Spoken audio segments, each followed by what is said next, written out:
I have used from when I was 18. Of course, it's a literal translation into English, but in Dutch it's pronounced Jan Koehoorn. We talked before sometimes in Dutch, Yeah. and now for our channel Advaita FM in English. This was inspired by a guy who inspired you, Alexander Smith. He did meetings in the 80s and 90s in Holland, where you saw him, and he sometimes suddenly started talking in English. Yeah. Was that for people sitting in the audience who came from far, or? Sometimes he would have English guests, and then he would automatically switch to English just in a snap. Yeah. No problem at all. And for the Dutch people, well, most Dutch people speak English fairly well, or at least they can understand it fairly well. So we hardly noticed it ever. Is there a difference in expressing this message between the different languages? You now started translating a book from English to Dutch. Yeah. The Dutch language needs more words. More words? Yeah. When we translate a book from English to Dutch, then I think it's 20% longer. So that's what I'm noticing now. Sometimes I read a sentence, 10 words or so, and there's no short translation in Dutch possible. So then you need to use more words, 15, 20 words sometimes. So that's different. But in terms of what you're trying to say or to transfer to people, it makes no difference at all. And what is the best way to hear this message? In your own language, or can you say, if you read a book like I Am Dead by Nisargadatta in English, it's better? I've always read everything in Dutch, and I Am was translated in Dutch by Walter Keers. So to me, Dutch was the only thing that I read. But I think nowadays, most people, especially younger people, speak English perfectly. All movies are in English. Almost all pop music is English. When you go on the internet, almost everything is English. So should be no problem at all, I think. Yeah, I'm thinking about a study I read in a psychology magazine that talked about how people get in a different state of mind when they have to talk another language that they're not used to. So could it give more distance between what is said and what you perceive, or? Yeah, I think when you speak in your native language, you can use all the little nuances that you are used to, and I use puns regularly, woordspelingen in Dutch, and that's much more difficult in another language. Yeah. On the other hand, it gets the listener out of his or her comfort zone. So it's more difficult for them to make up things and to pretend to tell something other than what they are really trying to ask or to tell. So I think it depends. I don't know. All my satsangs are in Dutch until now, and that's been 17 years now. So apparently for me, Dutch is the way to go. Yeah. Never people from England or? No. No. Maybe this is a way to get people get to know you. Can you tell us a little bit about your journey? What age did you get interested in books from India or spirituality? Well, at first I had problems with breathing, hyperventilation. How old were you then? 23. About 30 years ago. 23, 24. About 10 years ago, yeah. 30. So the first thing I did was I visited my how you call it in English, doctor? Anyway, physician, yeah. And he told me, well, it's hyperventilation, and you can breathe in and out a paper bag or something. Well, that wasn't enough for me. So the first thing I did was get as much information about it as I could, and then I stumbled upon books about yoga and breathing exercises, and so after that I discovered that yoga was much more than only breathing exercises and stretch exercises. So I stumbled upon a book by Walter Keers in Dutch, and that was about Jnana Yoga, and then I read I Am That by Nisargadatta. Now, that's how it went. Yeah. And eventually I discovered in Holland Advaita teacher Alexander Smith.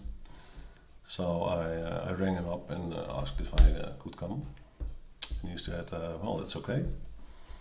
If you don't believe in UFOs. UFOs. Yeah, it's a well-known story in the Netherlands, because I always tell it, but the first thing he asked me was, you're welcome, but only if you're not searching for UFOs or gnomes or no. Yeah. Well, so it was very comforting for me that he said so, because I didn't know where I had gotten myself into. So yeah. I didn't. Is it a cult? A cult or I didn't know. So that was very reassuring to me. Yeah. And that was late 80s? Mid 80s? Late 80s. I think I was 29 and I was born in 62, so yeah. You can do the math. Yeah. How come Alexander's way of teaching appealed so much to you? Because it was non-conformistic. I never met anyone before who could express everything so directly and with so much humor and so much honesty and integrity. And he was in no way everything he said was straight from the heart. He didn't try he was no pleaser or something. If you were not in the right place, then you were sent away directly. No double agenda. No double agenda. And it was really the first time that I met someone like that, someone like him, who behaved in a way that I couldn't have predicted. Yeah. I had an idea about gurus that they were, I don't know what enlightened behavior is, but I had a kind of picture in my mind about how that would look, and of course it was completely different with him. Yeah, you didn't visit his meetings very long. You've been there for 3 months. 3 months. 3 months. And was there a moment that he came to you and said, Jan, you're free to go, you've seen what you have to see, you've heard what you have to hear? Oh, no. No? No, it didn't work this way. He always said, the only one who can tell if he or her has seen it are you, yourself. So you didn't have to ask him if you had seen it, or you didn't have to, there was no confirmation needed from him. You just know, and then you go. But how do you know? It's very, it's not in a way that people are used to what they say, I know something. Usually they mean by memory. I can recall it, so I know. I know where I live. I know the name of my children. I can recall it. But when you're in love, for example, and I would ask you, how do you know? Then there's not, you cannot say, oh, I remember that I am in love. It's not very wise to say that to your woman. Yeah. I think I know that I love you. I seem to recall that I love you. You love someone or you don't? You just know. Yeah. You just know. So how is not applicable, why is not applicable. You just know. Yeah. And maybe it's more because of the absence of a lot of things than the presence of some things. What did fall away? Questions? Questions fall away. All cramps about who I was, what I needed to become, what I should undertake. All that was blown out of my system. And blown is not really the right word. It's more like fade out or something. So I didn't see thunder and lightning or all those things that I had read. I just experienced kind of a fade out in which all those things disappeared. And people in your family, did they see a change in you? Did you become more lovable? Did you become more, or all things in the world? No. Still the same. I kept it secret for my family and they knew friends. But they knew you were visiting Alexander. No. Okay. Not something that I thought of advertising to anyone. Is that maybe an advice for the people who are listening or watching this? Well, keep this to yourself. The danger is in Advaita there's a danger that you look at someone who is called an enlightened being or a realized master or something. You hear his or her story, and then you think, okay, so that's the way to go. I have to become like him. I have to become. So it's not a prerequisite that you keep it to yourself. But when people ask me, and I say, the danger is if you tell everyone about it, that people start asking questions to you, and then you are going to explain something that you really do not know yet, and that's and that's what's going on. That's what's going on anywhere on the internet. Everyone can copy paste. So it's no problem at all posting things online and pretending to know things that you really don't. So for me it was absolutely no question that I was going to tell anyone anything about Advaita until I knew what it was for myself. And there is that knowing again. Remembering Advaita is very easy. Quoting Advaita masters, very easy. But knowing, doubtlessly, for yourself, that's a completely other story.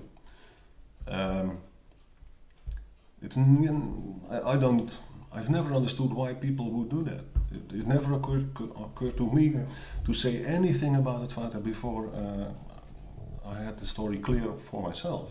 Well, the explanation is, in my case, in other cases I know, you get so affected or touched by this message of freedom that you cannot stop talking about it. And I remember the first year I heard about this, I said, this has to be on the evening news. We have to tell everybody at 8 o'clock. The first item on the and then journal. you become a missionary or something. But you get back from that because you know that there are not so much people interested in this. Nobody gives a damn. No, they think, well, what you talk? Oh yeah, nice. I'll look into that later. I started sending these little books by Hans Laurentius. I found it on the website. Giving it to friends. Sending it everywhere. People. And the result is that you lose your friends and you don't get invited to parties anymore. They think he's getting completely nuts. Now, I was very hesitant even after the story became clear to me. There was no doubt in my mind about not giving satsang. It was only after I heard that Alexander died that something started to happen on that front. I made a small web page about what Advaita was. So I started getting reactions and emails and invitations, and that's how it started. Late 90s when Alexander passed away. 98. And is this something you can know through the internet, or is it necessary to see you in person, or go to a living satsang, or what? It's absolutely necessary to see a living person, and then you should go to me. That's absolutely. And bring all your money. Yeah. Yeah. No, it's not necessary. But my metaphor is always, it's not necessary that you use a car to get from Amsterdam to Apeldoorn. It's not necessary. Only it's quicker. Yeah. So can you do this on your own? Yes, you can. There are examples of that. Ramana never visited any master. Your friend Nikki never visited any master, never searched for anything, as I understood. Yeah. So it's possible, but it's it's rare. You don't see it often. So my advice is, if you can find someone where you have that connection, it's the same wavelength, then you should stay there. And how do I know if you are my guru? Same story. First time I visited Alexander, I was scared shitless, but there was no doubt that he was my master. And you couldn't reproduce thoughts that guaranteed you that. It was just a knowing. Again, I knew. Yeah, like I knew. When you see a beautiful woman, you know this is the one I keep want away from her. or I don't want to get in touch with her. Yeah. Yeah, but there is a word in the Sanskrit language for this kind of knowing, and we don't have that in Dutch. What's that word? In Sanskrit, it's jnana. You have jnana, which is knowledge without memory, which is identical to awareness. You just see, you notice things without thinking, translations, analyzing, and so on. That's a different word. It's immediate. You can't switch it on or switch it off. It's there, always. The other knowing is called ajnana in Sanskrit, with the A prepended. Is often denial in that language, like in Dutch. Knowing with memory is guarded like a sort of lower level of knowing than the immediate knowing. Yeah. When people visit me, then most of the time they like to speak about knowing memory and how and why and stories and and you don't hear about the immediate kind of knowing until you get involved with Advaita. Could you say the example is I know how an orange tastes or an apple, but I don't have to remember that. I just know when I taste an apple, that's an apple. And I also know when the apple is bad. I taste, it's bad. I don't have to remember, this is how a bad apple tastes like. You know immediately. Usually the reaction of the body would be throw it away immediately, and then later on you think, that was... So thinking is always... Afterwards, behind, too late. It's a beautiful instrument, but to know who you are, it's not the right instrument. The only instrument I know of is the direct kind of knowing, which I'm talking about all the time. And can this thinking machine, or however you call it, be a hindrance in knowing who you are? No, but it's like having a shadow. And if all interest is going to the shadow, and you think it can harm you, and you try to get rid of it, then you will do the strangest things like jump up and down or trying to run from it, and you'll notice that it's always there. And then the next discovery is, it's there, okay, but it can't influence me in any way. Thinking is the same. A lot of people who visit me ask, I want to quiet my thinking. I want to have lesser thoughts. I want to experience the silence of something spiritual, all those kinds of things. My response usually is, I'll take a nap. When you take a nap, then your thoughts are gone. Yeah. It's not a question of thinking lesser thoughts or thinking other things or whatever. Only thing you need to see is that you are aware of the thoughts, and that awareness is something that is completely spontaneously, automatically direct, without someone doing it. Yeah. That's all there is. So thoughts come and go, and in the meanwhile I stay the same, like a movie screen or something, or like well, you can call it whatever.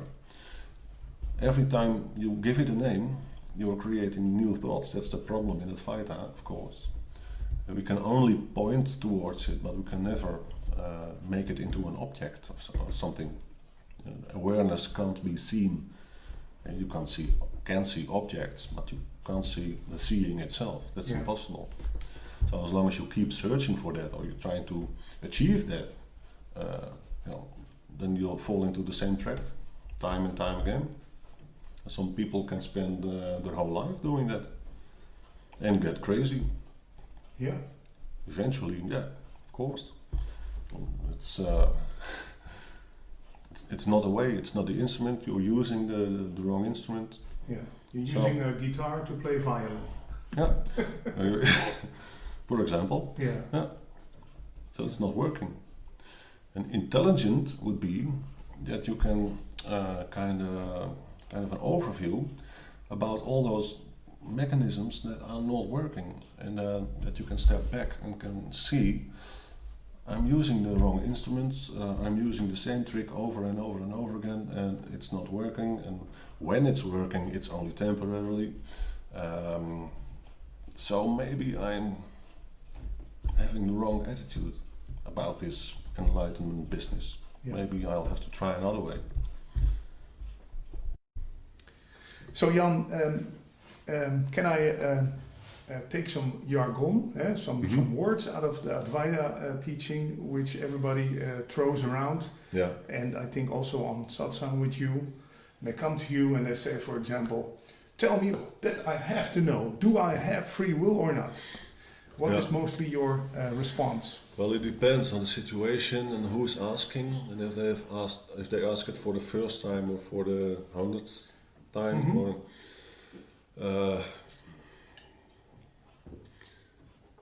because if you say there's no free will, then the conclusion usually is okay. So then I can go sit on the couch and let all things happen and do nothing, and no responsibility. Yeah, so that usually leads to non-responsibility, apathy, laziness, and so on. And if I sense that with someone, then my answer will not be there's no free will. So then my answer will be, of course you can choose. You chose to come to satsang today, didn't you? And when we're ready, you'll choose to go to a house or to whatever, and we choose to drive on the right side, and we choose to and so on.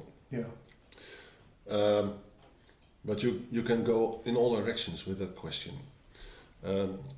One teacher of mine, Walter Keers, always said free will is a contradiction in terms, because when you want something, you're not free anymore. So free will and free are mutually exclusive, he said. And well, you can say that, because when the thought I want this or that arises, who made the choice to let the thought arise? So you can always make a step back and ask yourself that question: where did it come from? Do you choose in the morning to wake up? No, it just happens.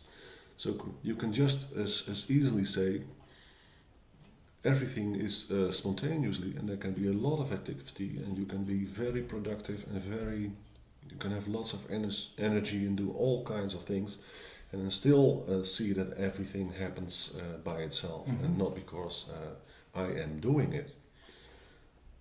So there's not one fitting answer for everyone to this question. Yeah. Is that in general that for every question there is a different response that depends on who's sitting in front of you? Yeah, and language and questions and answers are relative. They are just as well objects in awareness as every other object. Yeah. So when someone asks me, Amsterdam, is that to the north?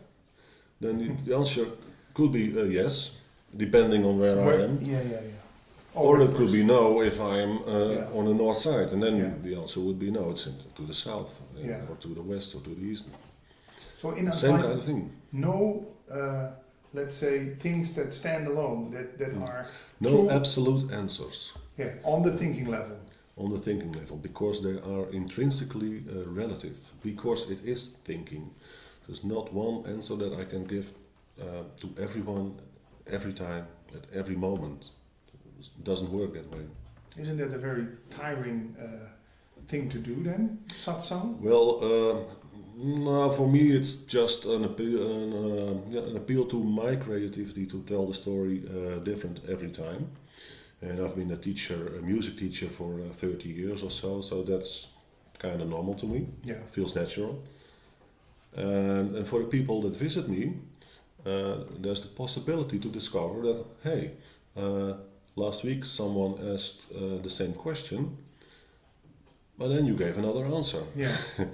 And I get that sometimes. I asked you this last month, and then you gave me a completely other answer. And they think, now I got him. Yeah, now I got him. He's contradicting himself. Yeah, I have to contradict myself all the time, because that's the only thing that's possible. If you know that thinking and answers are relative, always relative. You could just as well ask, what's the best way to raise my children? There's no answer to that. Sometimes you have to be strict. Sometimes you have to let go. Yeah. Sometimes you... Not one absolute answer to that. What's the best way to get happy, to find happiness in life? That's different for everybody. Different for everybody. Some people just want to have lots of money. Other people would like to have lots of power, or both. They would like to have, or some people don't need anything to be happy. It's a sort of natural state of mind to them. Yeah. So that's a bit the same story.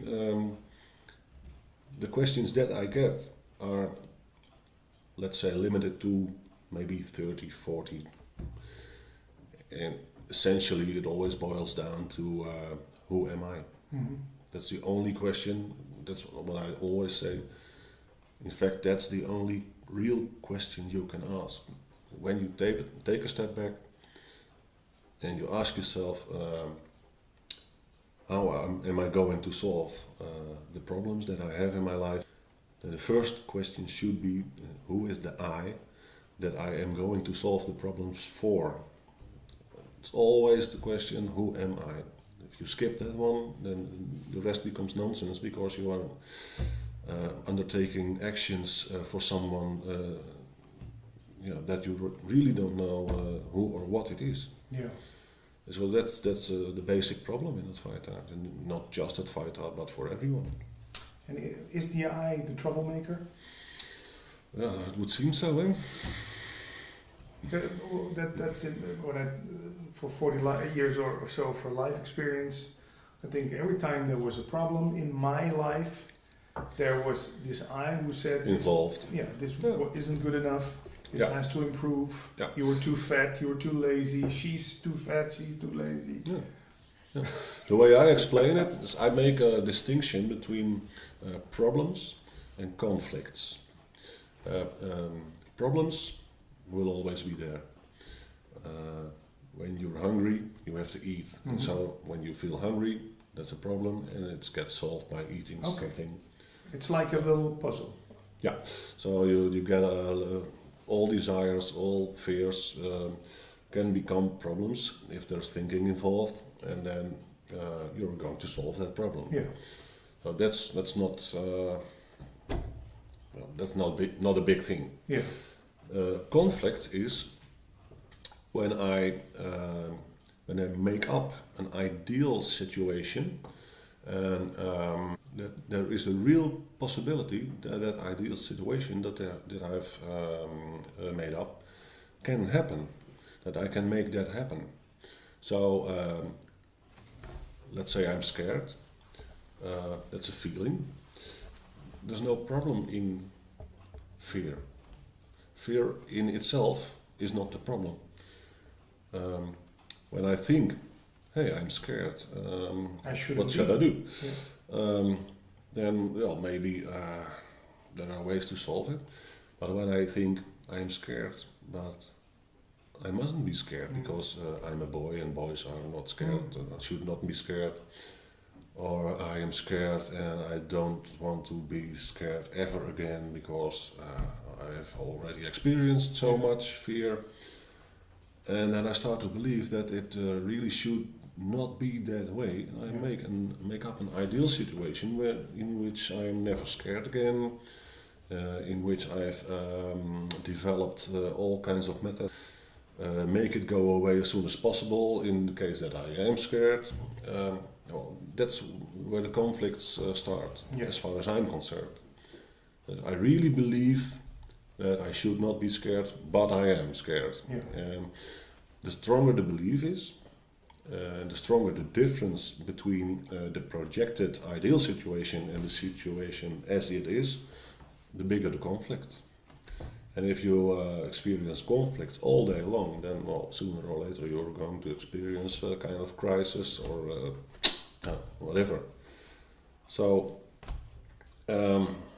first problem in Advaita is that you are going to solve that conflict. And then you're using exactly the same principle and strategy. I have all these conflicts, they shouldn't be there, so how am I going to make same problem? And suddenly there's Advaita and you think, hey, that's the medicine for all my conflicts. Yeah, usually the first reaction. Yeah. This is it. Yeah. Now I found. And sooner or later you're going to discover that Advaita is not the final method of living, doing things, behaving. It's no way of life. No, you can't. It's not. Well, in Dutch you would say toegepaste kennis, applied science of applied science knowledge. Yeah. It's just a way of telling how things, who you are, really. That simple. Yeah. So if people ask me what do I get from it, from Advaita, what can I do with it, then the answer is you'll get nothing, and you can't do nothing with it. Only maybe seeing through all misunderstandings in your life. Yeah. So in fact you're losing things. You're losing images in your mind that are not correct.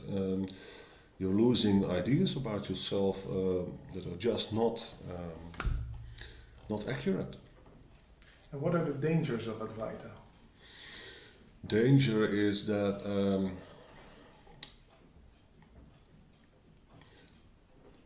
you could say that some people get distracted too soon because of all the teachers there are and all the books there are and all the videos there are on YouTube and all the web pages. It's very easy to it could get superficial, something with which you can impress your friends. A hobby, a lifestyle. Hobby or the lifestyle of just using the intellect. Just see my bookshelf. Yeah. Here, all the books. I've got Spinoza, I've got Kant, I've got Nietzsche, I've got Nisargadatta. That can become But is there real danger? Are there people in mental institutes who read about it, heard about it, saw this, or went through it too soon, or didn't have a right someone who led the way for them? That's why I say that having a teacher or a guru is better than just trying to do this by yourself. Because at the time that I got involved, I still had those anxiety attacks, and it's really not at all nice and spiritual and enlightening and funny and fulfilling and so on. Yeah. So they always say in Advaita it's better when everything is going reasonably well to begin with Advaita then, but of course the need is not there because everything is going. Usually people start with it from some kind of crisis. This could be any kind of crisis, but usually it starts that way. If you look at teachers anywhere and you ask them how did it start with you, then the answer you usually get is I had hit rock bottom, or I was completely heartbroken, or insecure, or suicidal. Is this something, we once talked about this, my friend Paul and I, there's this famous Dutch singer who committed suicide, Anthony Kamerling, and I know he read a lot of books about this and so on. Could you, I know you can't say this thing applies for everything, but could you say that someone who is suicidal and gets knowledge of this, maybe this can turn things around for them? Good. But it's no assurance. No, the one of the truths of life is there are no guarantees. Never. Only guarantee that we can make up are thought-induced, as I would call it. So we believe that we can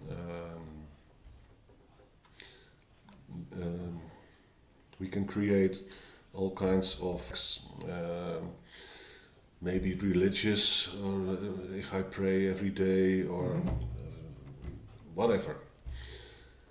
But the reality of life is that there are no guarantees. There is not one thing certain in life. Everything, your daughters, your father, your mother, your friends, your wife, your husband, you don't know if they will be there tomorrow. That's not guaranteed.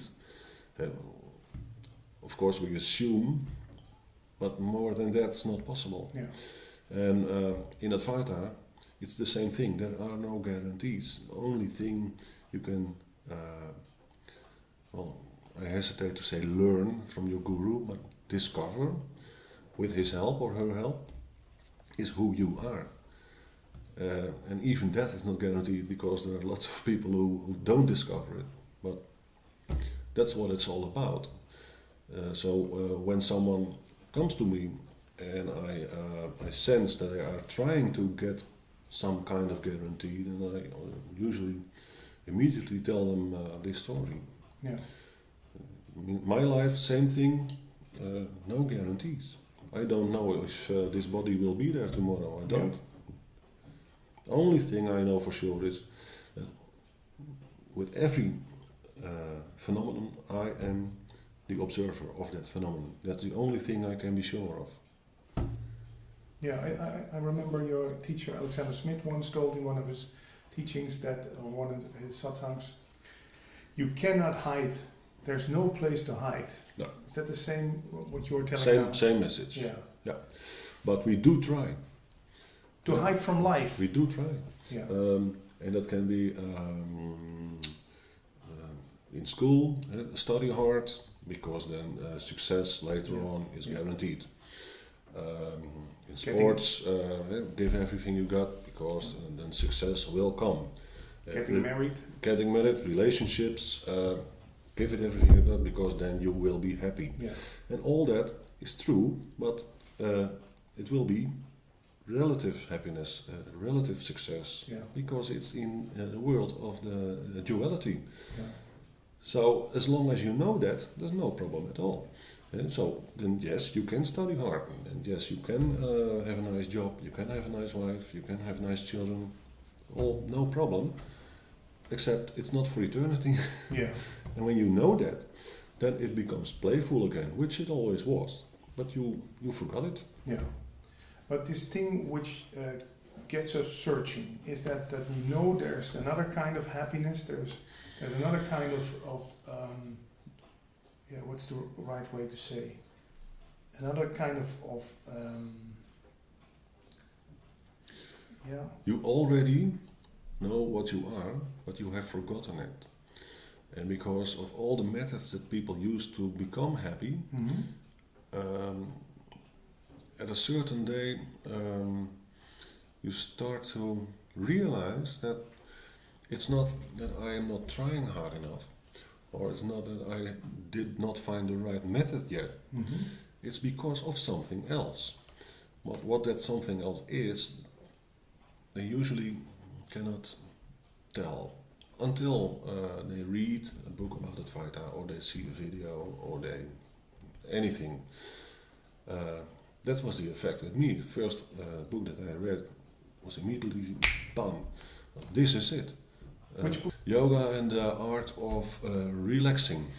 By which? Multigears. Multigears, yeah. And I understood nothing from what I read, but you knew? I knew that I stumbled upon something very essential. Yeah. So, again, in order for that to take place, you must know already, because otherwise recognition would not be possible. Yeah. You have to know already. Yeah. Only, we forget, and we learn to strive for other things. Could you say Advaita is like an anti-course, in the sense of normally when you do a course, let's say English language, you add something to yourself. You add new words, you learn. Yeah. Is Advaita the other way around? Just can be unlearning in the beginning, but I think it's more courses, striving for things and searching are not the enemy. The first reaction of people who come in contact with Advaita usually is, okay, so that's all wrong, I shouldn't do that anymore. It's a little bit like in puberty. Yes, first you believe everything, you try everything, and you obey your parents, and then suddenly you're going the complete opposite way, which is still a reaction to the other. A system or books or a course or maybe a fashion. Advaita is more like, you see the first phase in which you are obeying everything and following everything. Then you see the second phase in which you are reacting against everything and oppose everything, say contradictory things. And the last phase is integration. Balance. So yes, I can follow the fashion, but I don't need to. But if I do, perfectly okay. So it's not, there's not this system on the one side and Advaita on the other side. Advaita is more at a meta level, I would say. Yeah, I think Alexander talked about it also. Everything needs a balance. But is it a logical way that most people who get in touch with this subject, that they strived and tried for years, like in my case, to get everything they want in the world. They see that's not fulfilling. Then suddenly you get to a point where you start wearing the same clothes for years and thinking about, I don't need to earn any money. I don't need to go to big concert events. They're not going to make me happy. And then exactly the same thing, but then turned around. Yeah. And then but is that a way for the most people, or are people going from extremely searching it in the world to balance at the next level. And usually the first one. Yeah. So they have to go through all the phases until you finally reach the phase wherein you discover that it is not a phase. Yeah. And the journey, usually you discover that you've never really left. But that discovery is not possible if you don't take the journey. Yeah. But for some people, it's possible to immediately see where the importance lies in Advaita and to skip all the processes. Was it in your case? A little bit. My teacher always said you can go from the outside to the inside. That's what most people do. So when the outside, he meant duality, phenomena, feelings, thoughts. And then his advice was to, with everything, say, I'm not my thinking, I'm not my feeling, I'm not the personality, I'm not... And if you recognize with every phenomenon that you're not only that, then at the end what you will end up with is what you are, which is not something that you can see, which is not something that can appear and disappear and so on. But the trouble with that method is that there are rather a lot of phenomena to research. Yeah. So the second method, he said, was to go from inside to outside and immediately recognize what you are, which he called consciousness, or well, any word will do. And that struck me, because I thought it was much more intelligent. Why should I go on all day saying I am not this, I am not that? I felt rather cold to me.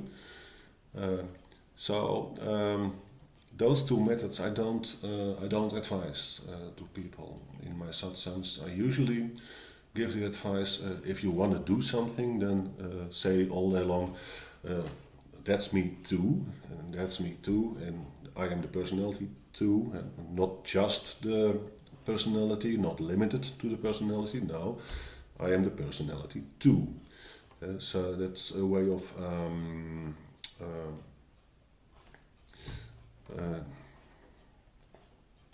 it's warmer.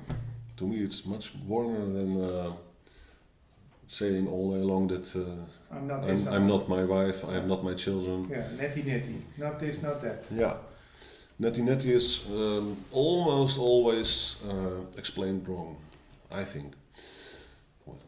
The translation in English would be, I think, not this, not that, not both, and not neither one of them. Yeah, I think. But still, when you say neither this nor that, that's a difference. It feels for me than not this or that, because neither, you don't make any distinction. It's like it's not just this or just that. That's the translation I use. Yeah. I'm not just this. I'm not just that. I'm not. That's a difference. Included. Yeah. And not excluded. Yeah. There's another danger in that fight is that you become just the observer. seer, the observer, and not the world. Yeah. So then there you are, very spiritual in your position of the observer, and then you're going to say things like, "Oh, that just happens in consciousness. Yeah. I lost my child, but I'm observing it, and you get the untouchable.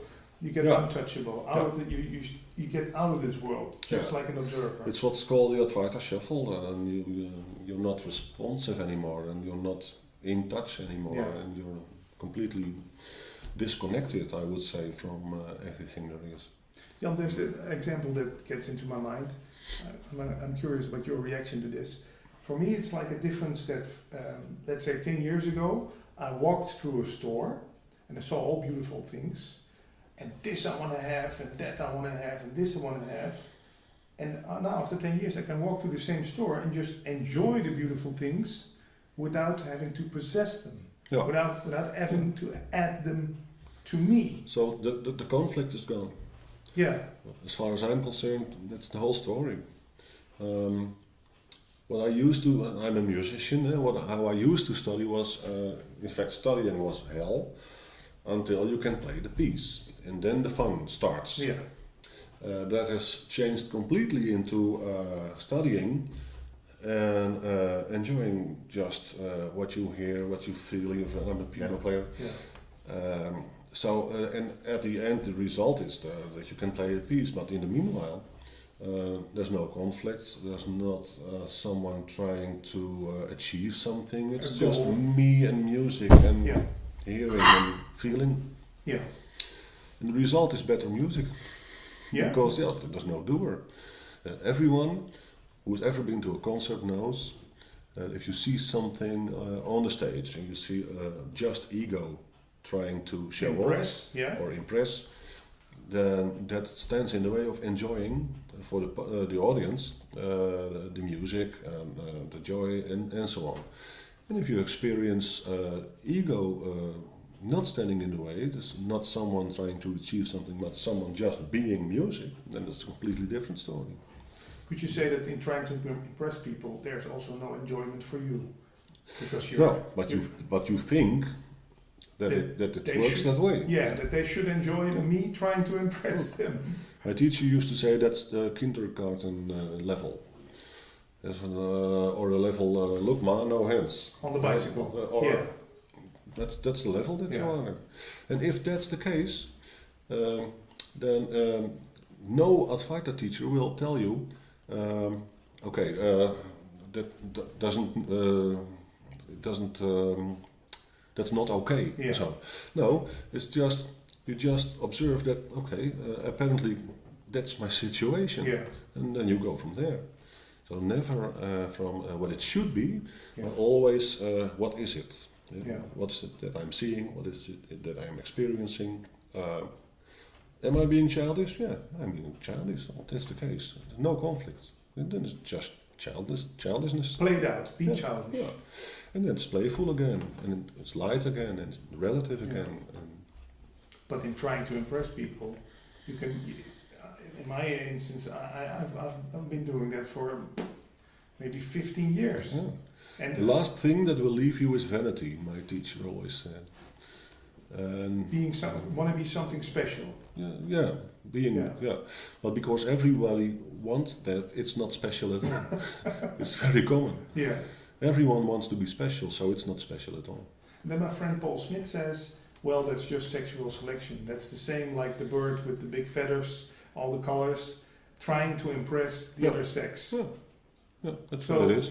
That's how it works. And as a result, you see in the animal part of the strange creations of birds with very large, or how do you call them, crabs with very large claws, because the female like large claws, or birds with large feathers and beautiful singing. Sounds. So all the same thing. Yeah. So again, no conflict. If you see that I'm trying to impress the other sex, it's just going on. Just what it is. Yeah. But usually people will make up a story that no, that's not the case. It's just me being enthusiastic or something, or being the best version of myself. So. Yeah. But it seems to me that honesty is a big thing in Advaita. That being honest at first to yourself about reasons, integrity, honesty, absence of vanity. Yeah, those are key things in Advaita. So when you get that from a teacher, then you know that you're in the right place. And does it ring an alarm bell for you? When someone like Muji or Gangaji get a special name, though you're still Jan, is that still a thing of vanity that teachers take on a glorious name? Yeah, well, it would differ from case to case, but I think the tradition is from India that you get a special guru name. So if you come from that tradition, then of course, then you have that name. I have a name from Alexander. Alexander got his name from Nisargadatta. From Nisargadatta, yeah. And that was because he was in India. Sri Parabrahmadatta Maharaj. And that means? The voice. Sri means something like honorable, The last word Maharaj means something like great. Maha is great, and Raj is king or emperor or something like that in Sanskrit. Parabrahma Datta is Datta means given by. Para means above, and Brahma is the god of the god Brahma. So that would translate to given by something that is beyond Brahma. Well, there you have it. That's a and way I'm just young. Yeah, that's a way to introduce yourself at parties. Yeah, yeah. But still also no conflict. If that No, my teacher always made fun with his own name, by the way. He would say, okay, hi, I am Alexander, but you can call me C. Parabrahmadatta Maharaj. That's also a thing. Turn it around. Yeah. You do that also in your satsangs, and now also in this interview, Alexander did it, humor. What's the thing that humor gets around in this Advaita circles? Tony Parsons makes people laugh. Mm-hmm. Humor is one of the nicest ways to express the reality of things. Sometimes you hear in Dutch, we've got an expression, je moet kunnen relativeren. Mm-hmm. You have to be able to put things in perspective. Mm-hmm. But that's nonsense. Things are already in perspective, things are already relative. So what nicer way to express it with humor, because then it's immediately it's obvious in humor. Nothing is sacred. When you use humor, you can make a joke to your boss or a joke to whatever. In Holland, we make jokes about the royalties and the politicians, the church, everything. It's a nice thing, and it has the element of surprise. You have to be creative to use it. Not all people can say that. So. And on the other hand, it's also a way of when you give satsang and it lasts for let's say 2 hours or so, and you would not use one joke, then you tend to lose the attention of people, and that's a little bit the music teacher in me. When I have a group in front of me, I always try to keep track of what's the energy level. Are people listening or are they falling asleep? Yeah. So then you can use something which surprises them to listen. And still, that's a mechanism that works also on the regular media. At the end of the year, we always have comedy shows on TV where some comedian is telling us, for me, for about 1.5 hours, don't take this stuff too serious. Yeah. It's all just entertainment. Yeah. There is a video by what's his name again? Bill Hicks. It's called "It's Just a Ride." People can look it up on YouTube. He was a comedian who talks about this stuff also. In a way. Yeah. Some people have remembered that it's just a ride, but some people have forgotten and they take things too seriously. And there is nothing against seriousness, but when it becomes a cramp or when it becomes something in your life that causes conflict everywhere, then it's the wrong kind of seriousness. So how come you want to shoot me if I make a joke about your prophet in the Islam? They are very...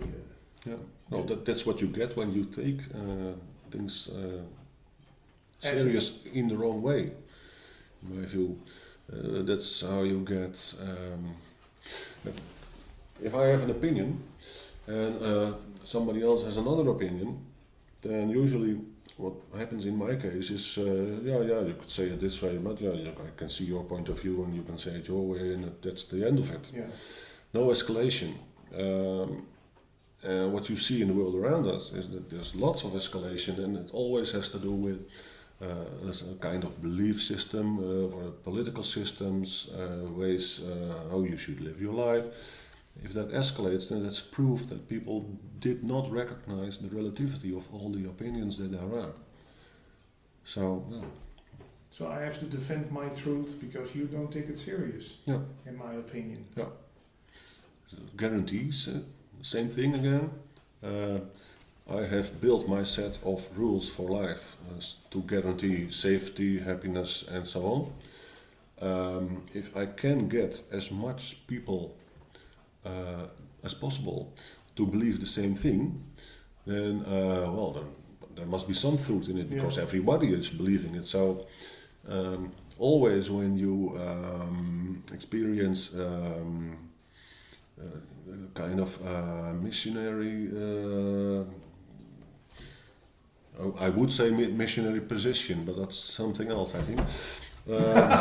trying to gather people around some kind of system. Going door to door, telling people Advaita exactly. stuff. Well, that's I find that suspicious. It's an argument by number. Yeah? The more people believe it, the more truth it will have. Yeah, it must be true, because millions of people believe in it. And that's why Advaita will never become a big club, because it's not a club. Yeah. You don't have to become a member, you don't have to be on every satsang. If you visit my satsangs for 3 months and then I don't see you for a year, then I will not ask, where have you been, and I missed you, and so on. So there are no obligations. But when someone comes to your meetings and says, this is all bullshit, what you're talking about. So what are you doing here? Yeah, that's would be my answer. Not, okay, let me tell you why it's not bullshit. You don't feel the urge. No. Because for a lot of people, this is bullshit. Yeah, of course. Yeah. So I won't force it down their throat. No. It's only when someone is really interested and really makes an effort on his own part to get this story straight, that an Advaita teacher will give answer to questions and will give directions and pointers and so on. Yeah. But not if someone is not interested or wants something else. Yeah. It happens. People come to satsang with me, and then what they really want is a little bit nicer life or so. Well, that's fine. Only then you... At the wrong place. Then you're in the wrong place. And in Dutch we say even goede vrienden. I don't know the English translation, but there's no harm done. Yeah. Something like that. When people want to get in touch with you, Jan, there's a website. There's a website, jankoehoorn.nl. Yeah, and maybe for English listeners or viewers, Jan is JANKOEHOORN. Yeah, and there's a Facebook group on Facebook, same name, Jan Koehoorn. If you search me on Facebook, you can find me. And on the forum you can ask questions, and they can be in English. Until now it has been just Dutch, but that would not be a problem at all. So if they like that, then they're welcome. And when people like visiting Amsterdam or another big city in Holland, do you give satsangs often in big cities or small places? For now it's Alkmaar, which is kind of a small place. It's near Amsterdam? Yeah. There's another place that's called Deventer, also a small place. In the east? And there's another place that's called Delft. And then there's a weekend in Helios, which is a center in Heerde, all those names. And there is a retreat in Belgium in, I think, April 2016. Yeah. All of which is on my site. Yeah. So if people go there, they can see. And the Dutch viewers can find a lot of material from Jan on YouTube. Also, there's some satsangs online, and we did a lot of interviews before in Dutch. They are found. We can find them on nondualisme.nl. Yeah. And lately, I've been posting audio material from my teacher, and a lot of that material is in English. And they can find that on mixcloud.com. Mixcloud? Yeah. Just search Alexander Smit. Yeah. SMIT. No and then H. you'll find it. No H. Yeah. And that's great. That's the last question I ask you. how come that these things you put online by Alexander, they're now, let's say, 27 years old. They still sound like he told them yesterday. Yeah. This is so fresh. Yeah, that's the effect of a real authentic Advaita teacher. And the message is timeless. Maybe the words that are used or the way of speaking is a little dated, but the message itself is from all times. And also the subjects he talks about. Same, because the basic problems of men have not changed. And will not change. And will not change. It is always has to do with who am I, and that will be the problem until you have discovered how that is, and what it is, and who you are. That's the main question. Yeah. Thanks, Jan. You're welcome. Sitting here with Rani Willems. Welcome back to Holland. You are mostly in other countries talking about all these beautiful things. It's true. Can you tell us something about your first name, Rani? Was it given to you by a teacher or is it your original name? Rani was given to me by Osho in 1981, and it became like my name. No? And then later in 2000 I met Amma. Mother Amma? Yeah. And I became like a devotee of Amma, as they call the disciples there.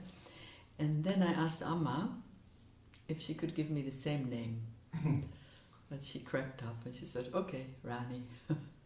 And does it have a specific meaning? It means queen. Queen of... Rani itself means queen, and the full name is Prem Rani, and this is Queen of Love. Oh, nice. That's a not so bad name to have. In the beginning I didn't like it at all, because No? I felt like that was something so big to live up to.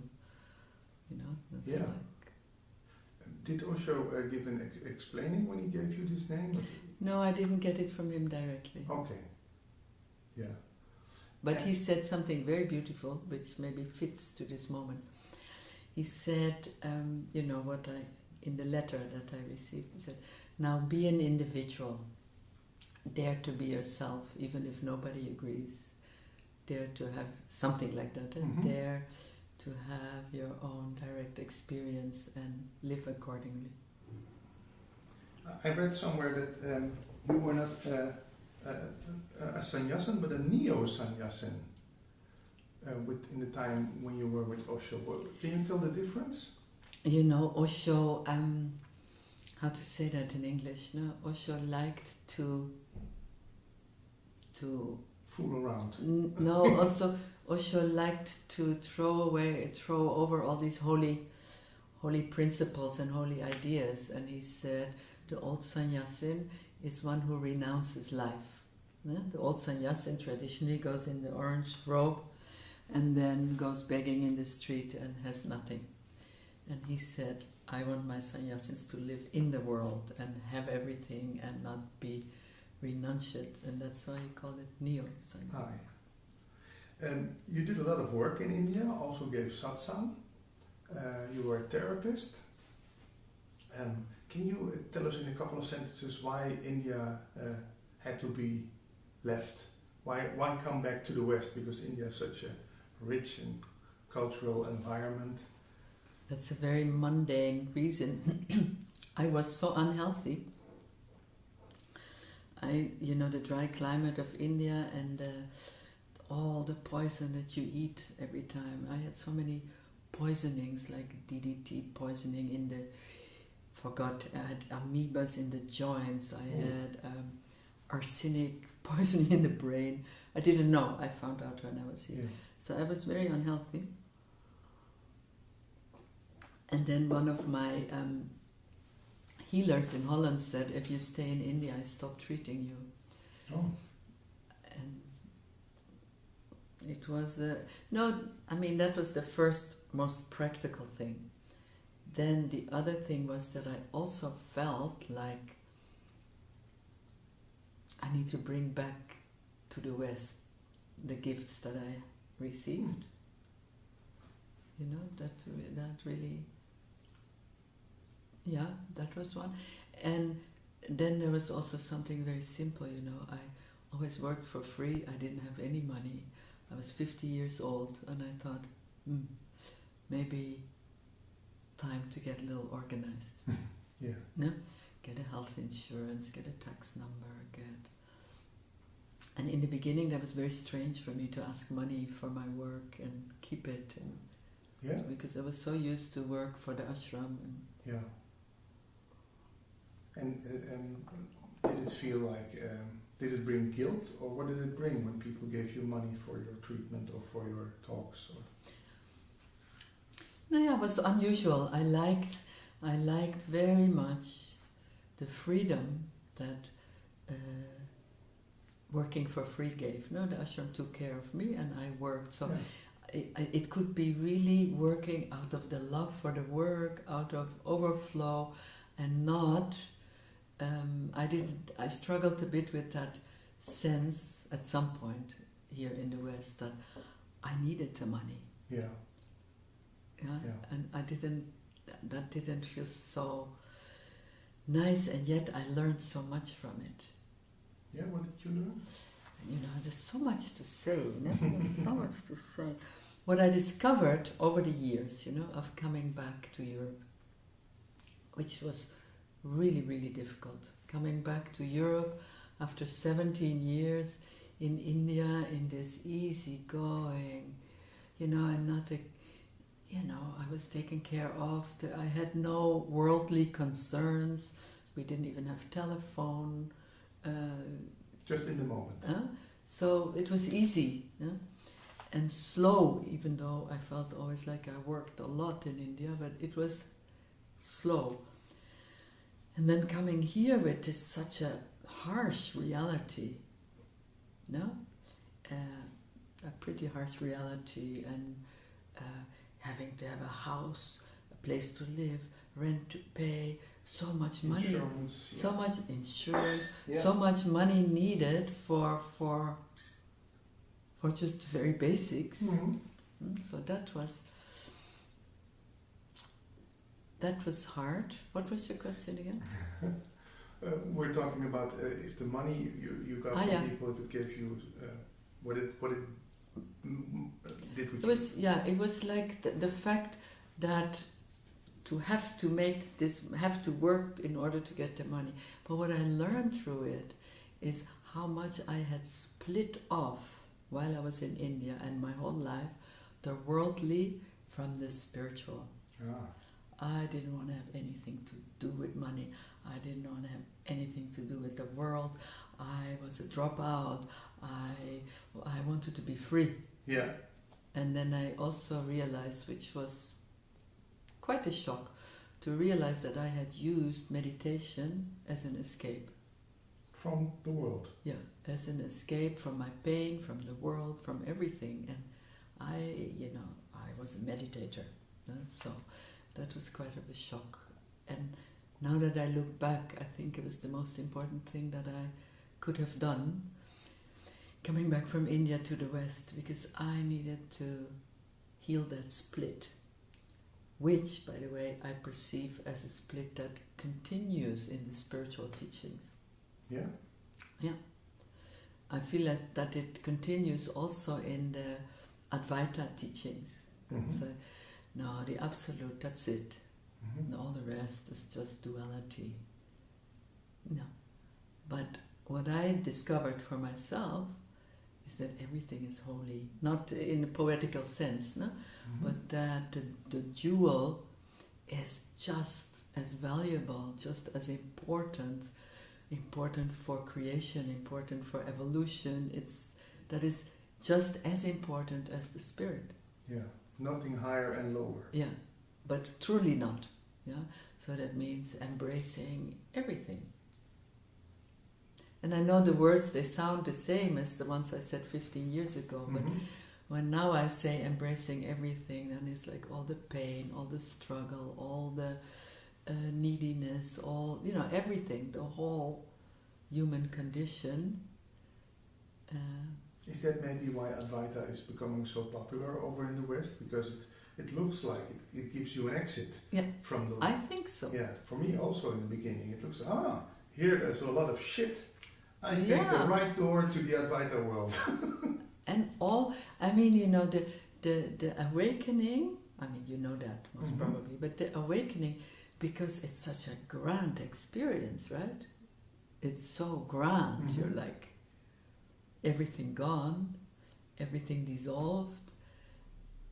It's grand, and it's so liberating that it's one of the greatest traps on the journey. And it's interesting, I found it only years later, you know. I remember, for example, Zen saying, okay, first there's the small I, the ego I, then you start to do some spiritual work, some psychological work, and they call it karma I. You discover that, you know, your actions, they have a place in the whole. Then you come to the absolute, you awaken to non-I. And this is like so tempting that most people stay there. And really difficult to move from non-I, this is Zen, no? This is not my language, from non-I to free I. And then free I is another trap, free I. But then you have to come back to ordinary I. Or, I don't know where the Zen came from right now, or you could also say, it would be more my words, first you are ego I, then you become non-I, you feel liberated, then you discover God, I am God. With the landing of the soul, you discover God and Godhood. And then again it feels like, yeah, but now I am the goddess itself now, and so much bliss and so much richness and so much beauty. And then next step is ordinariness, yeah, and ordinariness in my vocabulary, in my experience, understanding. I'm a beginner, no? But in my understanding, that is what is often called by the Sufis, I think, the divine human being. And when we think usually of God and divine, we have all these pictures of gods in heavens and God knows what images we have according to our religion. But I discover more and more that actually through this whole cycle, and really I'm just beginning to integrate that, just barely, no?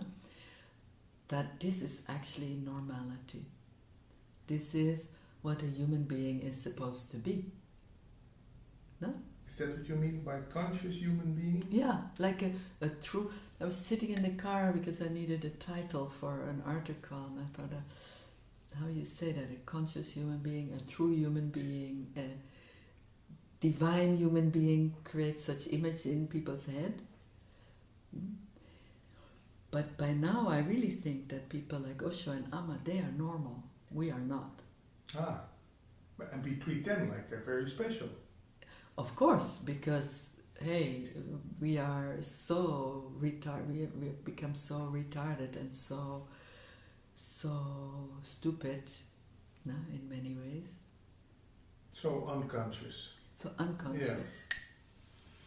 Yeah. Do you know the... God, I don't know where this all come from, but I'm thinking of the 4 yugas in the 4 yugas in the golden age. They say everybody is a divine human being. They say that's normal then. Then that's normality all over the planet. Yeah. Wonderful image, huh? That we are all behaving normally, we're behaving ethically, lovingly, consciously, all that what our heart is longing for. We treat the earth well, we treat each other well, we follow the ethical codes of existence. Yeah.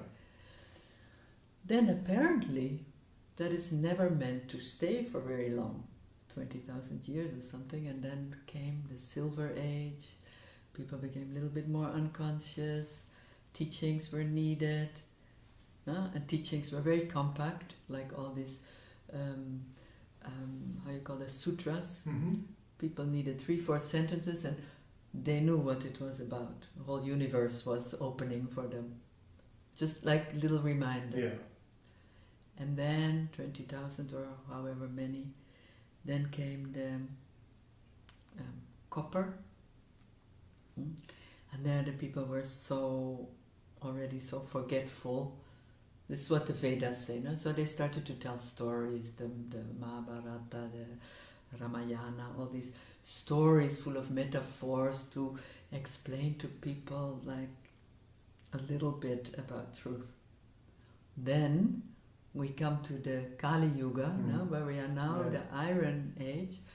That's why some teachers in the East say, people are too unconscious, too stupid. All you can give them is a mantra. Yeah, because more they cannot contain.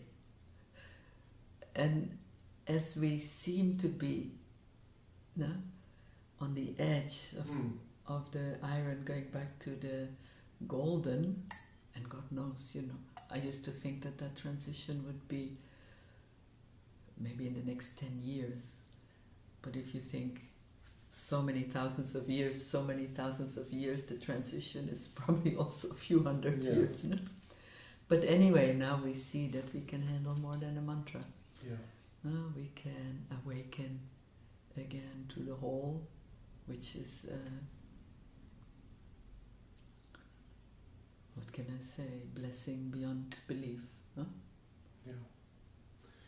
I read somewhere in your life story that from the moment on you became more and more truthful about your own traps, your own ego traps. Less people started coming to your satsang. Yeah. That seems like you're telling more and more the truth, and people are leaving. Yeah, but I can also, in retrospect, I could also understand that. No, they didn't want to have. Now I would say it's ridiculous, but people couldn't handle a teacher that was confused and searching and finding out and growing with them. They want someone to be completely free and special and. But we, in a way, it's also, I did not want to see in Osho that he had imperfections. Mm-hmm. There was no space in me. I was looking for godhood, and I needed somebody that I thought is a god. Mm-hmm. Absolutely flawless, perfect. And so then it turned out that Osho made quite a few mistakes, some bigger, some smaller. I was furious, and I had to distance myself for quite some years from Osho. I felt furious, betrayed. This was charlatan, this was not right, till I crashed. Mm-hmm. When I crashed, then I could see, when I crashed, I crashed out of the absolute, which of course is not really possible, but I had quite a crash. And when I crashed, and I very reluctantly started to realize and admit that, hey, this ego survives everything, and I'm a human being after all, and my intentions, in as far as I was conscious, were beautiful. And alongside, some ego activity had come, then the ego had learned to play nobody. I'm nobody. And it made Osho completely acceptable again and human. So I understood later that people struggled with that, no? And that's one reason why I said I will never give satsang again, because you cannot avoid that people put you up there. Yeah. What is it what you do now then? You don't call it satsang. It's a meeting. It's. No, I will start again. I'm trying to find a word. I don't want to call it satsang, but I want to start giving public talks again. Yeah. But what I mostly do is I work with people. We come together 4 times a year for a weekend, sometimes 3 days or 4 days, but mostly weekends. And we go through this process of transformation, step by step by step. And some people are now with me since 6-7 years. Yeah? And so we slowly, we go step by step. Yeah. Purposely, very purposely, the absolute I will teach, transmit at the end. Mm-hmm. But that is again a whole other realm, no? Because when I had such an incredible breakdown, no? Emotional breakdown, such a painful breakdown. Depression. Yeah. When my best friend died, that brought me in my body, that brought me into my heart, and my heart was so in pain. And she was so in pain, and one day we looked at each other and we said, in tears, a few days later she died, so I said, if there is no I, then who has so much pain right now? Yeah. So we must have denied this I, and it took the floor from under me to admit that to myself. Anyway, then this whole crash happened, and I was looking and studying and reading and trying to say, what happened to me? I was enlightened in my own experience, and now I'm a mess, and I'm a worse mess than I've ever been. So little by little I started to recognize that I had used the Absolute to split. First I had used meditation to split. Mm-hmm. I had a lot of undigested pain that I didn't want to have, so I split. And then of course, when you awaken and so much light, as you know, so much light comes into your system, so it reveals every nook and corner of darkness there is. So I had to digest all of this pain, and I couldn't find any help anywhere. I was really desperate to look. And then I came across Faisal Muqaddam. Is he from a certain tradition? You have maybe heard of Almaas? Yeah. So the diamond approach. And Faisal and Almaas together, they developed this diamond approach. They say they downloaded it. Feels like that. Yeah. So they brought this very ancient knowledge back on the earth, and they could, because they had also studied enough their own psychology and knew enough about psychology, they could build a bridge, which, for example, the Sufis, or in the past, they didn't need that, they didn't have that, a bridge between psychology and what we call all these essential states, essences. Why I came to Faisal was because he spoke somewhere, I couldn't believe it, he spoke about my experience. He spoke about that he had also been in the Absolute, feels so liberated, so free. And then, boom. So I said, okay, this man understands. This man must understand what I'm going through. And he did. Yeah? And he was the only one. And he introduced me to what we call the essential domain. Now, how can I explain that? Until then, I knew the material world, the personal realm, the material world, and I knew the non-dual world, the Absolute. And nothing in between. And even in my absolute days, in my enlightened days, I often wondered when I looked at tankas, no? I had tankas, what does that all mean? All these colors, all these pictures, all these figures around them, that was so rich, and my own experience was so empty.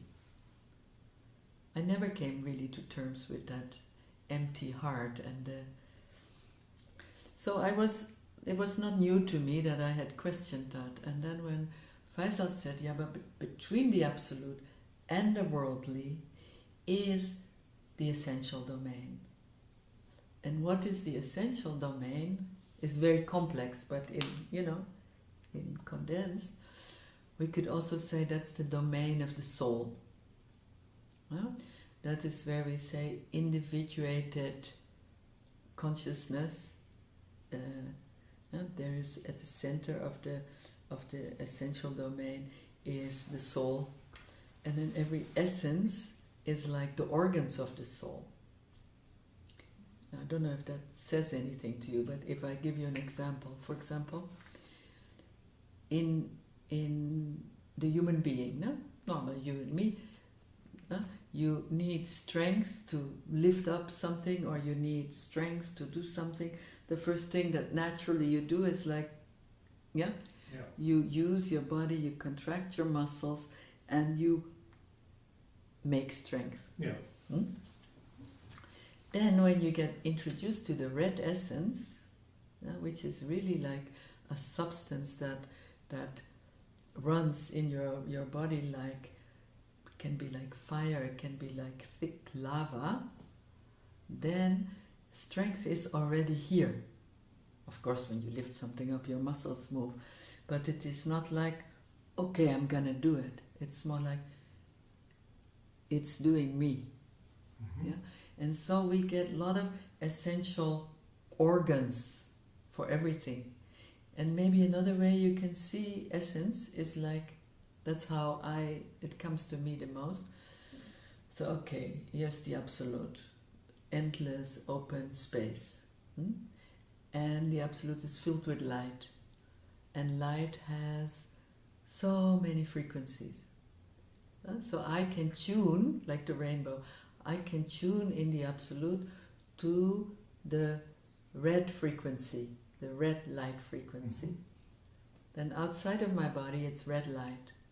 When I then allow it to enter the body, then it starts to condense. It starts to condense more and more and more till you have a certain substance. Every essence has a different type of substance. And when the absolute starts to condense more, we get the bones, we get the muscles, we have the body. But in that in-between field, as Faisal told me, we need that in-between field if we want to integrate the absolute into our daily life and really integrate it into every cell of the body. Now, this was very appealing to me. Yeah, I can imagine. Then, when I realized that this is a journey of years and years and years and years, at first I was really a bit reluctant. I said, am I going to dive in yet another system? But I had no choice, and I'm glad I had no choice. I was so broken, yeah? And then it's not just like, for example, red essence comes and it brings you essential strength. It heals all your brokenness around strength, just feeling, I can't, I'm not good enough, I'm not strong enough, I can't, failure, all these things. Yeah? So through that work, little by little by little by little, I started to heal old wounds in the psyche. Because what I noticed that this is so needed, because I don't know how much is your experience, but you cannot function from the absolute. In the absolute, okay, we can dissolve, nothing left. I am not here, body dissolves. No? Very wonderful. But the moment I start to talk, I need to function, I need to walk, I need my body, I need my ego. If it is informed by my soul, by my being, then the ego is also a wonderful servant. No? I need these organs to function. No? When I come out of the Absolute, I need to find a way to function in being. I'm not saying this is the only hallelujah, the only thing there is, but essence allows me slowly, yeah, to integrate into daily life, into my each and every action, into, yeah, so that is my striving, to be always in alignment, always in vertical alignment with being, and at the same time in horizontal alignment with the world, but connected to the vertical. And that is no small task. I mean, I don't know many people who manage to not split off anything, to, when we see that the great beings like Osho and Amma also make mistakes, at least looks like it, we don't know enough, no? If I see that the Dalai Lama, for example, no? Just to cultivate this one essence of compassion, that he's practicing since 14 lives, but he's a beginner. Sounds very humble how you talk about this. But it is. That is the true perspective, the true perspective, and so tricky. I don't know how it's for you, but I know in me that notion of I have arrived creeps in with every step, and then again I catch it. Yeah. There is no arrival. I thought when the Buddhists say keep always beginner's mind, that was like a device, but it's the truth, because we are always beginners. And if you see the soul on an endless journey of evolution, endless, then where's the end? Yeah. It's not possible. And the moment you feel I have arrived and I know the ego has come, and try to take the whole experience and say, I did it. Yeah. Huh? Look at me, I'm special. Yeah. You talk on your website about the inner judge, and you also do a session about this. Can you tell us something about what the inner judge is? Yeah, the inner judge, Freud called it superego. Huh? Is that the voice of my father who says I don't finish anything and yeah. I'm always a failure? It's always not right enough. Yeah. You didn't spend enough time. You didn't do it right. Yeah. So no? That's it's the internalized voice of mother and father. Yeah. Yeah.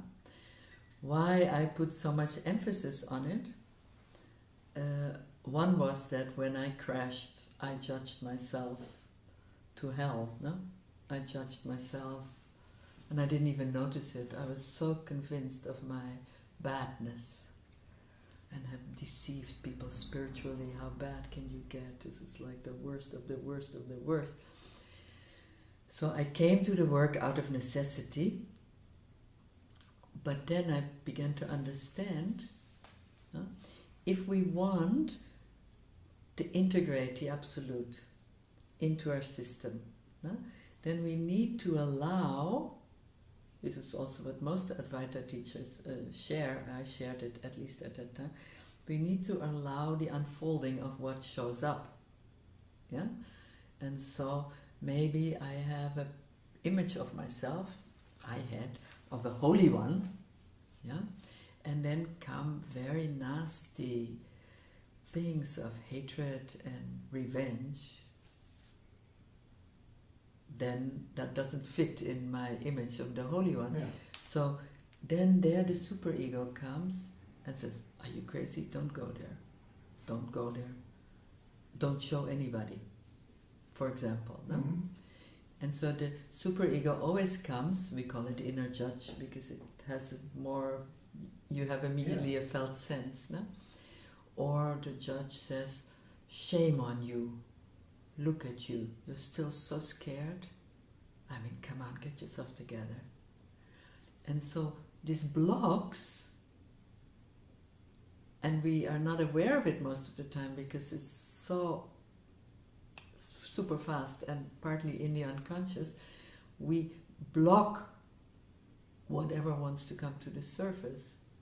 So if I need to deal with fear, but my superego says constantly, shame on you, still, you're like a baby. Or, you know, for me, there was such a tears, crybaby. Stop it. You're just wallowing. You want attention.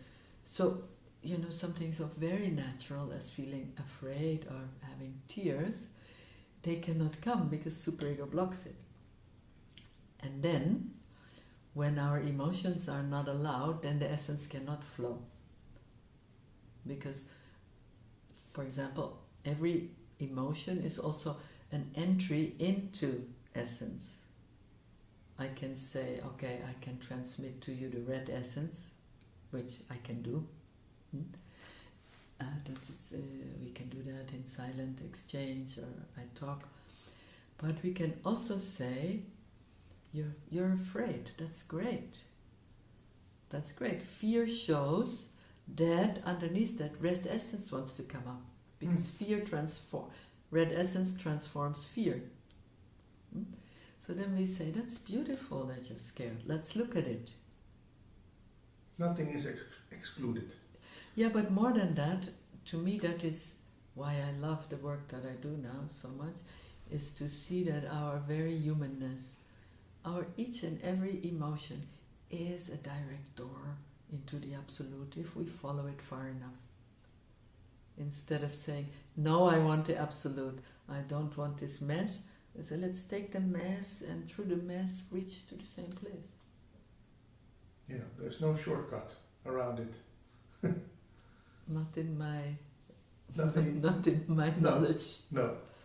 You also talk about the Enneagram. My friend Erwin, who sits next to me, is very interested in that. What kind of number are you? Have you found out? Yeah.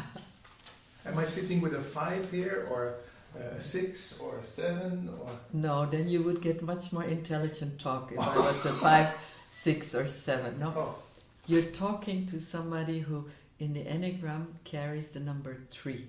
And what does that stand for? Well, let me first say why I use the Enneagram. Yeah. Because otherwise it gets so out of context. Yeah. There are many systems. I can only say what has my love and what works in my life. The Enneagram is a system. The Enneagram in itself is a system that describes the movement of the universe. Yeah? And it describes the movement of the planets, and see, I'm not smart enough for that. But it's a very old system. And then somewhere in the middle of the last century, Chilean psychiatrists thought, I could maybe apply that to psychiatry and psychology. And then I never know how to pronounce his name. Ichatso was his name, or Ichatso. And then Claudio Naranjo learned from him and refined it even more to make it a system of personality, and he brought it to the West.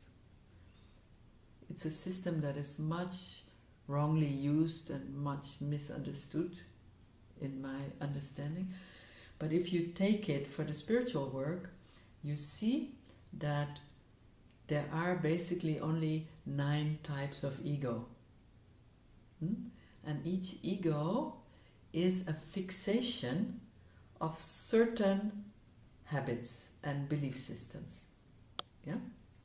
So once we begin to understand that we are in a box. People always say, I don't like Enneagram, don't put me in a box. And I Yeah, say, that's what I say, don't define me. I Yeah. don't want to be defined. but Enneagram shows you the box that you live in. But what's the use? Yeah, wait. No? Oh. So when you see the box that you use in, when you live in, Yeah. then you know your spiritual path. Because then you know very precisely what are your traps, Mm-hmm. what your ego is after, how that blocks you.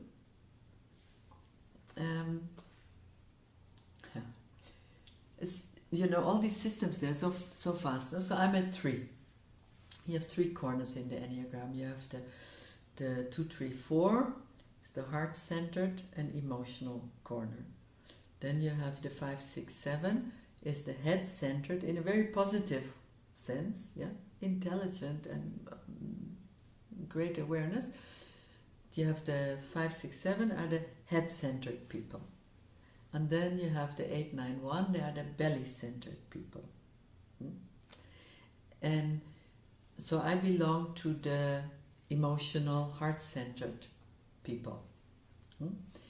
Now, knowing my type, has helped me enormously to, for example, the 3 is the great achiever. Image and achievement. So I always thought I'm not a 3.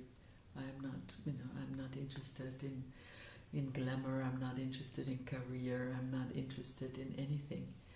Till I discovered that I was an inner achiever, on the way to enlightenment, and you have to be the first and the best and and then you start to realize how your whole mechanism functions and how hard it is. For me, it's really hard to transform this personality, because my personality is fast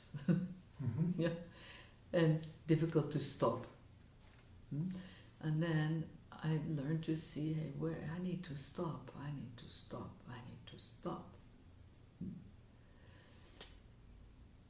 So could this maybe be my ego, which says, no, you're going to get discovered if someone starts figuring out your Enneagram type, or... Yes, and then what happens? Let's say I discover you, and then... Yeah, that feels very naked. Yeah, and you see, that's exactly what we need to be on the journey, Also gives you a responsibility, because if you know, you cannot say anymore that you don't know. Yes. It makes you awake, it makes you aware, it makes you see that, for example, in my case, what I all had called nobody, I start to see this nobody is a particular way. Mm-hmm. It's very helpful. And when you say, it's scary, I will be discovered, and then that points to something very important, that for all of us, the ego is so afraid to be discovered because feels so unworthy and has so many hiding places.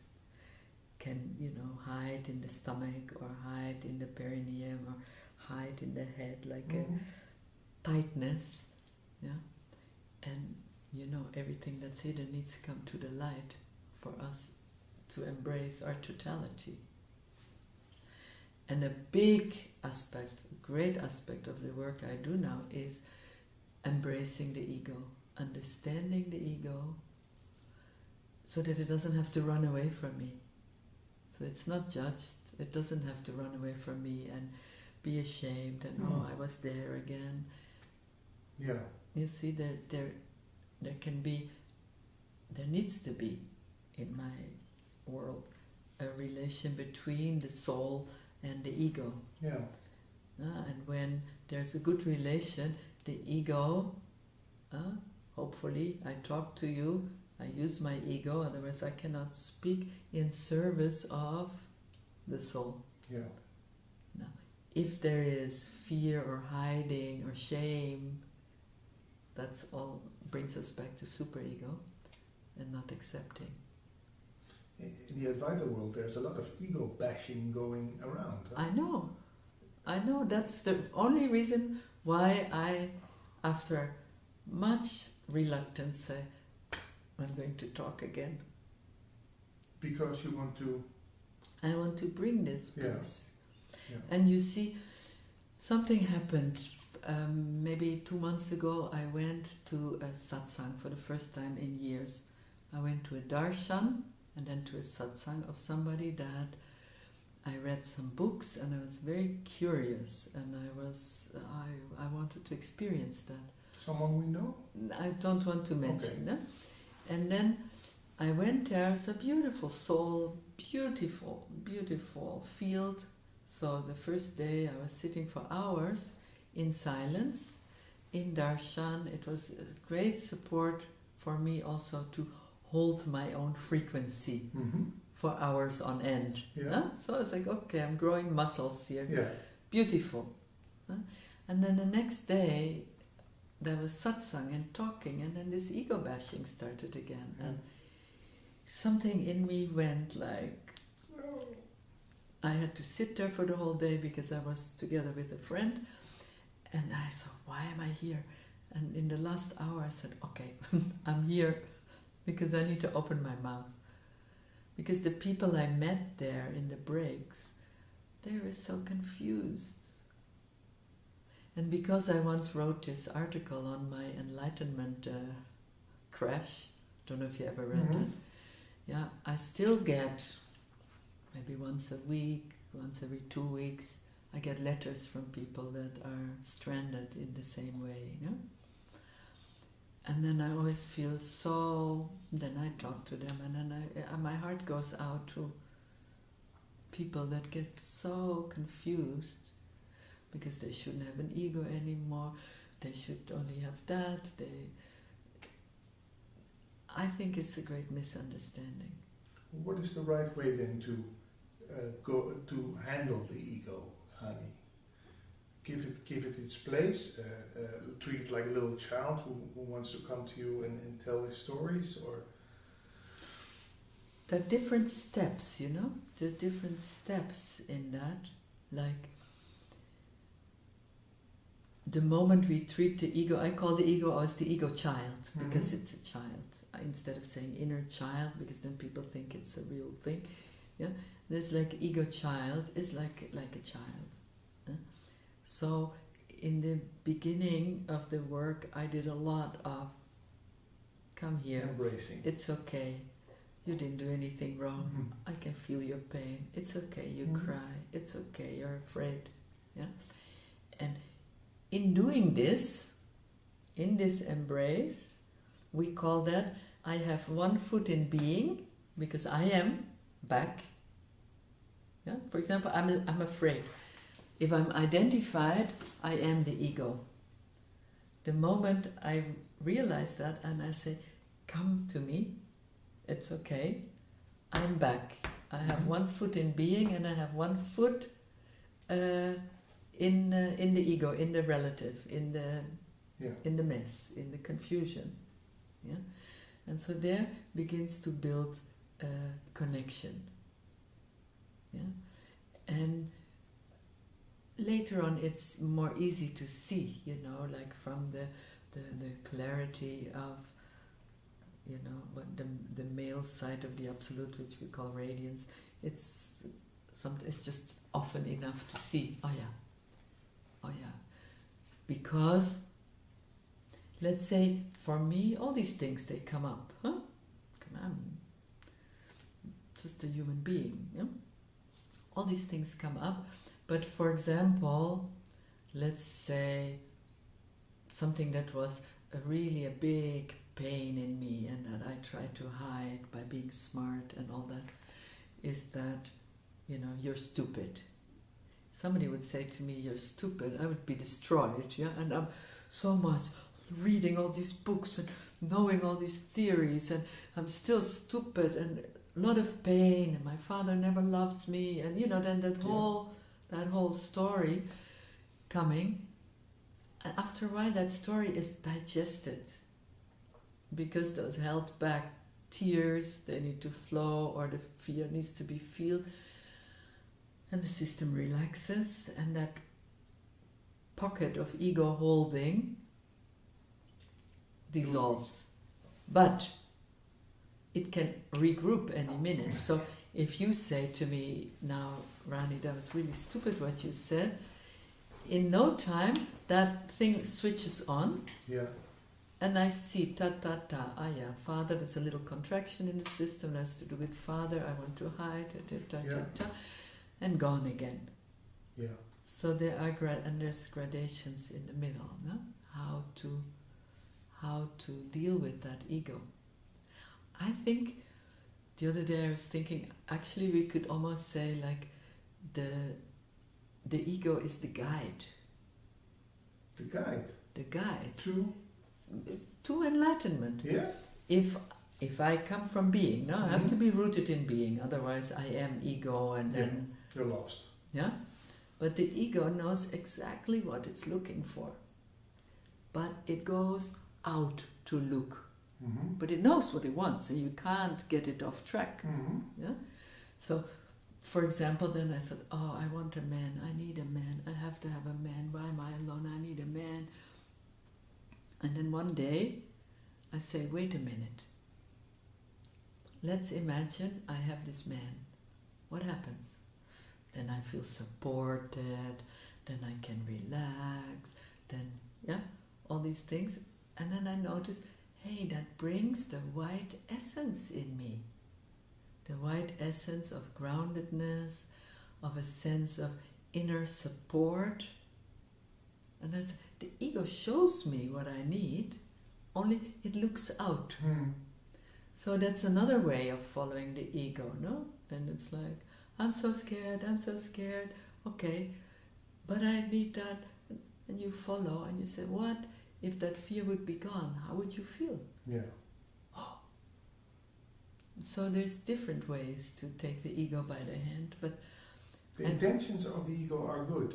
Super. It just looks out, Outward. looks in the wrong direction. Yeah. Hmm? And it's because that's how we were taught and learned that happiness can be found in the world, bliss can be found in the world, permanent satisfaction can be found. Yeah. Some people nowadays say even it stems from the time in the womb, because we knew that the nourishment came from the uterus, came from the placenta. Yeah. And then we are with children, we know we get the breast or we get the bottle. Yeah, that brings relief. Exactly. And then we have developed deep in our system that if I need something, I need to go out. Yeah. Because as babies we couldn't be aware that was only the physical nourishment, because we were already this essence. Yeah, that's a great way of saying. We're almost talking for an hour. I have some short questions I want to ask you, some practical things. Where can people find you? Do you give, you're planning to give some talks in Germany? No, on my website you can see, Okay. On my website I have in the moment 1, 2, 3, 4 ongoing groups. And you can join a group like that, or? No, these groups, they only when a new one starts. Okay. Yeah, and that's one reason also why I want to come to Amsterdam. Until now, my Diamond Logos, we call groups, they are only in German. And there's people from Italy that want to come, or from Holland that want to come.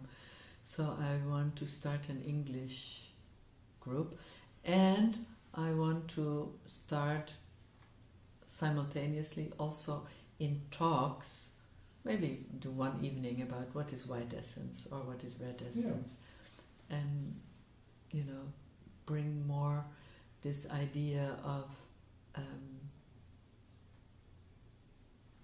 don't be so nasty to the ego. Yeah, that's a good message to bring in this Advaita world. Aaron, do you want to ask anything? No, I was wondering what your opinion is about the Enneagram, because most of what I experience is that most people use it to analyze other people. And in my perspective, the Enneagram is perfect to analyze yourself or for self-inquiry. Yeah. What's your opinion about that? Yeah, absolutely, like what you say, like just before I said the Enneagram is one of these misused, but we can misuse anything. We can also misuse essence, we can misuse anything, and people use it to point at other people. People use it to box themselves even more and say, no, I can't do that, I'm a 5 or I'm a 3 or I'm a 2. No? So, as an excuse. And so we can use, that's, the ego is, of course, super smart and wants to survive at any cost, so it uses whatever.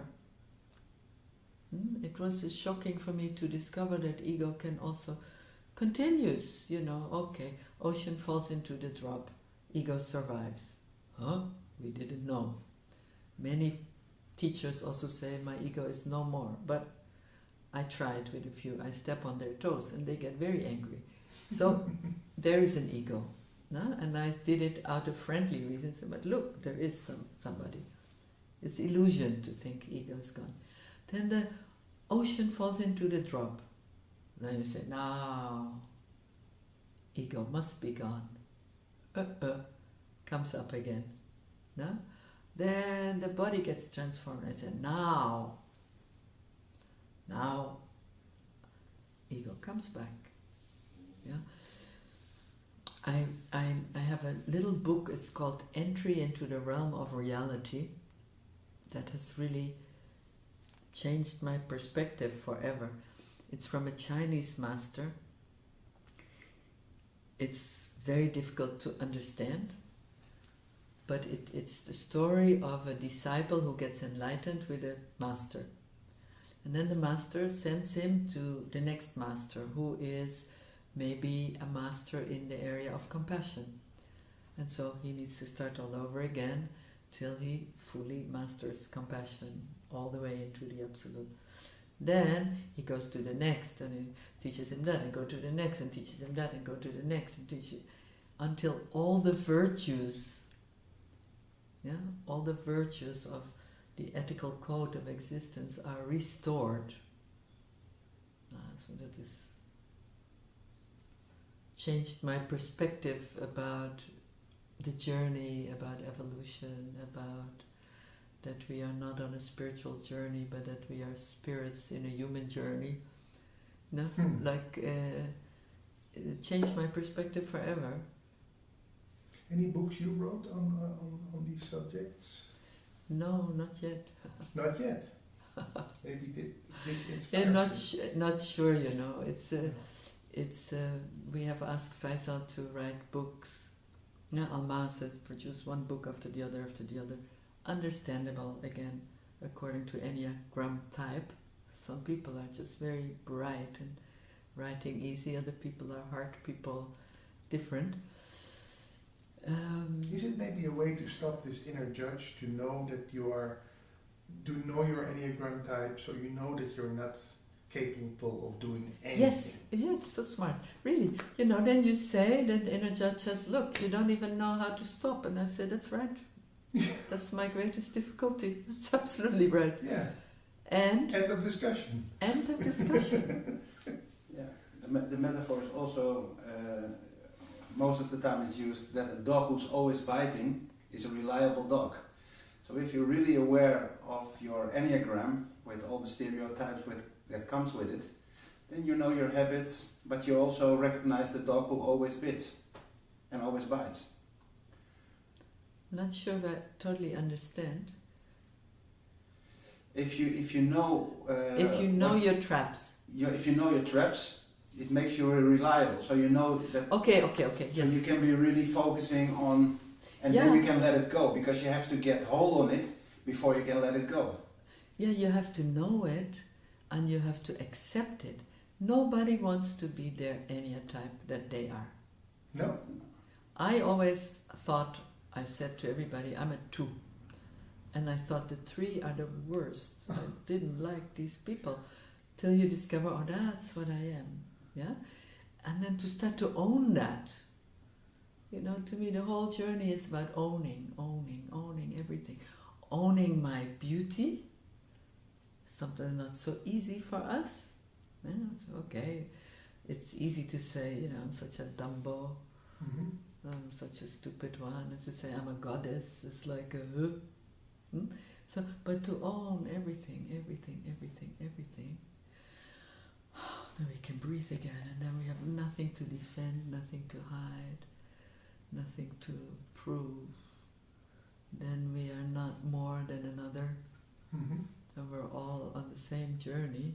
And all the numbers have the same purpose. They're different purposes, but in Yes. total... Every human being has the same purpose. Eh? And that is? Everybody wants to go home. Go home. Yeah. Go home. How come you seem so very confident to me, a very confident woman, but not in a cocky way, not in a way of that I think, oh, this woman has her nose up in the air. Is that the quality you have always had, or is that because you know yourself, you know your traps, you know your what you are good at, what you're not good at? Why is that? I would thank it to Amma and Faisal. I think sannyasins as a group are rather known for their arrogance than their humility. Yeah. So when I came to Amma as a sannyasin, I was shocked to see my own arrogance, my spiritual arrogance, thinking I was, hey, and after all I had already awoken and come on, you're talking to Rani. And Amma teaches humility. Yeah, doesn't matter who you are, where you come from, you go with 2 or 3 other people on the floor on a coconut mat in a very simple room that is so Spartanic, like you don't believe it, yeah, and Amma's whole being and her whole teaching is humility and service, and Amma's helping me to have at least a little bit of humility, because humility is so difficult. Humility, I love what Benjamin Franklin once said. He said, humility is my most difficult thing, because the rare moments that I am truly humble, I'm so proud of myself. You know? So that's why I say humility. And Faisal has such a beautiful soul, such a brilliant teacher, such a wise man, and he is very normal. Mother Amma is still alive. Is Faisal also still alive? Yeah, Faisal's still alive. And does he do any work? Yes, not so much anymore. We're having only once a year now in Europe, like 3-day integration retreat, 3-day teacher training. It's very minimum. But he's still there. I talk to him often. Okay. Well, thank you very much for this nice talk. Thank you for asking me. It's through talking to you, I notice how happy I am to talk about it. And it flows naturally, so please don't stop talking. I'm just beginning. Yeah. Thank you. Hey, thanks. Nice to meet you also. Yeah, thank you so much.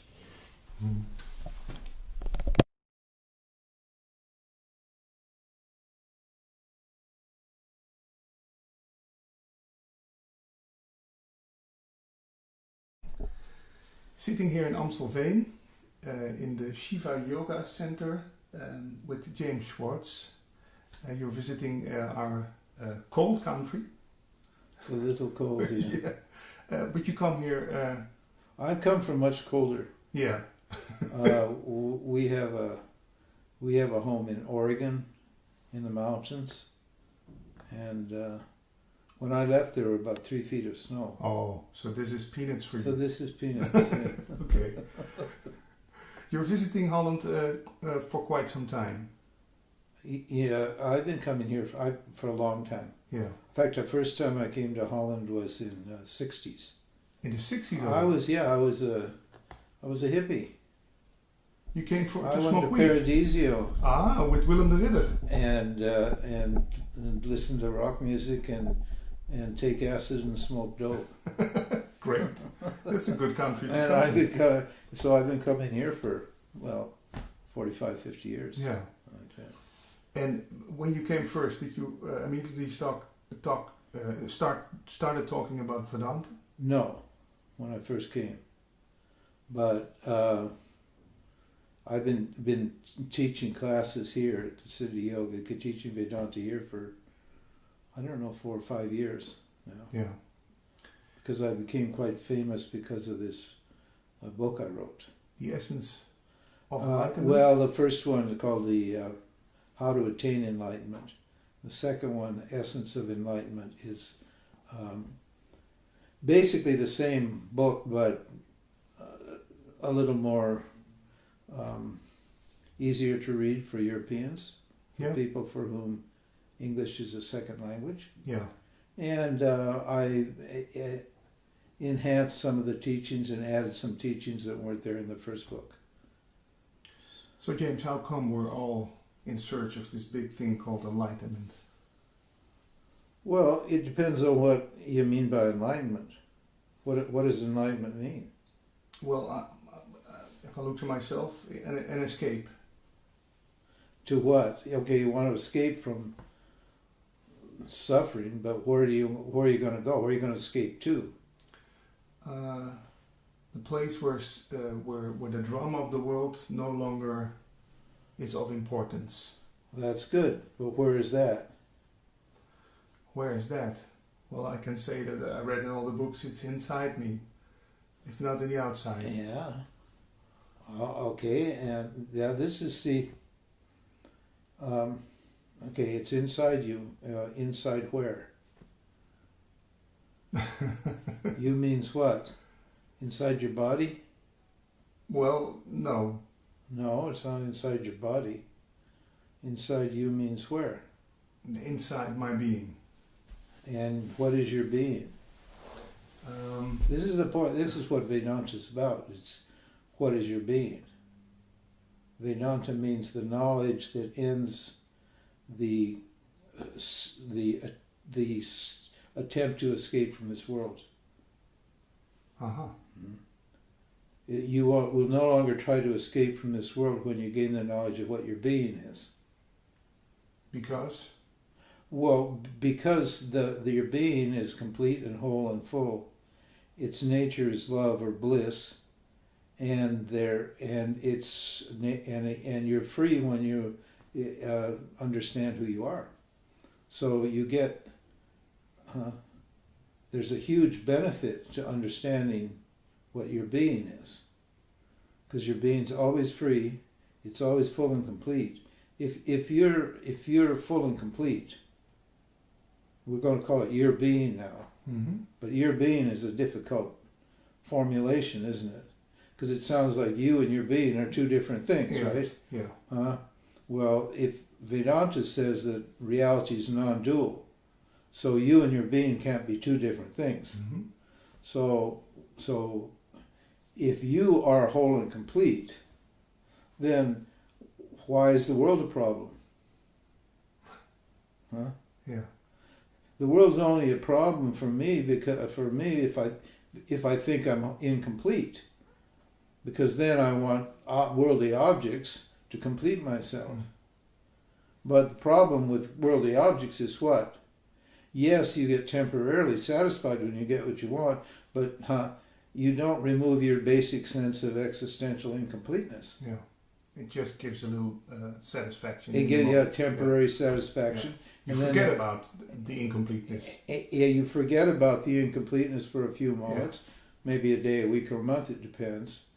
And then what? It immediately returns. And now what? I need another object to complete myself. Yeah.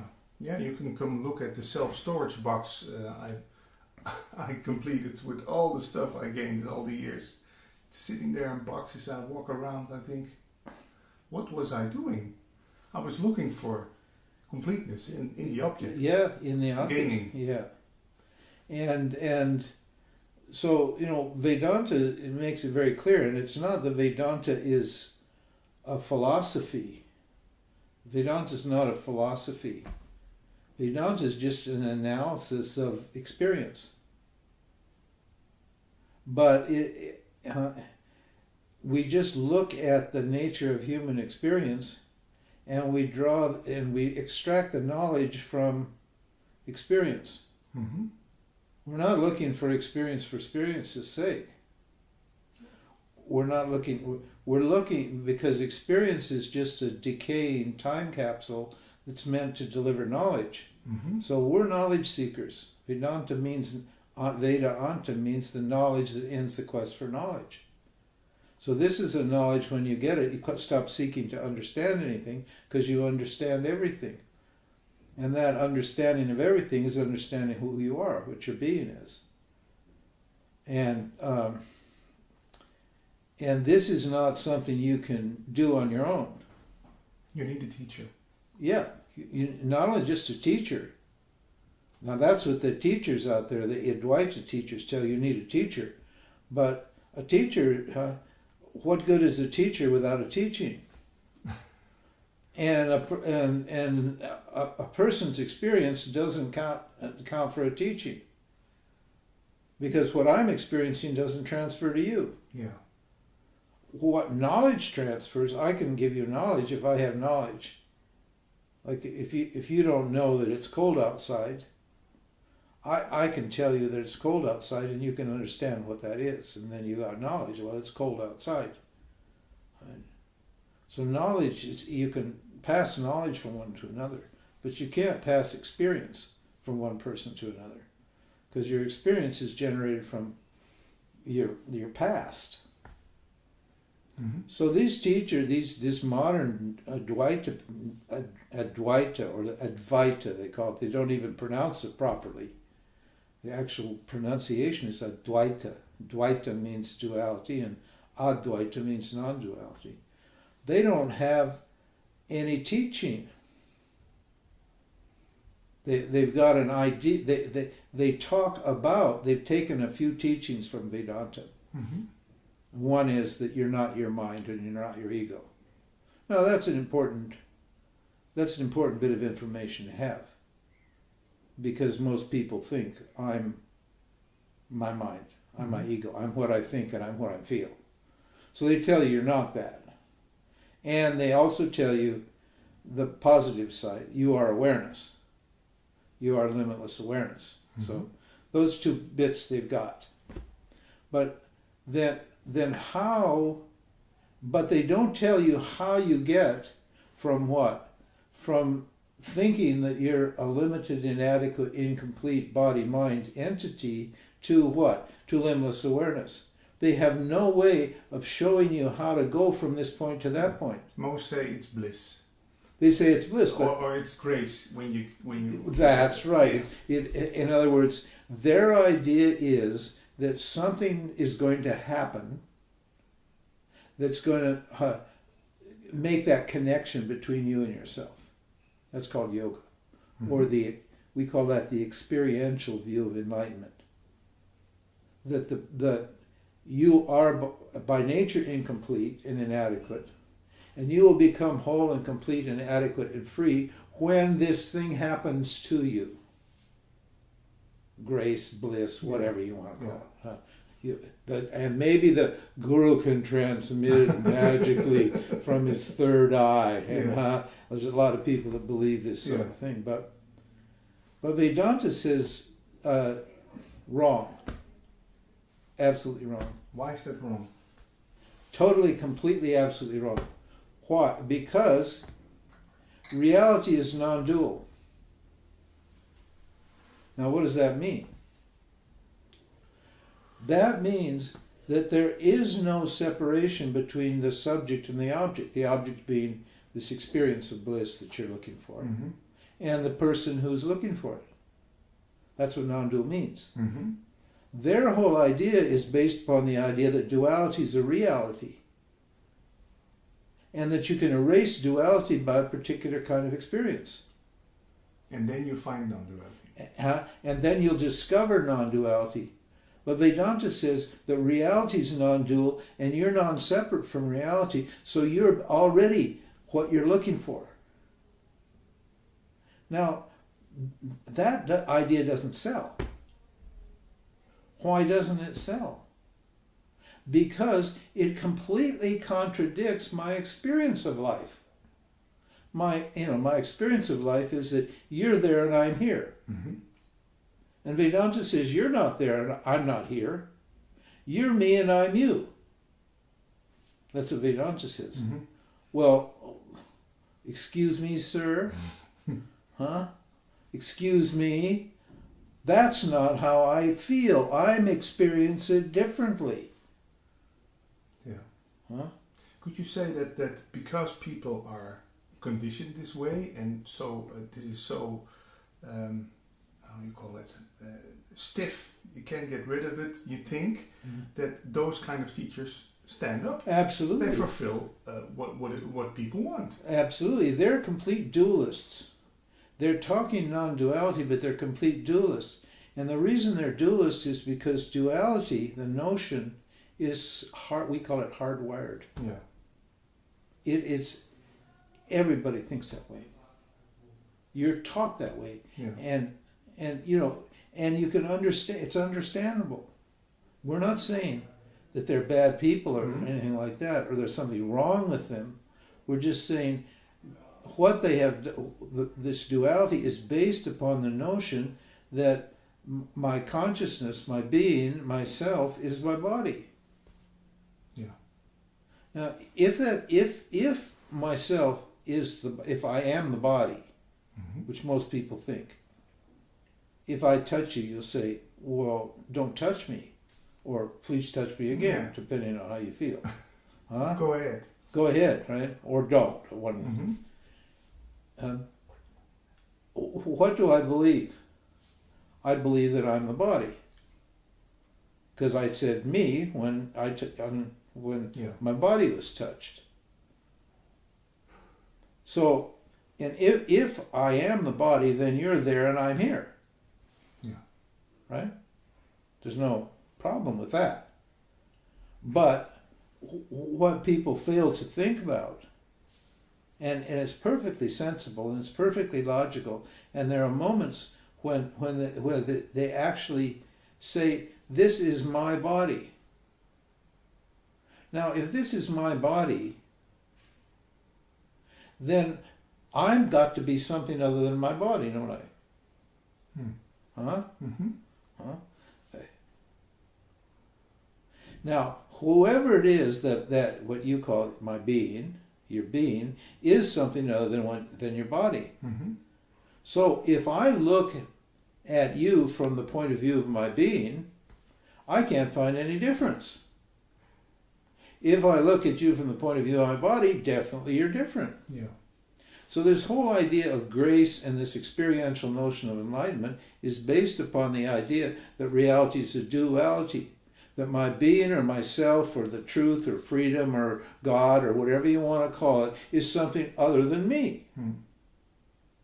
Yeah, it has to be found. It has to be found. Yeah. And there's no space between you and yourself. It's a journey without a distance. There's no space. Yeah. Because reality is flat. It's non-dual. Flat is not the right word, but you get what I mean. Mm-hmm. There's no actual separation. Yeah. If there's any separation between me and anything else, then I can have a journey, then I can do actions and so forth and so on. Yeah. But if there isn't, then there's nothing I can do about it. Except what? Understand what non-duality is. And this is where Vedanta comes in. Now, you say, well, that's all intellectual, James. That's all very intellectual. You see, I'm going to tell you that the problem is your mind. You're just thinking. This is all intellectual. No, we're talking knowledge. It's not intellectual. Knowledge is not intellectual. Knowledge requires an intellect, but knowledge is not intellectual. What is knowledge then? Knowledge is what's always true, or what you can never dismiss. It has no opposite. It has no opposite. There's no way you can remove it. Like, fire is always hot, right? Sugar is always sweet. There is never... So that's knowledge. Yeah. Non-disputable. That's right. It's indisputable. Yeah. Now, Vedanta says it is indisputable that you're free. It is indisputable that you're whole. It is indisputable that you're complete. It is indisputable that your nature is love. That's indisputable. But okay, then why will no one accept this fact? We say that's a fact. You cannot. Mm-hmm. That's the truth. We say that's knowledge. Then why doesn't anybody accept it when I tell them? You think they know better? Yeah. No, because they believe that they need to have an experience to prove it to them. Yeah. Yeah. Show me. Show me. We show you, and you will get an experience that confirms it, but the experience will be the result of the knowledge. Mm. They don't care about the knowledge, they only want the damn experience. Fast. The fast and easy way. Yeah. So they get the experience, that they feel so good when they get this experience of non-duality, that what do? They don't understand the knowledge that's contained in that experience. So when the experience ends, what do? They have to go get the experience back again to feel whole and complete and non-dual again. Yeah. That's why we have this thing called satsang hoppers. People who visit all the retreats, the satsangs, to fill up or to... Absolutely. Yeah. And we get, Vedanta gets the satsang hoppers when they're no longer going to hop anymore. Yeah, they stopped hopping. The non-hoppers. The non-hoppers. They realize they've hopped, but they realize you can't hop there. Yeah. So James, here I am. I stopped hopping. Well, good for you. Yeah. That's the first stage. Yeah. If you haven't stopped hopping, we can't help you. And we say, go ahead, keep hopping. Mm-hmm. Just keep right on hopping, because one day you'll stop hopping, because hopping doesn't work. Chasing objects, doing things doesn't work. And a mature person, a grown-up person, understands that.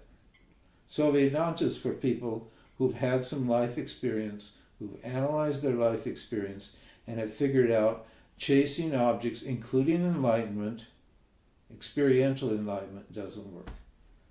And then somehow, if they've got good karma, if they've got good luck, their grace is what? They hear about Vedanta. And they're ready to what? Convert their desire to experience something into a desire to understand who they are. So I'm done hopping. I'm come and visit you. Yeah. What should be the first question I ask you? Who am I?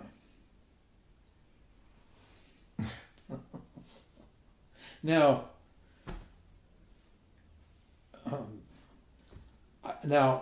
I can tell you who you are, but then you say, okay, so what? I still feel inadequate and incomplete.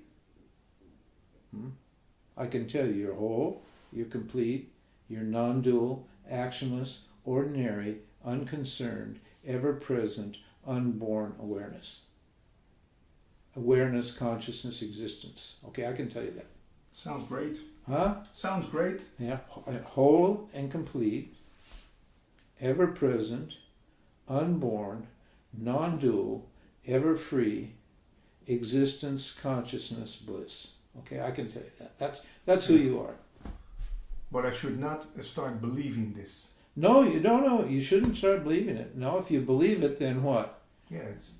Well, you should believe it. You should believe it pending the results of your investigation. If you don't understand it immediately, if you're prepared to understand it, then you'll understand it immediately, and just that knowledge will set you free. But most of us are not prepared to understand it. So to understand it, I have to believe that that's true. And then what do I have to do? I have to practice inquiry until I can understand until I see that it's true. Yeah. And then the belief turns into knowledge. So we call this faith or shraddha. But it's a peculiar kind of faith. It's not blind faith.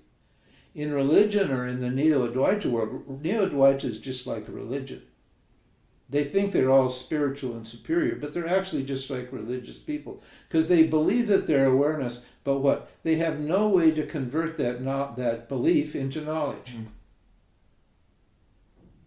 They have to keep relying on experiences to prove it to them. Yeah. Keep reading the books. Keep reading the books, keep going to the satsang, Yeah. all that sort of thing. Yeah. So first of all, I have to analyze, well, why doesn't this statement make sense to me that I'm whole, complete, unborn, limitless, non-dual, unconcerned, ever-present, existence, consciousness, bliss? Okay, why don't I understand that? That's the point. The first thing that comes to mind to me is because I've been told otherwise all my life.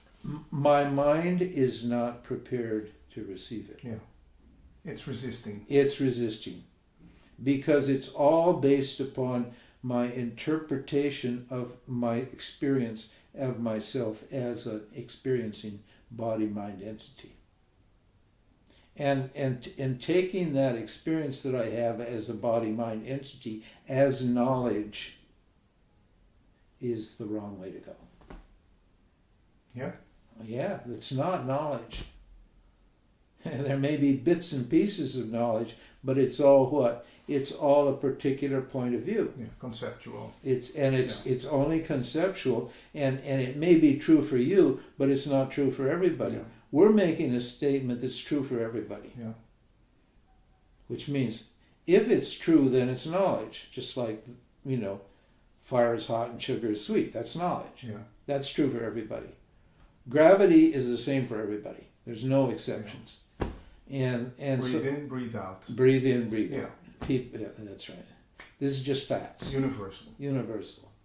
And this is a universal truth. Everybody, everything, not just every human being, but everything is existence consciousness, is full, complete, ever blissful consciousness. Mm-hmm. So I can't understand that. Why can't I understand that? Because my mind is not adequately prepared to understand that, because I'm so conditioned to the opposite view. Yeah. My whole thinking patterns, my whole everything about me, my emotional patterns, all that are based upon the incorrect assumption that reality is a duality. And there's some Advaita teachers, James, who say, well, it's a paradox. It's both. Let's say duality, and it's dual and non-dual at the same time. They're absolutely right, but they are correct. It is and it isn't. It's duality if I look at it from this point of view, and it's what non-dual if I look at it from that point of view. So now we've got reality is a both and, not an either or. Okay, now how do I explain that? Because that's a big problem, isn't it? How can something be a duality and a non-duality at the same time? Because my idea is what? Non-duality cancels duality. Yeah. If things are non-dual, then they're not dual. If things are dual, then they're not non-dual. Yeah. Now, what is the teaching that they have to remove that question? What teaching do they have? Advaita, yeah. No. No? That's just Advaita just means non-dual. Mm-hmm. So non-dual doesn't remove that problem. What does? Yeah, you don't know because none of them know because, Because Vedanta is the only spiritual teaching that has the answer to this. We call it Satya Mithya. Okay? This is and if you understand this, then it will set you free. Oh. Huh? I'm hanging on your lips. If you understand this, it will set you free. In fact, it is the essence of freedom or moksha. This Satya Mithya comes from a statement made, a Vedanta statement, made in the 8th century that is based upon the Upanishad texts. This idea, Satya and Mithya, is based upon the fundamental source texts of Vedanta, which come from the Vedic age thousands of years ago, thousands of years before Christ. And that statement is this: Brahma Satyam, Jagan Mithya, Jivo Brahmeva na Paraha. Okay. Now, what does that mean? I wanted to tell you that because I want you to understand that this is not James. Okay, I didn't invent this statement. Okay, I'm going to explain this statement to you, and hopefully in such a way that it will set you free. Now, what is that statement? In other words, the problem is, how do we resolve the idea that reality is a duality and reality is not dual? That non-duality and duality are not opposites. They're the same coin. That's right. Because reality is non-dual, then if non-duality exists, then how do we explain? I mean, if duality exists, then how do we explain it? If reality is non-dual, how do you make that explanation? Because that doesn't make sense, does it? See, so we got to get. You can't say that that duality doesn't exist, can you? It looks that way. Yeah, because why? Because you experience duality. Yeah. So you and the Neo people, the Neo Advaita people, they try to tell you that it doesn't exist. This is how they get around this problem. But they don't get around the problem by saying it doesn't exist. Tony Parsons and these people. All there is this. All there is this. They don't get you away. They cannot explain to you why then that you're experiencing duality. If all there is this, then I shouldn't be experiencing duality, should I? So how is it that I'm experiencing duality, but you're telling me that the reality is non-dual? See, we come back to this basic issue. Huh? Tell us, James. Brahma Satyam Jagan Mithya Jivo Brahmeva na Paraha. Brahma Satyam means what? Consciousness or existence or being, what you call being. Mm-hmm. Well, being's a good word, fine. Sat is the word Sat. Brahma Satyam, okay? Being means Sat. What is? Reality. Mm-hmm. Reality is what is. Isness or reality or truth or God or consciousness. These are all synonyms. Brahman is Brahma what? Is limitless. Okay? Mm-hmm. Your being, who you are, is limitless. That means you're free. You have no limits. Not bound. No boundaries. No duality, no divisions, no limits. It doesn't mean big. Limitless doesn't mean big. All over the place? It doesn't mean all over the place. No. What does it mean? It means you are not modified or changed by what happens to you. Because non-duality means there's no time and space are not real. So you can't say that the self, you, are big, and you can't say it's small. In fact, our scripture says it's bigger than the biggest and smaller than the smallest, which means that it neutralizes the idea that it's spatial. So you're not big means what? That you're Satyam means what? You are limitless means that you don't change when your experience changes. That's a good one. You don't change when your experience changes. When things happen, you don't change. What? I think that everything that happened changes me. I'm I'm an experience junkie. I'm an experience junkie. My whole identity is based upon what happens to me. Yeah. And we're saying, no. And how am I going to show you that? How am I going to show you? Because we're saying this is a fact. Mm-hmm. So if it's a fact, then we have to be able to point out this fact to you. We have all of our teachings prove this fact. I can just give you one or two or a few. Mm-hmm. For example, it's your experience that you observe your thoughts. Yeah. You know what you're thinking. They're just then. Yeah.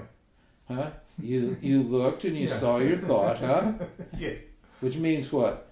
Your thought is an object known to you. Yeah. Right? Now, if you take... So, I am watching my thoughts. When that thought occurred, and I produced that thought in you by asking you that question, I caused that thought to happen. Okay? Now, when that thought appeared, did you come into existence? Were you born? Were you suddenly created at the moment that thought came? No. No. You weren't. You were there prior to the thought, weren't you? Yeah. Okay. When the thought was there, were you present? Yeah. Yes, you were. And when the thought disappeared, did you disappear with the thought? No. No. No. In other words, what? You're present and aware and conscious, and the thoughts are what? Appear and disappear in you. Yeah. Isn't that your experience? Yeah. That's the experience of everybody. It's the same for everybody. Yeah. Did that thought change your awareness, your consciousness, your existence? Did you become a different person, a different being when the thought appeared and when the thought disappeared? No. No. No. That means what? What you experienced didn't affect you at all. Yeah. That's what limos means. Doesn't matter if it was a dirty thought, a good thought, bad thought. It has nothing to do. No. No. Doesn't change you. That's called satyam, that's called you, that's called the truth, that part, that being, that existence. Yeah. And it is not changed or modified by experience. So Brahma Satya, Brahma means you, consciousness. Satyam, that existence, consciousness. Jagan Mitya, that's the second part of the statement. Mm-hmm. Now what's Jagan? Jagan, our word, you know the word juggler? Mm-hmm. A juggler? Yeah. Huh? That means what? Something that's always in motion. Yeah. Huh? Well, what is it that's always in motion? Our word juggler comes from jagan. It's a Sanskrit term. What is it that's always in motion? My thoughts. Yeah. My mind. My experience. Yeah. My experience is constantly moving and changing, isn't it? Yeah. And that is mithya. Oh, this is a... That's not satya. That's not the truth. Mm-hmm. That's not what's real and ever present. That's mithya. Well, what the hell is mithya? That mithya means apparent and dependent. And we all of our all the teachings basically prove the same equations. But I can give you an example. Look at a wave in an ocean. What's the truth of an ocean and waves? It's all water. It's all water. What's the wave? Satya. Apparently true, isn't it? Mm-hmm. You're very, very clever, because actually most people would say, well, the truth is the ocean.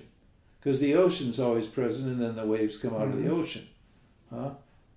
But what? There's also a higher fact there, isn't there? Which is what? The wave and the wave and the ocean are both H2O. Yeah. They're both water. Yeah. Mm-hmm. Now, but the wave, is the wave free of the ocean? No. No. But the ocean's free of the wave, isn't it? Yeah. Huh? Yeah. For the water of the ocean, it's no problem that there are waves all around. That's right. Yeah. Now, if you're this body-mind entity that you think you are, is that a wave or is that the ocean? Well, I could be clever again and say it's both. You could be, but in terms of this little teaching, Yeah. huh? Okay, so, yeah. Okay. That in other words, this person that you think you are, this James, It's just a wave. is just a wave in what? In existence. Yeah. I just come out of existence, and what? And when my life is over, I go back into existence. In fact, I didn't really leave existence because I'm existent when I'm a wave. Yeah. Huh? And when I what? When I cease to exist as a wave, I what? I exist as the ocean. Yeah. So you're just the ocean pretending to be a wave. That's it. Yeah. And the wave, what, is dependent, and the ocean is independent or free. Yeah. Now, what about your experience? My experience is that what is independent always? My consciousness, Yeah. me. And what's dependent? My thoughts and my experience. Now, if that is firm knowledge, you will never confuse yourself with what? Your body and mind. Yeah. Right? If that knowledge is firm, what? You're free. You're immortal. You don't all of these problems that come from in life of living and dying and getting and keeping and all that stuff, all those things disappear. Why? Because they only apply to the wave, they don't apply to me, to the ocean. Yeah. I am what is existent. I am what is always present. Yeah. Now it's hard, huh? Why is that hard to get? It's not hard to get. You got it, right?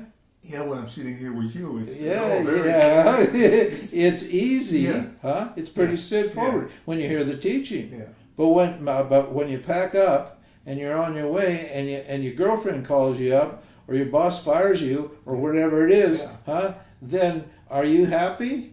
Are you the ocean? Huh? I'm back into the drama. Yeah, you're back into the drama. Yeah. Well, what for? Why? Well, some woman I talked to once said this hypnotic field of the person is so strong outside, let's say, that you have to stand firm in this position of being the ocean. Absolutely. Well, that's right. We call it taking a stand in awareness. Yeah. You have to be firm in it. Because you get pulled back into this. Now, if it's hard and fast knowledge, you don't have to take a stand because it's just a fact. Yeah. So when you hear that your girlfriend left you, you say, "So what? I'm the ocean." And there's lots of waves in the ocean, and maybe there'll be another girlfriend wave, and maybe there won't. But so what? I'm the ocean. I'm always okay. So how come So if the knowledge is not firm, then what's the problem? Well, my mind is not capable of retaining that knowledge. Now, which means what? I've got some work to do on my mind.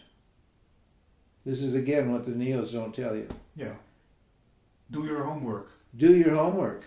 But they don't tell you what your homework is or how to do it. No. They say do your homework.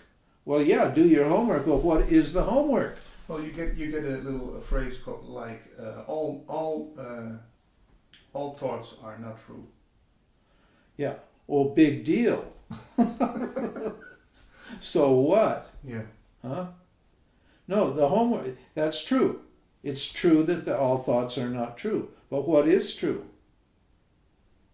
What is the truth? Okay, all thoughts are not true. Then tell me what the truth is. Well, the truth is what? Me. I'm the truth. Well, if I'm the truth, then it doesn't matter whether the thoughts are true or not, does it? Then the issue is not about all thoughts are not true. It's very clear to me that all thoughts are not true. In fact, when we did this little analysis here of our experience, we saw what? The thoughts are not true because they're not present all the time. They're impermanent. Yeah. But this consciousness existence is always present. It's always true. It's permanent. Yeah. And its nature is limitlessness. Its nature is existence. It's free. It's ever blissful. It's always present. So everything that I want, I already have. I already am. Have is a bad word. Mm-hmm. Whatever I want, I already have. This is what people ask me, what do you want? I say, I want what I have. They just look at me, are you kidding? Are you mad? Well, it means I don't want anything because I already have what I want. I am what I want. Yeah. Now, this tendency to always want, this desire, how am I going to get rid of this desire? Because it's this desire for objects that's causing me to forget who I am. As you put it, was what? An irresistible attraction to the object. Yeah. Or something. Yeah, the hypnotic field of the person. The hypnotic field of the person. Right. Unless it's like Donald Trump or somebody like that. That person doesn't hypnotize me. That person turns me off. Yeah. I want to run as far as I can from that person. But, that attraction to an object. Yeah. Right. Could I blame all the commercials on TV for that? Yeah, you can. But does it help me? It does. No, it doesn't help. Yeah, you can blame mom and pop, the federal government, religion, the TV. Because the whole world, right, tells you that there's something wrong with you, and you have to get something. And that you need to get something to complete you. Yeah. Get that new Rolex, get that car. Yeah, get that trophy wife, get that 6-pack abs, whatever it is. You gotta have that, and then you're okay. Then you're complete. Yeah. Then the search stops. Yeah, you're okay for 5 minutes. Yeah. But 5 minutes of happiness is not good enough for me. No. I want to be happy all the time. James, can I tell you some dogmas from the Advaita world, which I'm very curious about your vision on it? Sure. For example, this world is an illusion, they tell me. Uh-huh. And what I just heard from you gives me a sense of that also, that you say this world is not real, full of objects. Yeah. So it's all temporary. It's temporary, yeah. Yeah. So we don't like the word illusion, although that's okay. Illusion is something you experience, but it isn't real. Is the world real? That's my question. No, the world is not real. Satya, Brahma Satyam Jagan Mithya. Mm-hmm. Now, Mithya is an interesting category because it's neither real nor is it not real. The ontological category is different. We think, well, is the world real or not? No, the world is mithya. Now, what does real mean? Real means always present and never changing. Yeah. Huh? So that's the definition of real. What's always present and doesn't change. Yeah. Okay, so that's real. Now, the world is what? Sometimes present, but it's always changing. Isn't it? Mm-hmm. Because the world is nothing but your thoughts about the world. The world is just your experience of the world. And your experience is only subjective. If there was any objective world, then everybody'd see the same thing here. Yeah. Huh? For a little ant, the world is completely different. Completely different. A tree is a conscious being, but it looks different to the tree. Yeah. And then from one person to another, depending on their condition, it's totally... Yeah. So there's not one world, one objective world, would you say? There's no... the world is non-objective. Well, there is an objective world.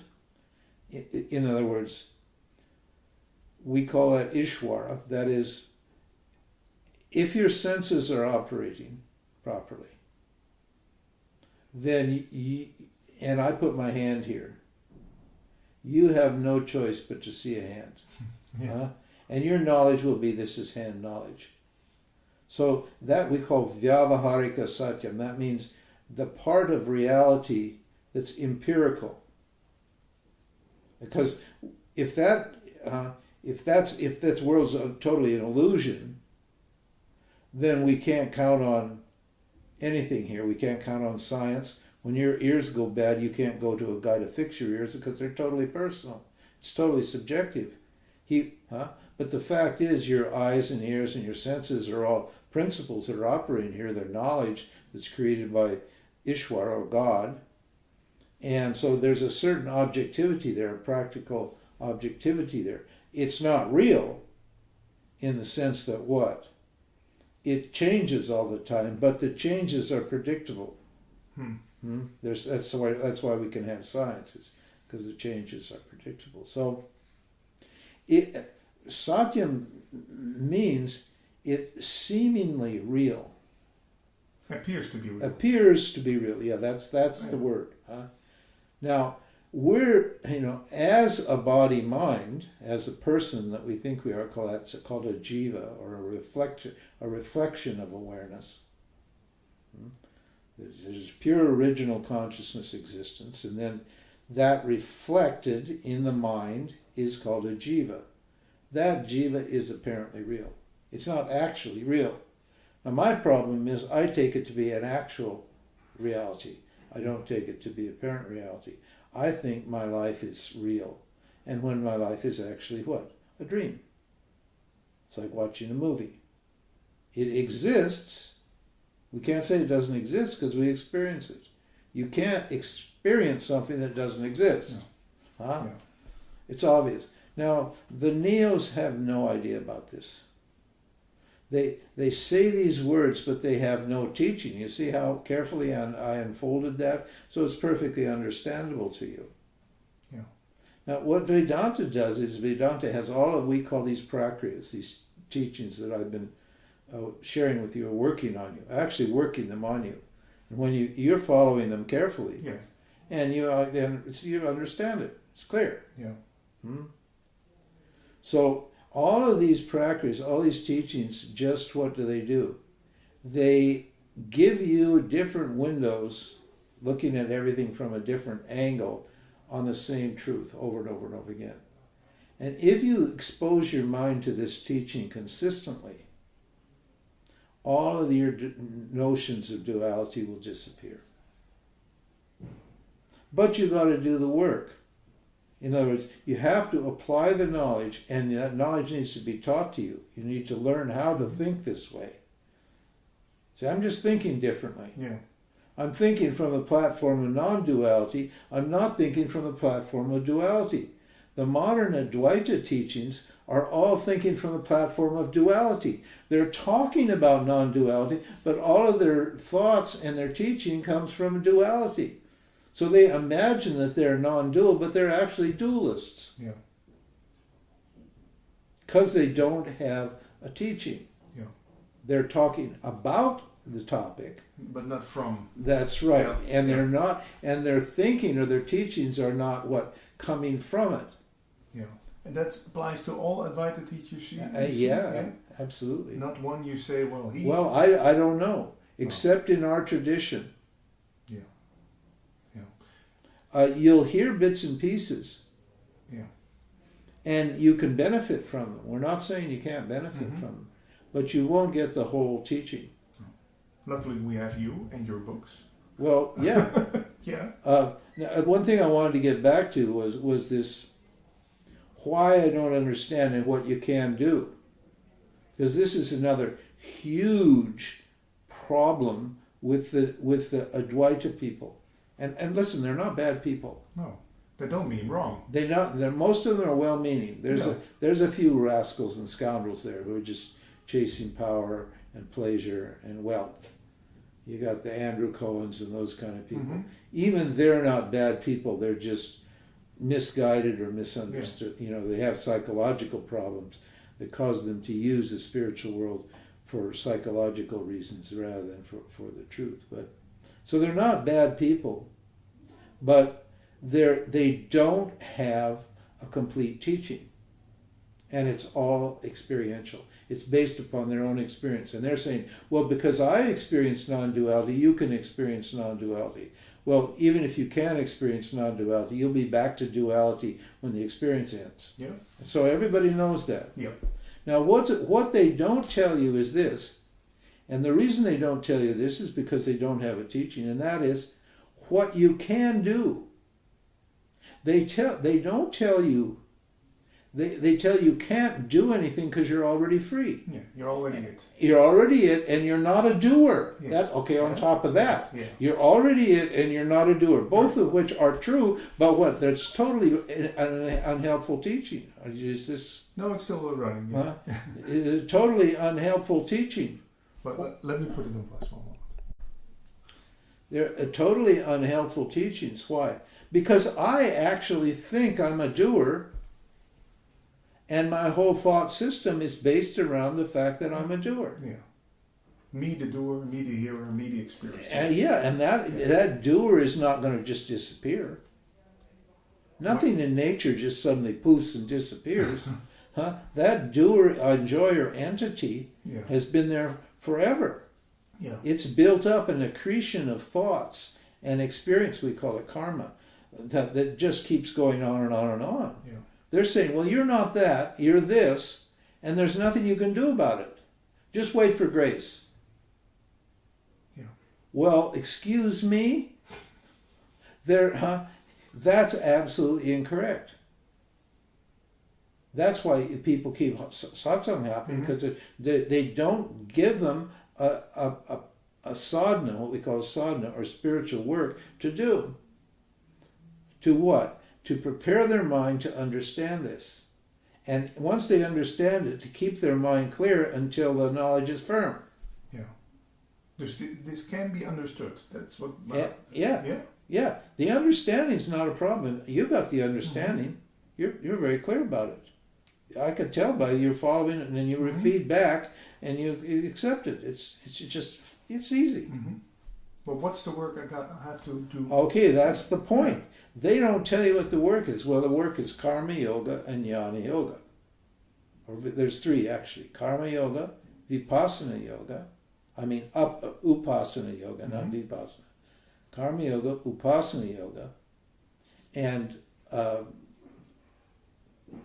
yoga. Well, we'll call it jnana and upasana. So we could just reduce it to two. Karma yoga and jnana yoga. Now, what is that?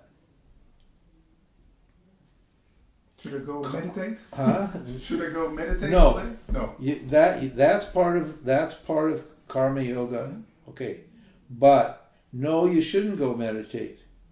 You should until you're practicing karma yoga. Why? Why shouldn't you meditate? Because unless you practice, because meditation's the same problem, isn't it? You get quiet. It's just like an epiphany. You get peaceful and you get quiet. As soon as you stop meditating and go back to your life, what happens? Your mind gets disturbed again, and then you have to run back and start meditating again, don't you? Yeah. So you got the same problem with meditation you had in the world, chasing the women, chasing the money, chasing the power. As soon as the thing changes, you got to go back and get it again or get another object. Yeah. So meditation doesn't work unless you have karma yoga. Now, what is karma yoga? Karma yoga burns up your karma. Well, how do I burn up my karma? Everybody says, well, you got to get rid of your karma. And of course, the Neo teaching is that you got to stop your mind. Stop thinking. Well, yes and no. First of all, you can't stop thinking. You can reduce your thinking to some degree, and you can change the quality and texture of your thoughts, but they don't tell you how to do this at all. They just tell you it's an act of will or something, or go ahead and do it. But you can't do it. You need karma yoga. This is the most glaring and biggest problem of this Neo teachings, these Advaita teachings. Advaita teachings, as they call it. You're not so fond of. Well, no, I'm not. I mean, I went through it, see? Yeah. It's not that I'm against it. No. I went through it. I think I was a lucky one who got through it. And didn't stop. And found Vedanta. Yeah.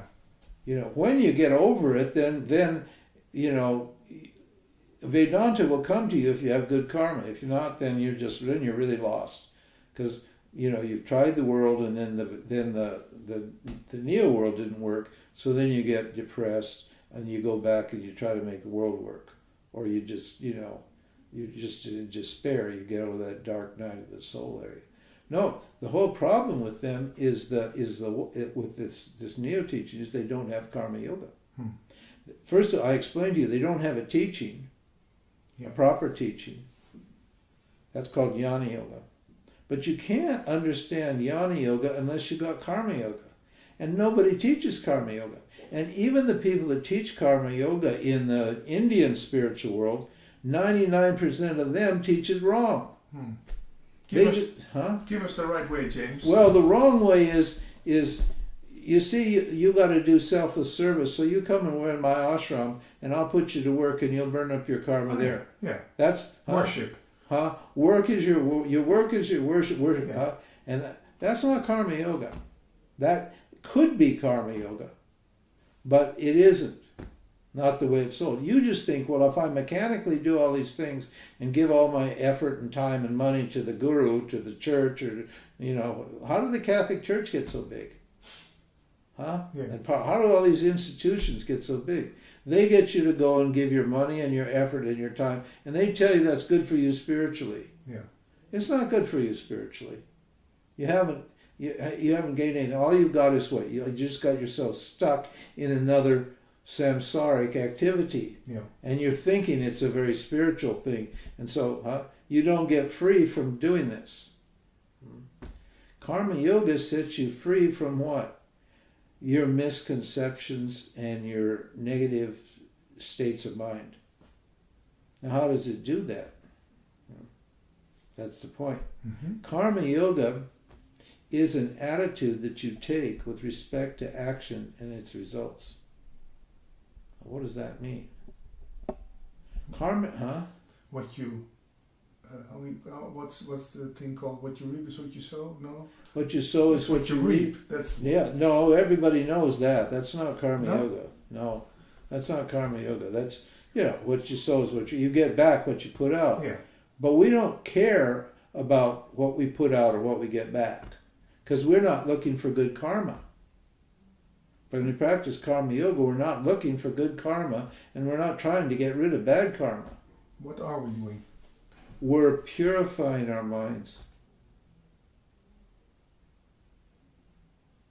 Why do we want a pure mind? So we can understand these teachings. And so once we understand it, the knowledge sticks. Yeah. And that we're no longer confused and identify ourselves with objects that are appearing in us, and we remain free. So karma yoga is not about making good karma. It's making room. Yeah, it's because there's no bad result from karma yoga.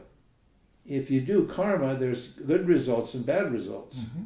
If you're skillful, you'll get maybe more good results than bad results. If you're not so skillful, you'll get more bad results than good results, and you'll be a depressed person or an angry person. Happy people are people who basically get more good results than bad results, because they're skillful in action. But karma yoga is not skill in action. Karma yoga is what? Removing the tendencies that are causing you to chase objects. Now those tendencies are called vasanas. This is a technical discussion based upon that. Whenever you do an action, it causes a result. It causes an immediate result. Like if I insult you, say you're a jerk, and you punch me in the nose, well, that's an immediate result. Yeah. Huh? If it feels good that when you punch me in the nose, then the next time somebody insults you, you will punch them in the nose. Yeah. You had another option. You could not punch them in the nose, or you could feel bad punching them in the nose, so you wouldn't do it. But no, you when they feel, hey, you punch them in. Why did you punch them in the nose the second time? Yeah, because it felt good. Yeah, because you got a vasana to do it.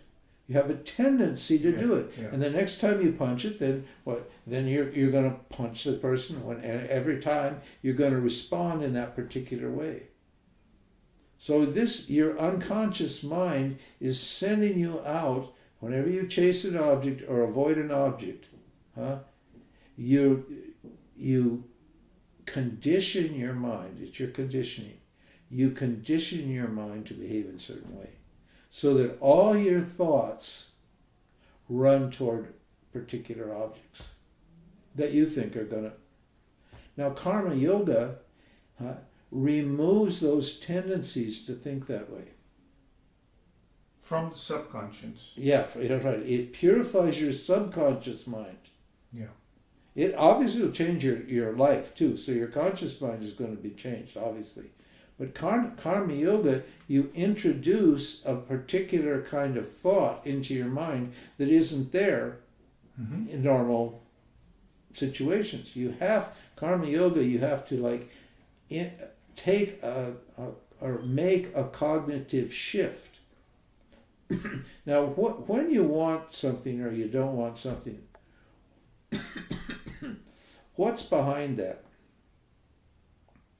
Fear or desire, greed, or anger.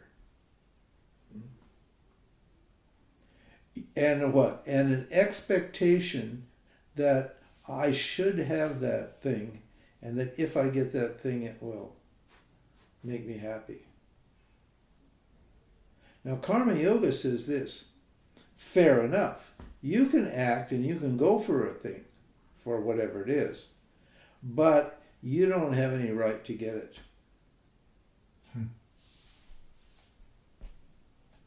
Now, everybody basically knows that, don't they? Because if it was your right to have what you want, to get the results, and you only do actions because you want the results, and you think those results will complete you. The problem is that what? That I am not the one that produces the results. Am I? No. Because if you produce the results, then you'd have everything you want. Yeah. But I don't have everything I want. That's why I'm upset and unhappy and miserable, and that's why I'm seeking things, spiritual things or whatever, or worldly things. It doesn't matter. So then, what is it, or who is it, or what is it that's producing the results? My karma. Yes, but who's producing my karma? Where's my karma coming from? Because my karma is not up to me either, is it? No. Or apparently not up to me. It actually is to some degree. But you never know what's going to happen from one moment to the next. Yeah. This is why everybody's constantly on their cell phones and stuff and on the internet checking the news and figuring out and talking to their friends and trying to figure out what's happening all the time. Everybody's nervous and anxious and concerned about what's going to happen. Why? Because they don't know what's going to happen. Yeah. It's trying to reassure yourself that everything's going to be fine. Everything's going to be fine. Is the world safe? But is the world? But the world is never safe. No. And yet results keep coming. So where are the results coming from? From the field, from the world. We call it the field of existence. When I make an offering, in other words, when I do an action into the world, we call that an offering. So karma yoga is like a religious thing. It's not religious like religion. It's like a contribution or making an offering. When I make an offering to the world of my actions, then what? That result of that action is out of my hands now. If the result of my actions is out of my hands, then is any of the subsequent anxiety and worry for the results a legitimate? Huh? No. No. No. No. if I have control over the results, then yeah, worry, get yourself all fear, worry, desire, do all the things manipulate and try to change and make everything change and to make it work. But hey, it's not up to me. Yeah. Well, who's it up to? The field of existence. Okay, God. We're not afraid of the word God because we know who God is. Mm-hmm. Spiritual people hate the word God. It's got too much religious connotations about it. So we just call it the field of existence. So, or Ishwara. We have a technical term, Ishwara. We have several words for it, but basically it means what? The field, my environment, is what's determining the results. So, understanding that, what do? I surrender the results of my actions to the field or to God. I let go and let God. Yeah. Okay? Yeah. Inshallah.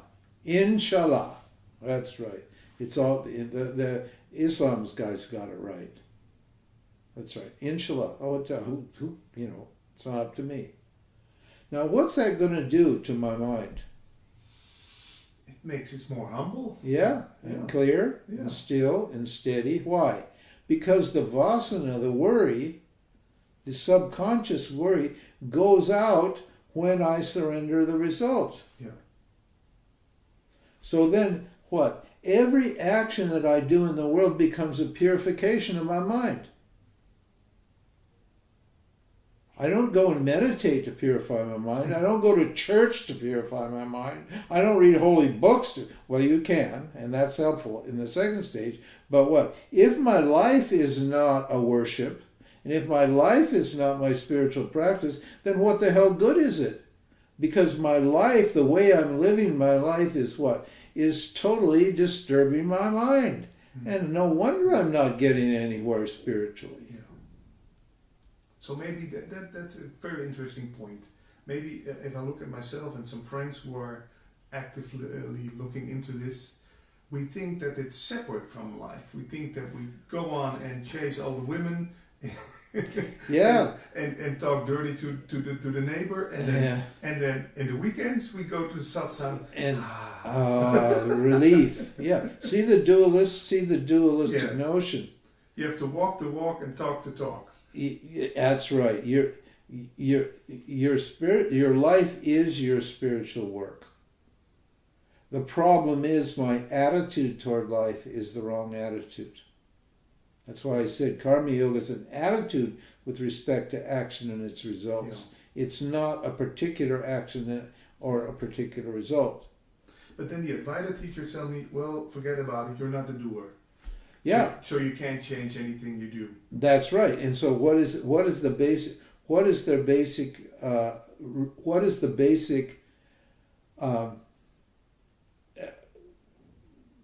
subjective result that I get from that?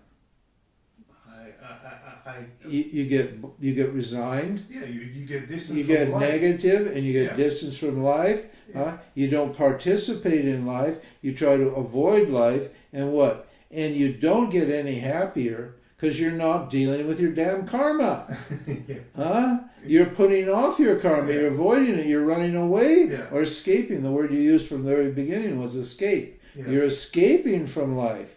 You're not engaged in life. Now, Karma Yoga says you have to engage it, but you have to engage it with this attitude that the results of the action are not up to you. And then the next part, which is even more difficult to Karma Yoga, and this is why people don't like it, is what? You have to take the result with what? As prasad. We have a particular technique, so that means as a gift. Even if it's a result I don't want.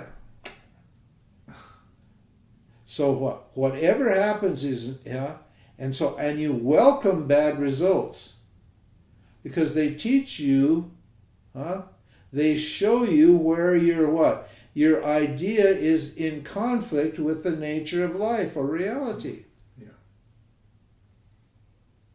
You when you get a bad result, you don't think it's your problem. You think it's the world's problem. Yeah.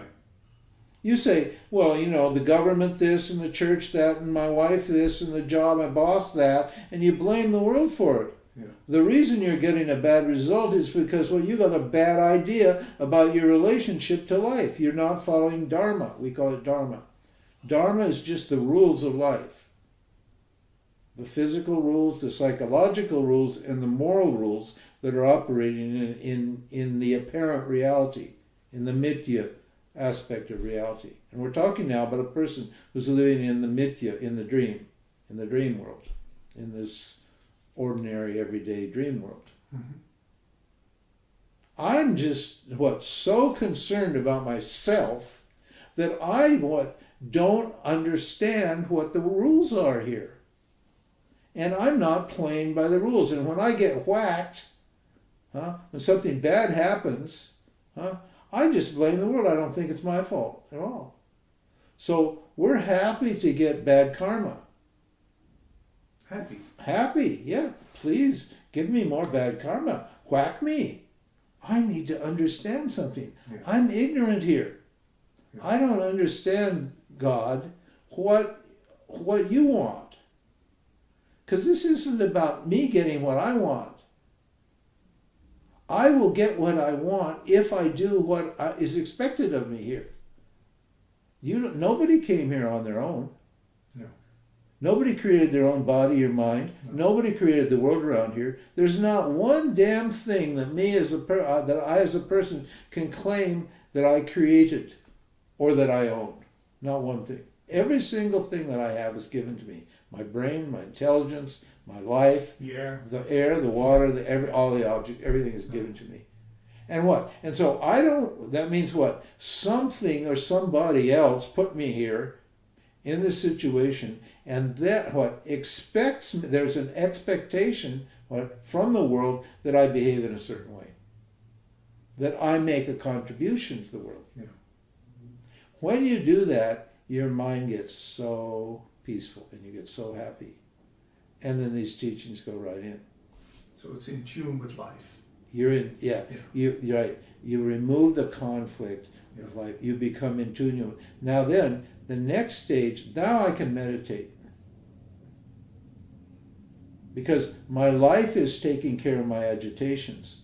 And my mind becomes meditative naturally. Yeah. And then the next stage is what?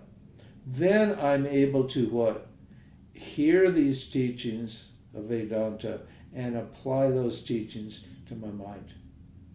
But the jnana yoga, the knowledge thing, doesn't work without the karma yoga. I need the karma yoga. And the modern teachings don't have it. They don't teach it. They don't know it. They don't understand the value of it.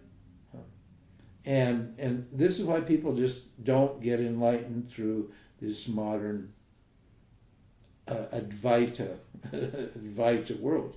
No. Why they just keep hopping. Yeah. And it's not bad in the sense that at least they're trying, and at least they're hearing the ideas. And it's good that they want freedom and all of that, but it's just a very limited and inadequate and incomplete path to freedom. Yeah. We call Vedanta a pathless path. We use those two words together. That's against another strange thing. Well, how can it be pathless and be a path? Or how can, Well, it's pathless in that the distance between you and yourself is zero, so there's no path. There's nothing you can do. On the other hand, it's a path because there's something you can do to understand that. So it's not a matter of escaping the world or not doing. So that was the day I was, during when you've heard of Ramesh Balsekar. At one time he was very famous. Now I don't know, I never hear people talk much about it, but most everybody's been through Ramesh. But those same teachings are still out there, that you're not the doer. But when I was in India when he was famous, people all came to Tiruvannamalai after they'd been to Bombay. And I talked to, I don't know, hundreds of them over the years. And I would always ask them, well, what are you doing? Well, what's your sadhana? What practice? What am I doing? I said, well, why not? Because I'm not a doer. Well, excuse me, the doer is not doing. Not doing is an action. What are the result you're going to get from not doing? You're not going to get anything, a result, but nothing. You'll get nothing because you're not doing. And But no, you have to. The doer has to do. For what? For this purpose. I don't know. And Ramesh's teaching was just, it was a really poor man's karma yoga. He was basically saying, life's tough, suck it up. You're not the doer. Quit complaining and whining. Okay, that's fine. But there was no understanding of what karma yoga is supposed to do for you spiritually, which is to purify your mind. Yeah.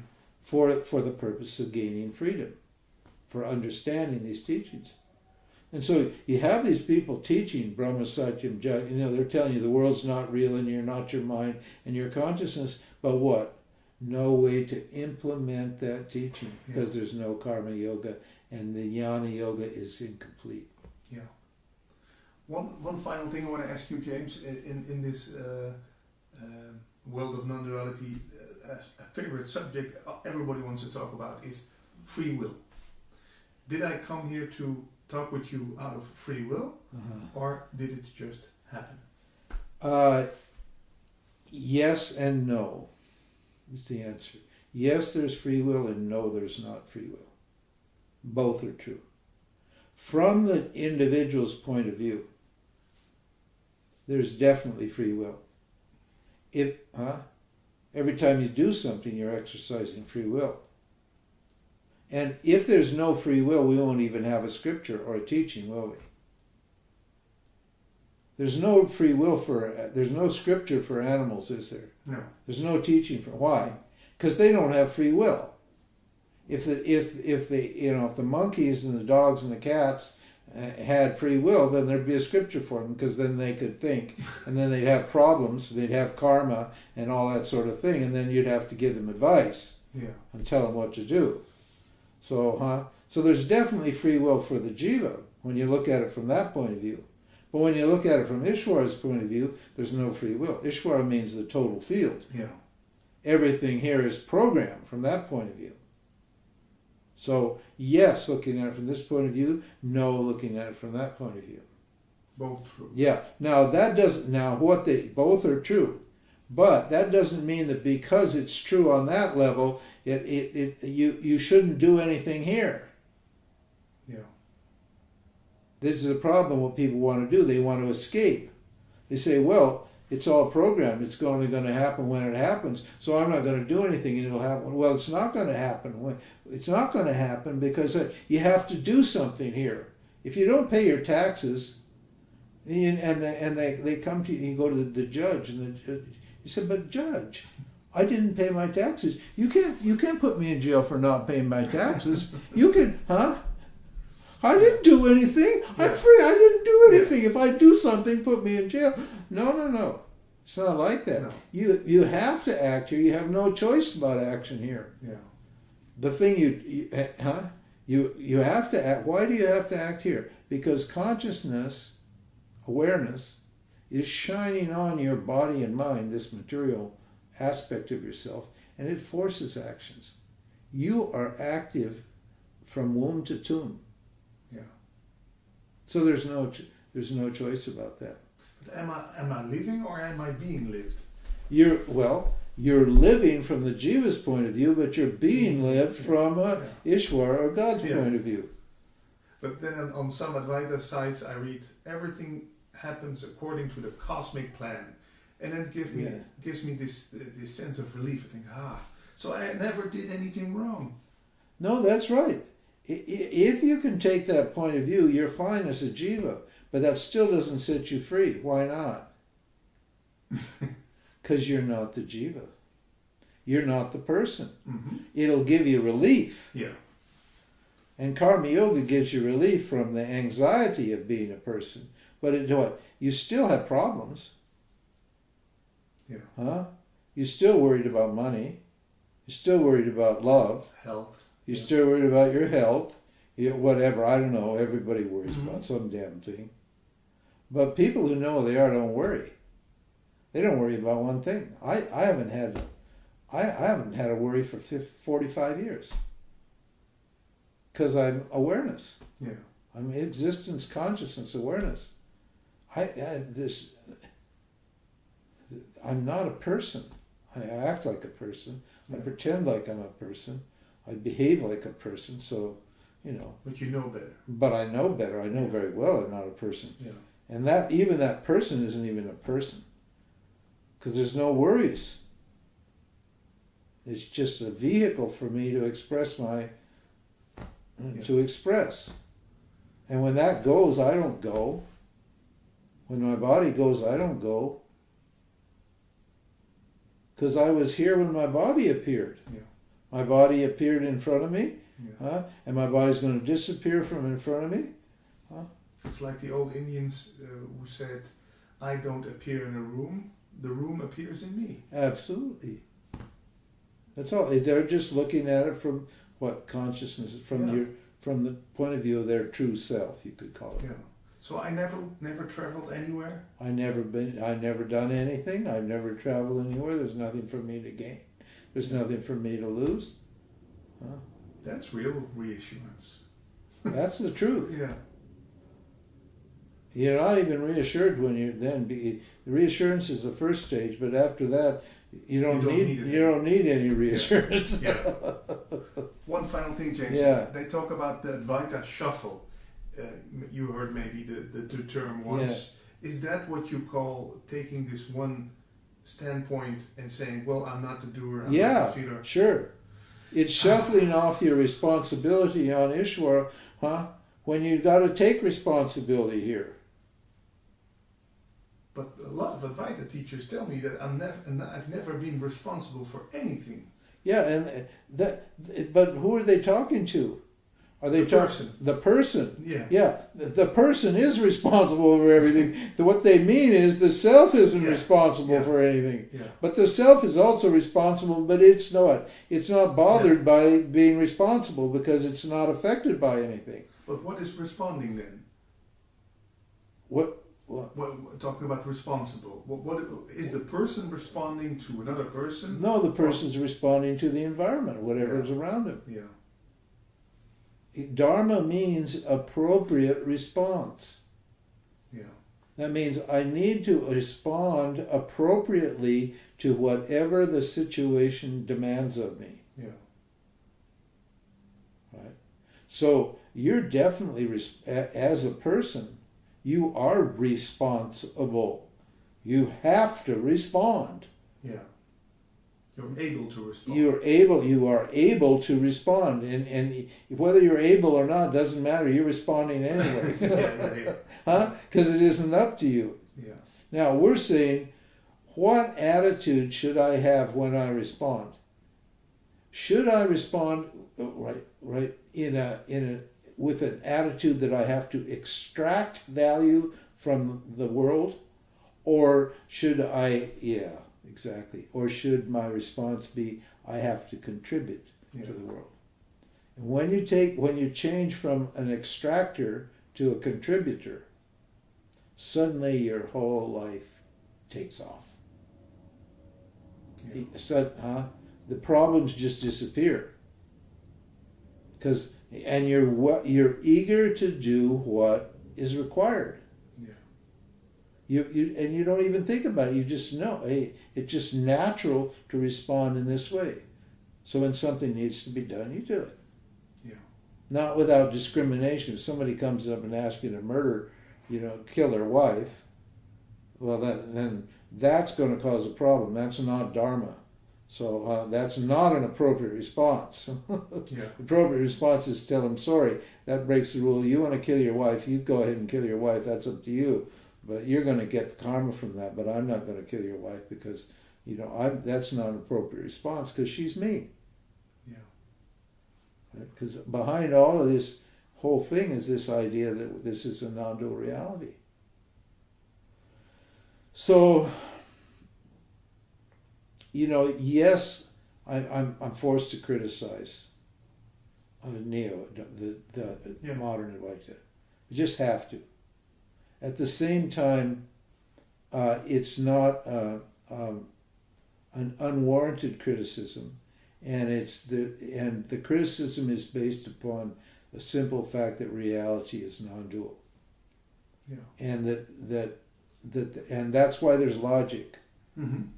And you did so in a loving way. And that's maybe a good way to end this interview. We haven't used the word love already. Well, yeah, but yeah.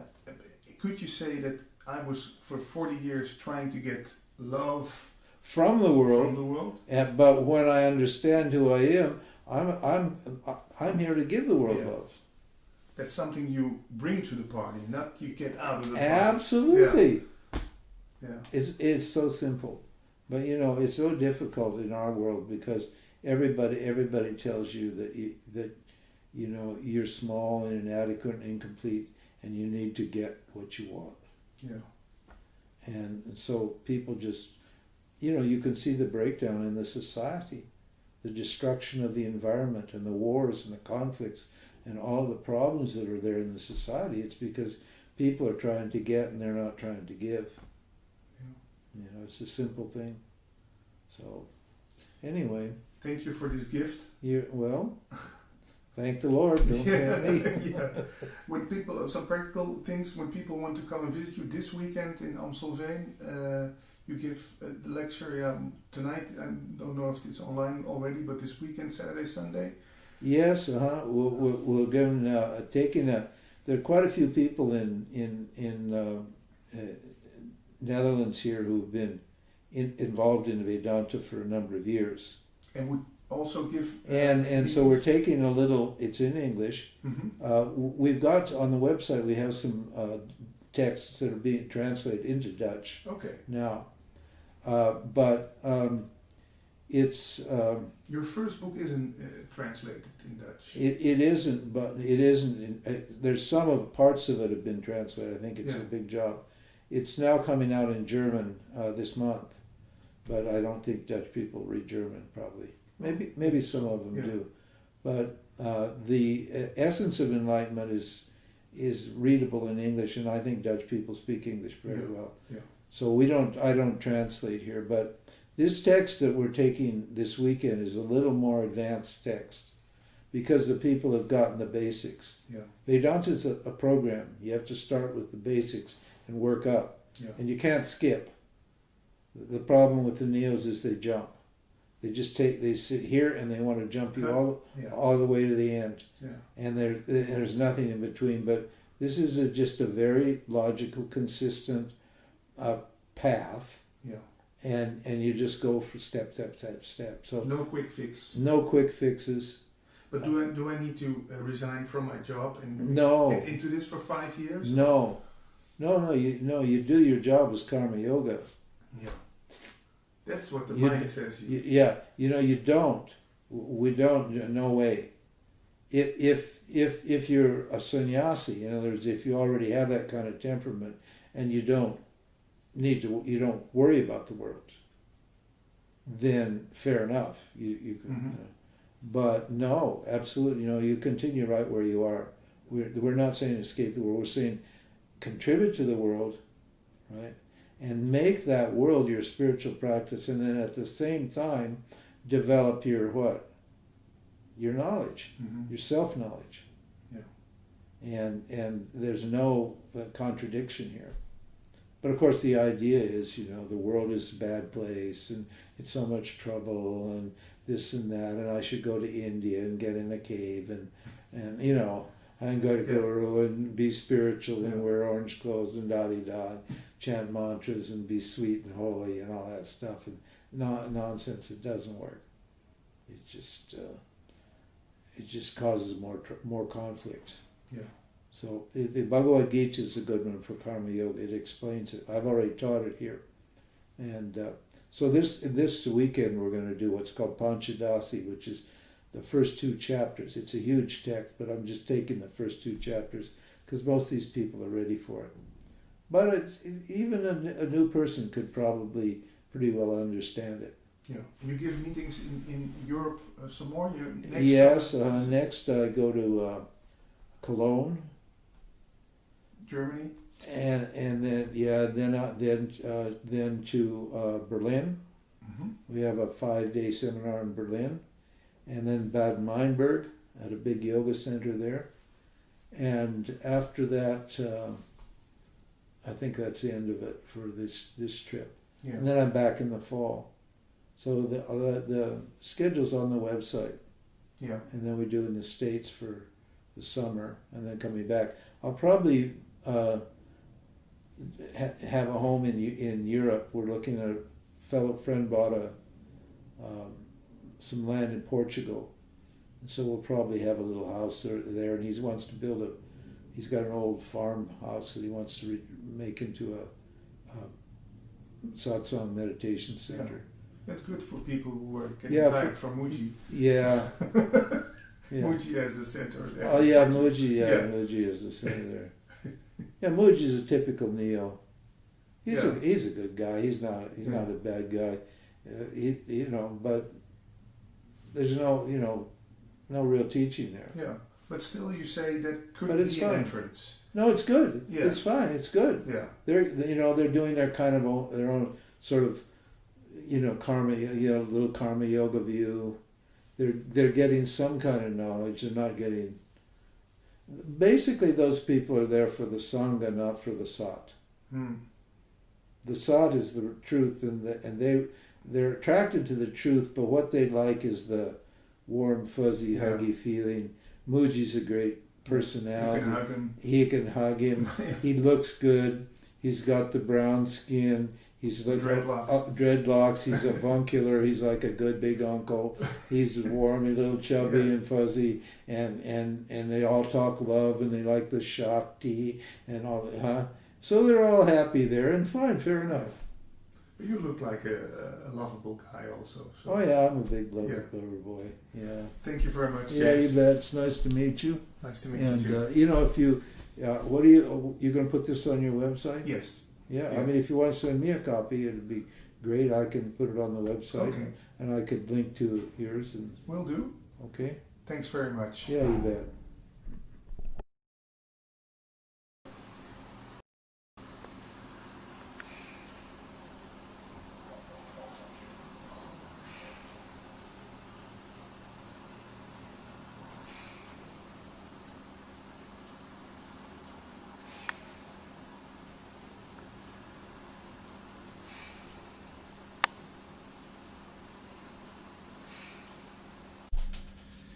Sitting in Arnhem for the second time, talking to Michiel. Our first conversation was in Dutch, and now in English. Yes. You have made some YouTube videos also in English. Yes. You've read a lot of Advaita books in English. Can you tell us once again why you prefer to read those books in English? Because they're not twice translated. Most of once translated from Indian, and I think it's better. Mm-hmm. Yeah. Can you tell us some teachers who you read and you were very fond of? Ramana Maharshi, voor mij, those books, the source, they point to your source. So that I like the most. And there was one guy you recently discovered on YouTube. What's his name? Nomi. Nomi. Yeah. And what does he tell the people? Well, actually, the same thing like Ramana Maharshi. Actually, exactly the same. I think he realized the same thing. So they're not so much different. I think. Is there only one thing that can be realized? Is it universal? Yeah, there's one source for everything. That, yeah, they say it's you. It's you yourself. Mhm. Yeah, I mean, what you are must be never changing, and yeah, continuous. And there can only be one thing. Well, there's not a thing. It's yeah, already what you are, and everything appeared to you sort of objectively, and then you can say that everybody is the subject. But what I also say is that you are even beyond that, because you cannot be defined. So it's a little bit difficult to talk about something that cannot be defined Absolutely. or put in words. Actually, it's impossible, but yeah, you can point to it. But, yeah, actually, it's not. As long as you name it, then you want to become it. But, yeah, that's not possible. Mhm. But you already are it. Yeah, but, before you were born, like Nisargadatta said 100 years ago. Yeah, where were you then? And then, then you were also. You existed. Yeah, and it's really strange when you start thinking about the moment of your coming into existence. Was that the sperm cell? Was that the egg of your mother? Was that when the two combined? Was that when they first divided? You cannot really point your finger at saying that's the moment that I appeared. Okay, we celebrate the birthday. Huh? We celebrate the day you came out of your mother. But before that, you were also alive inside your mother. So maybe we have to celebrate the moment of conception. But yeah. No, I think it's before time. Yeah. Before time even started. So you can investigate. Maybe where time came from. Where it began. Yeah. But it's not in time. Thinking always needs time to frame something. So we cannot grab this with our thinking. Or can we? No, absolutely not. You have to investigate where thought came from, where the thought originated. That must be you. Mm-hmm. I say. But am I thinking my thoughts myself, or are thoughts being given? They just appear. They appear. Like everything just appears. All the time. Mm-hmm. Today it's Easter. We celebrate new beginning. I don't know much about it, but what I say is that that happens continuously. Beginning and ending. Coming into existence and disappearing again. Mm-hmm. I think that's every day. Every day the same. That. And do you mean by waking up in the morning, or even when Every moment. Right now. you are appearing again and again and again? And disappearing. And disappearing. But still I see you all the time. Yeah. Is that the mind thing that connects those two? Yeah. I don't really know. But it's before the mind. Before the mind comes up. Then you are. yeah, it comes and it goes. I think that's constantly happening.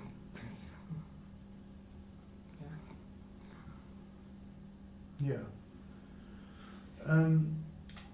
You have this term called Advaita. You also have this term called Neo-Advaita. Do you see any difference between them? Yeah, I think the view Advaita is before now. Kind of.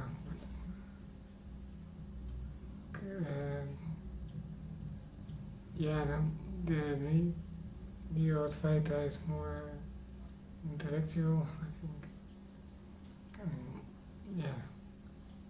That's not gonna work. No? Intellectually, who gets it? That's all mind. It's all in thought. Yeah. Real Advaita is that there's only one thing that is actually real, that everything is actually an illusion, because it doesn't last. It's a bit like a dream. Mm-hmm. Appears in when the dream is happening, it all is real. Seems real that the dream will end. So I think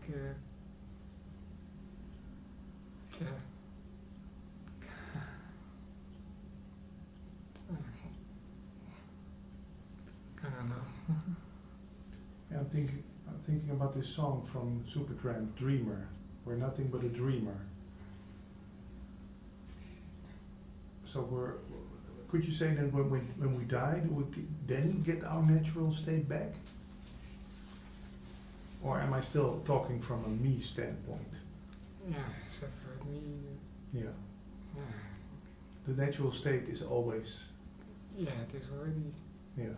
Yeah, it's actually not a state. State doesn't last. Mm-hmm. Yeah. It was coming and go. So I think the happiness or bliss, you want to make that permanent. In the dream, that is not possible.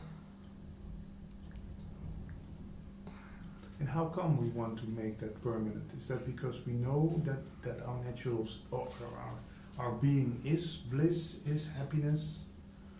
Yeah, there's maybe an unconscious feeling that there is something permanent. And I want to say, as an example, in the Netherlands, Johan Cruyff, the famous footballer, he died. He also once mentioned that maybe he was immortal. I think he said that. And that maybe was an unconscious feeling, like that there is something that we are, that is not dying, but the body died and mind is gone, but something stays. Yeah. Maybe. Yeah. How is that for Michiel? Is he afraid of death? No, the character maybe. The dream character, maybe a little bit, but there's the feeling that I'm not dead.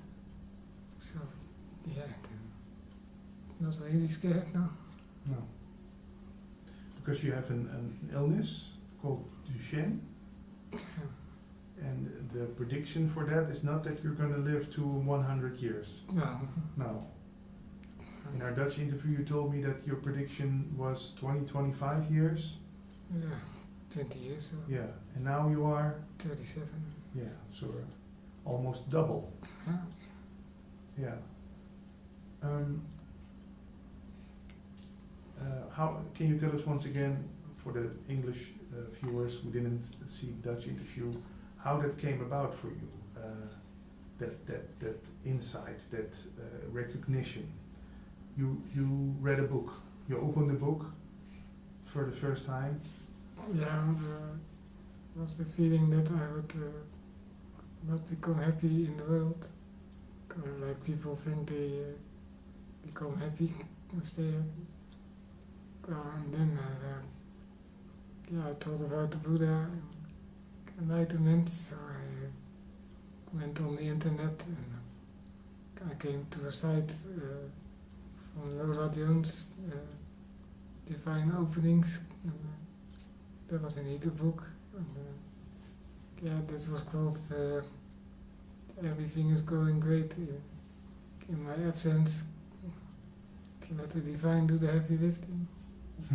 That was, she has went to India and she was silent for a few weeks, I guess. And then she made painting, and that was in the book. And well, if you looked at that for a few minutes and close your eyes, then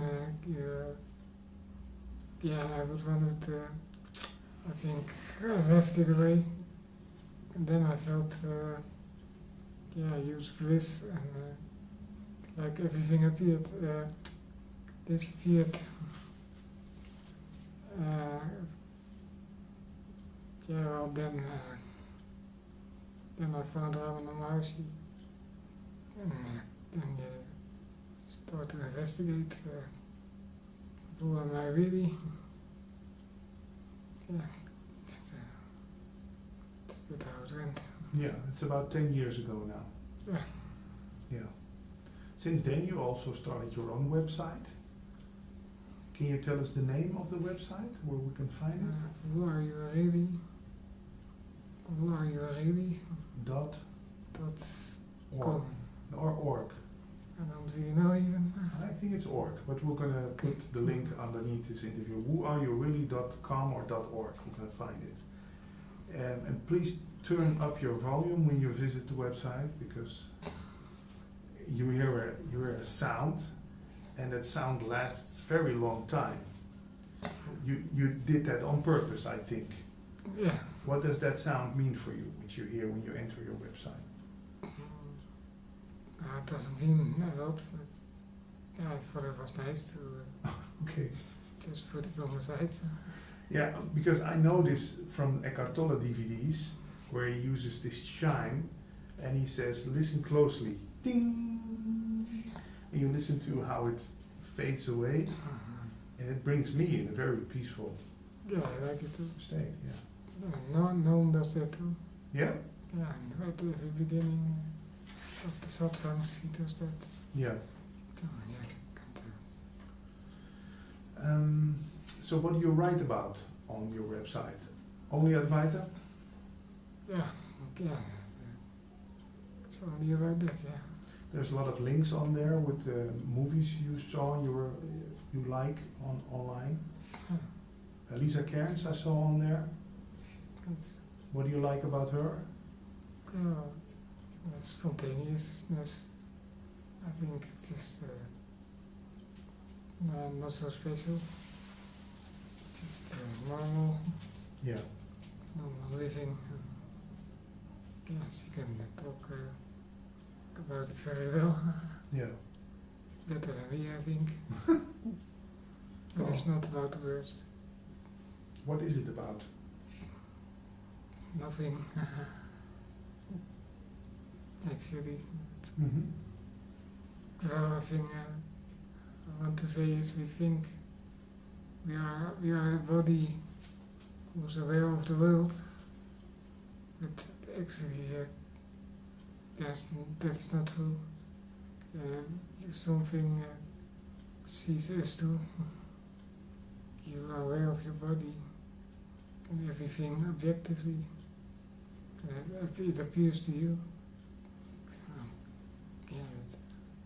That's the most important, I think, to see. Still, the question that comes to my mind often is, if I'm not only the body, if I'm not what I can perceive,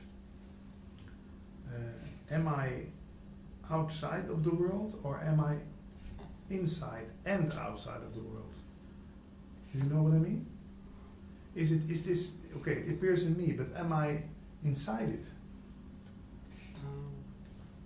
Well, what Noam says, it's if it's all an illusion, and there's only one thing real. So only the real is gonna stay, and that's the most important. Mm-hmm. But if you call this world an illusion, why bother about the world then? I could go out, and that's a comment I hear a lot from people who are not into Advaita. They say, well, if the world is an illusion, you can go out and shoot everybody and rob banks and make every woman pregnant. It's just an illusion. But who is doing that? Yeah, that's the question. Yeah. These things happen, but yeah. Not because of me. No, I think you cannot decide what happens. In a dream also. The dream happens, exactly like it happens. Still, there are people who talk about lucid dreaming. They say they have influence inside the dream. You ever heard of, read or something about that? Yeah, I don't know much about it. No. I didn't have that. Yeah. Is ego something real? No, it's not there. I mean, it exists only because of identification With the body. the name, the body? Mind. Yeah. Yeah. Still, you're called Michiel, and you're seen by a lot of people in the world as a disabled person. That's what they would call you, Yeah. because you cannot move your own feet or cannot use your arms in the way not disabled people can. How is that to be named or be framed like that, like a disabled person? It's not really something I bother about, and I cannot change that. Mm-hmm. But is it maybe also because you do not see yourself as a disabled person? That you don't mind people calling you that? Yeah, it's true. Yeah, you can get around it. Yeah. But if it's not me, then it doesn't matter. Yeah, I am beyond everything, so the source of everything. Yeah. So that doesn't matter to me. Yeah.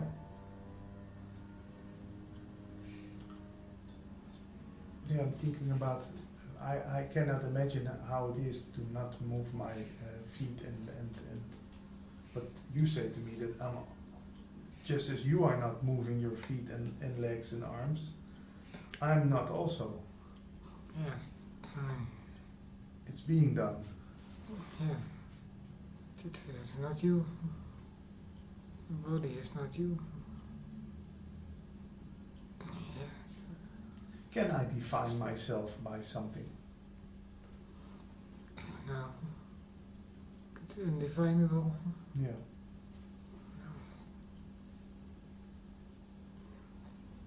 Yeah, it brings peace when you tell me that, but it also brings a little bit of confusion. For whom? Yeah, for my mind, who's trying to make it concrete Yeah. into something. You want to grab it. Yeah. Want to turn it into an idea I can believe in or something. Yeah. Yeah, I know what you mean. Yeah. Even self-inquiry, all that stuff you can believe in. It's not a belief. No. It's an experience. Yeah. But That's, for whom is the experience? yeah. Who experiences everything? That's the thing you must find out. And how long does such self-inquiry take, Michiel? How long took it for you? Did it take for you? Yeah. That's the question. I don't know if it ended or not. You cannot know. That you cannot know. Yeah, that's not up to me. So what is the point? At what point? Yeah, I don't know. So, yeah, I don't know. Is there an end to self-inquiry? Can you say now now it's done?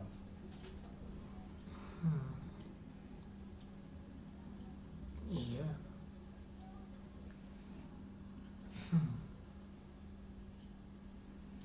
Yeah. I guess once you really know, you really know. Yeah.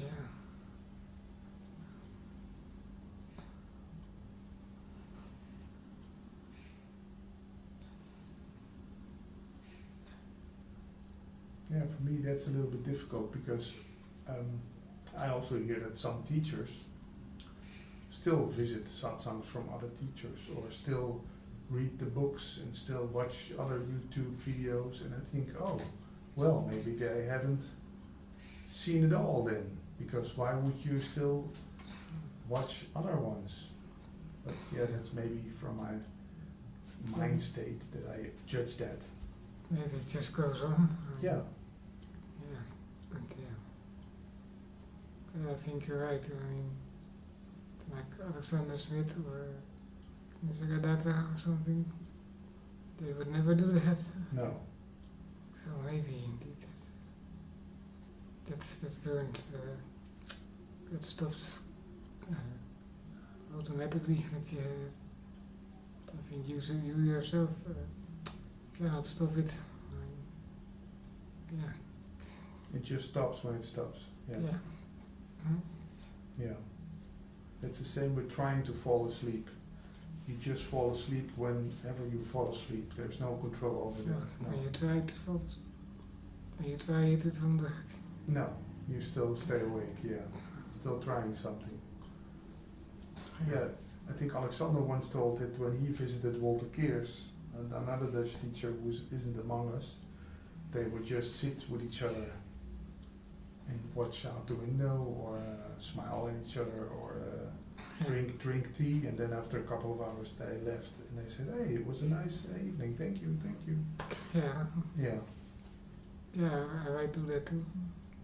I mean, since it's an interview, yeah, sitting silent, might do the same. Yeah. It's not about the words.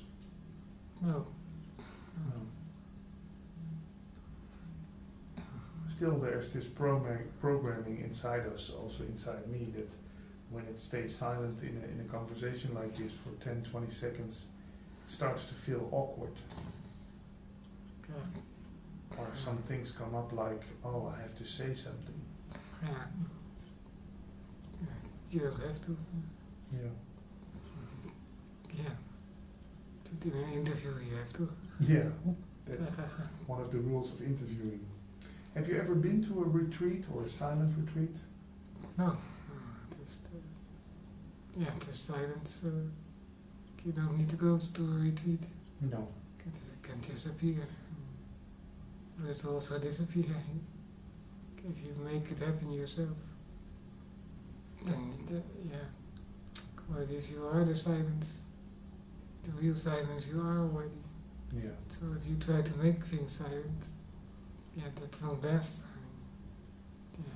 That's not gonna work. Yeah.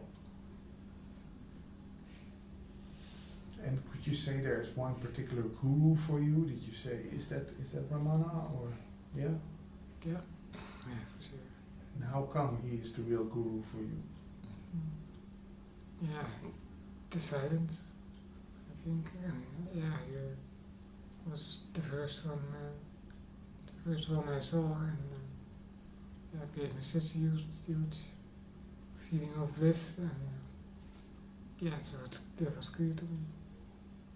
And now a living guru is no meaning. I think, Yeah. to me, that is the It's called Know Me, and these also can be found on YouTube. He talks about society of abidance in truth. That's the easiest thing to find it. And where is he residing? In America? Yeah. Don't know where. Yeah, Olaf can find him. Yeah. Know Me. And Ramana Maharshi wasn't alive when you did you see a picture of him or heard the audio tape? How did that work? YouTube. YouTube, yeah. So I'm walking off the mountain. Yeah. No, not sure. And that was it. Yeah. But not And the then, word. then came the teaching. Yeah. Well, I of course, but yeah, that was the first thing. Just silence. And is it in his eyes or in his way, the way he walks? No. No, beyond that. Yeah, you feel your own source. And it shines through him, I guess. But it's still your own source. So, yeah, eventually there's no difference between himself and yourself.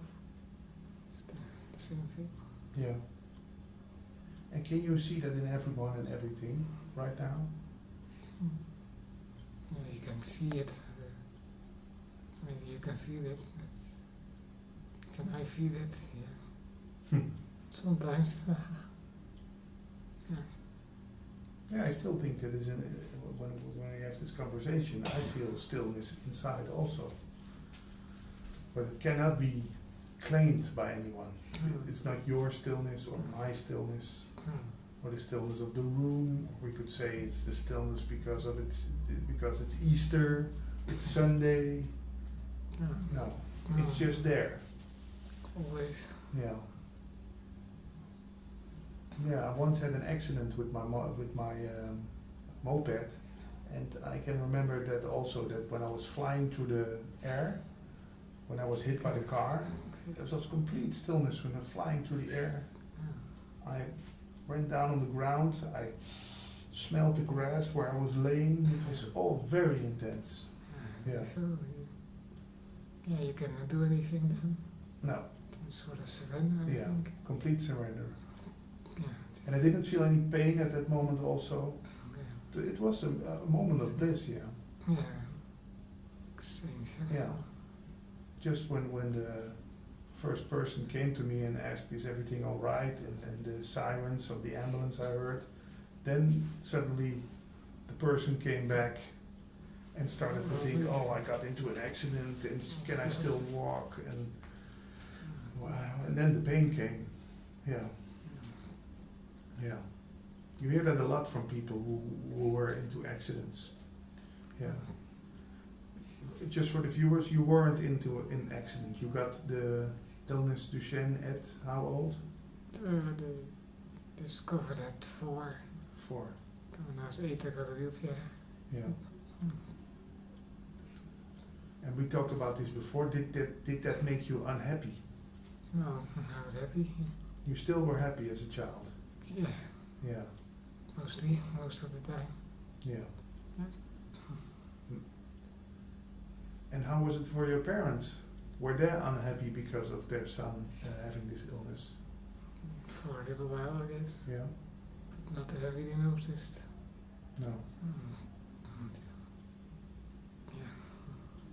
And how is it for you with the knowing that you maybe today would be your last day? That's for me also the case, but for this body or whatever. But for you, or do you say no? I never think about those things. No, I never. No, I really don't know. because you know what you are is never gonna die. Yeah. Was never born. Yeah. Yeah. I think everybody has it a little bit. Mhm. It's not gonna happen to me. But, yeah. You don't know. You cannot know. No. Yeah. Yeah, what dies? The body dies. Mhm. The form. Yeah. Yeah. daarvoor. Kan wel. Yeah. So the formless is what we are. Yes. Yeah.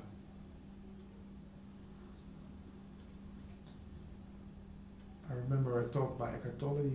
He said once, "Even the sun will die." That was an awakening moment for me when he said that.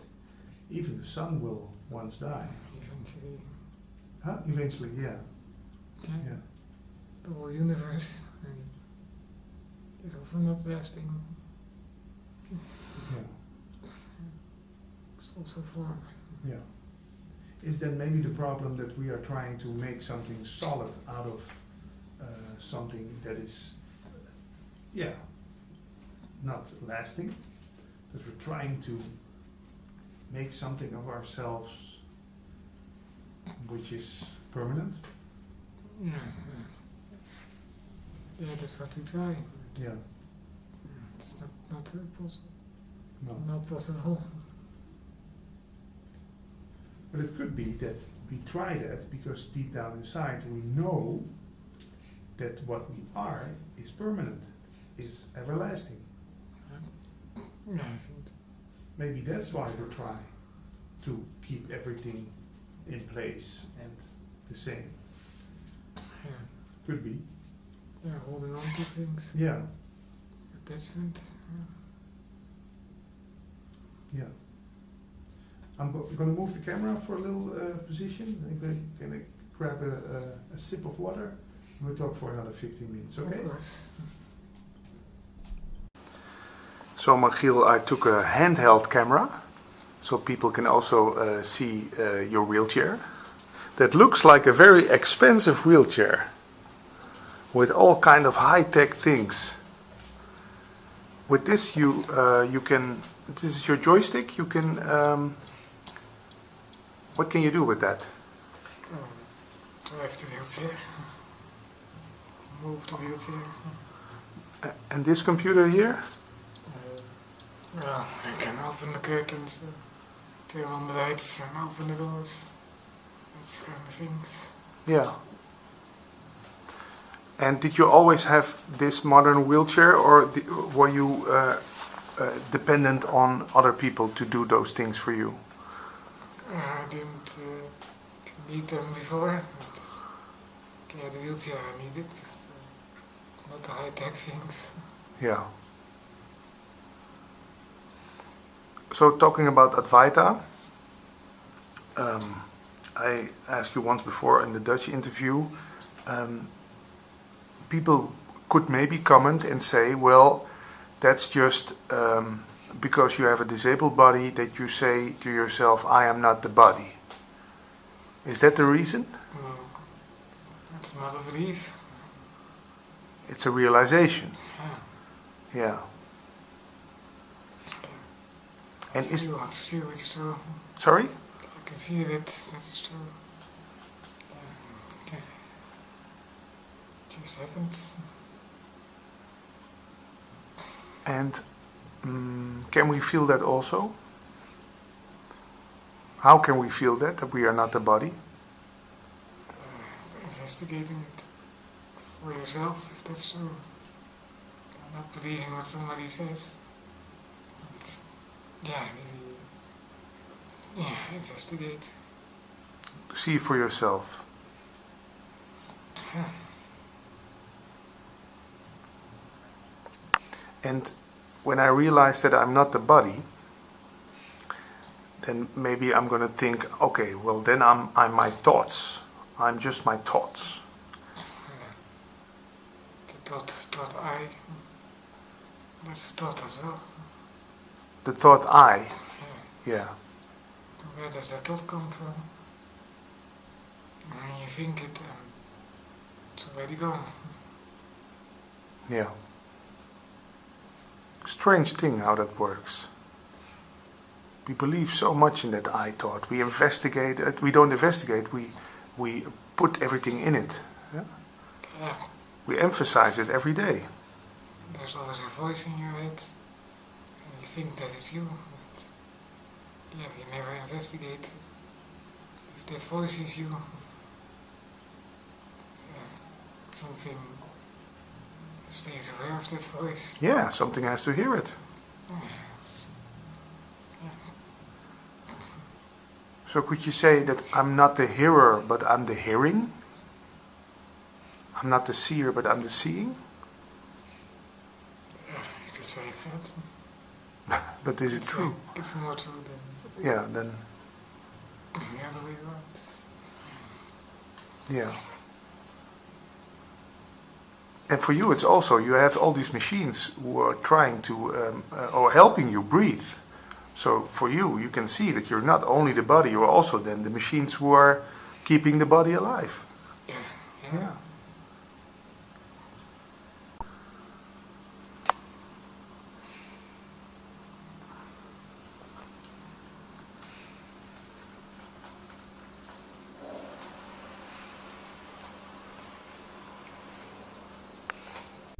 So Michiel, is there anything you want to ask me?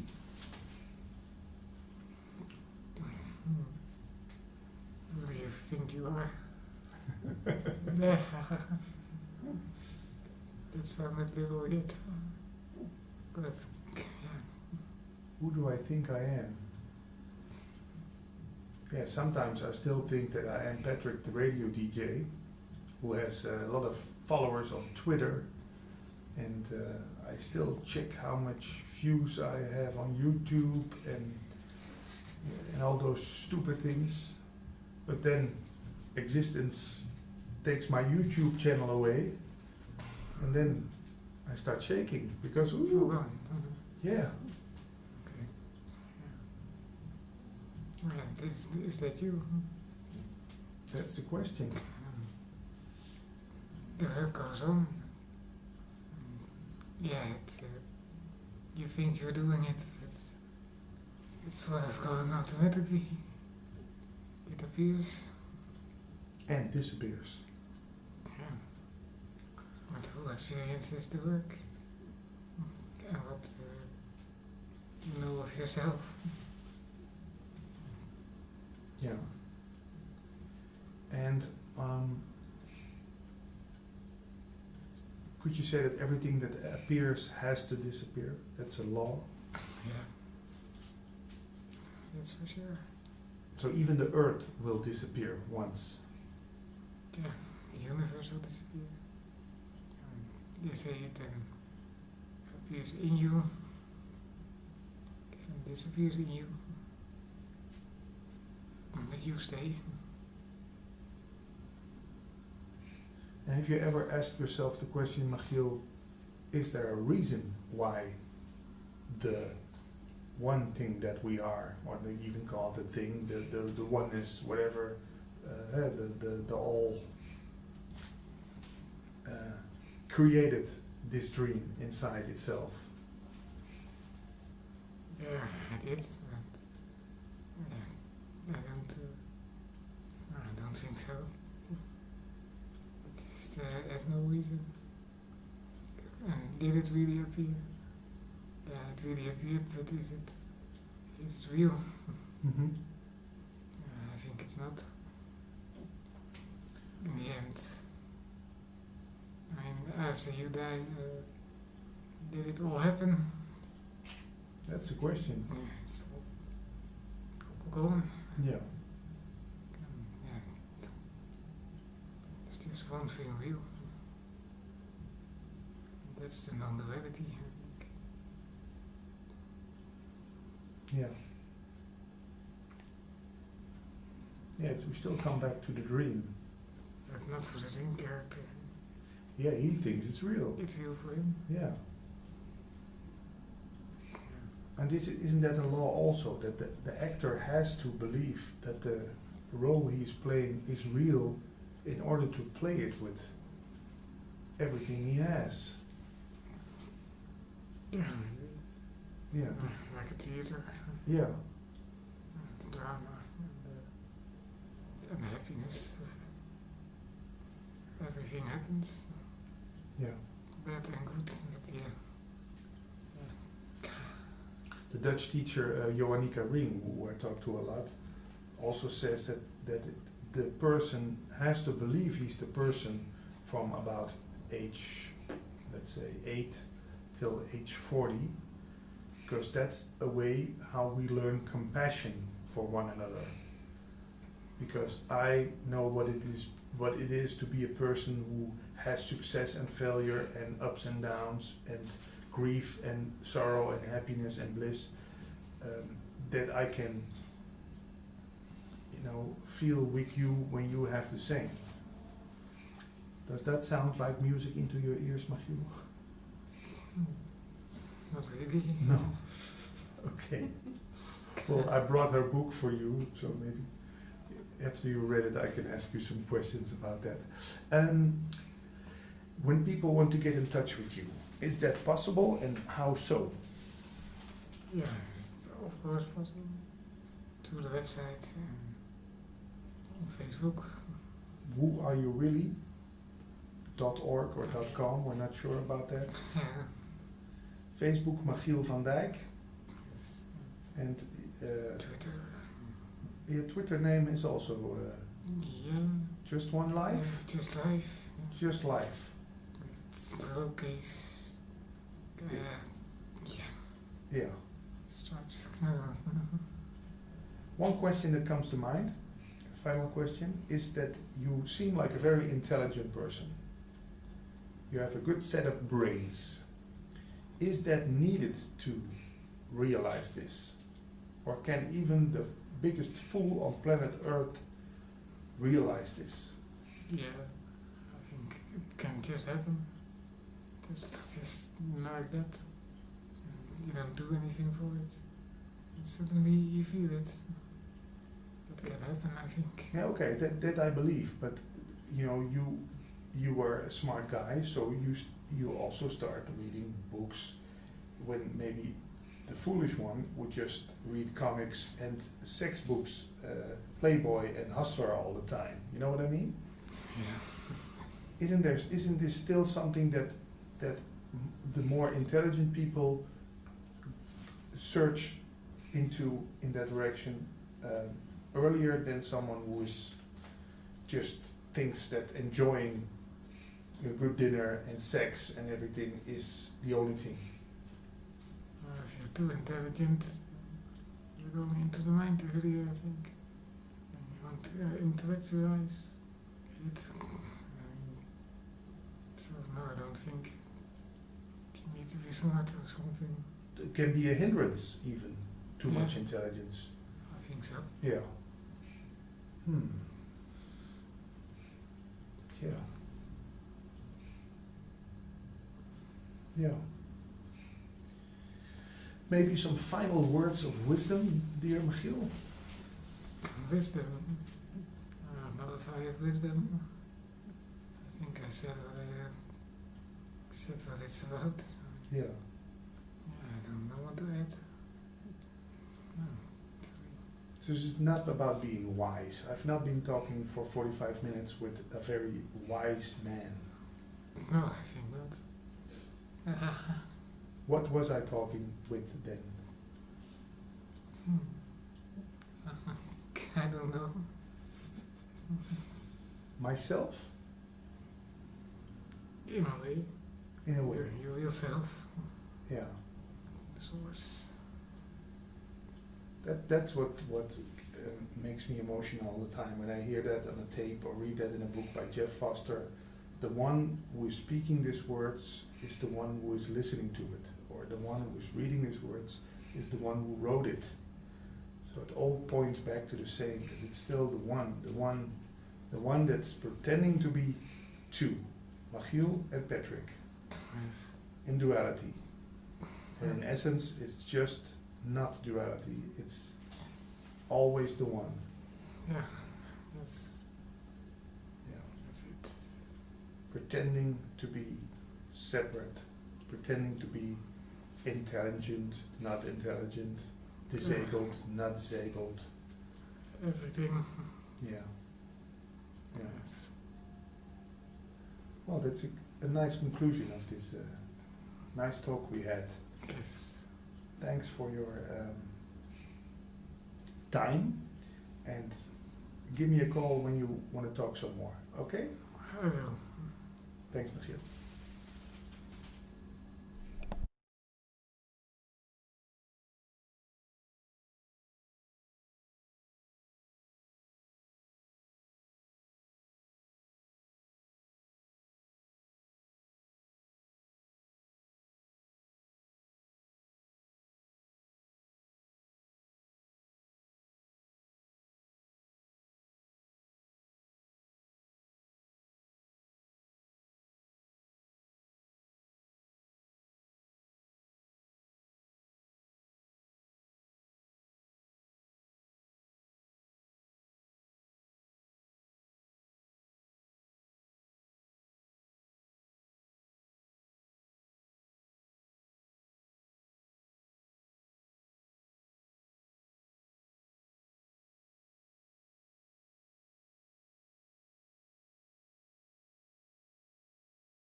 Sitting here with Michael Steinau, or we could call you Michael Steinau, whatever we want, for our second talk.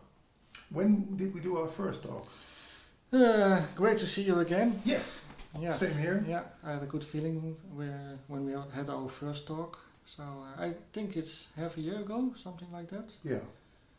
And mostly I talk with people about awakening. That's in English even a bigger word than in Dutch. In Dutch we call it verlichting. Eh? Yeah. I think the awakening when we say it in English, verlichting, it's enlightenment. Enlightenment. Yeah. And but what do those words mean to you? Let's start with awakening. If it's okay for you, I start with enlightenment. Okay. Yes, because that's. I think you're right about that. That's a big word, and of course, in all the traditions, you see that word enlightenment that they use that. What it means for me is.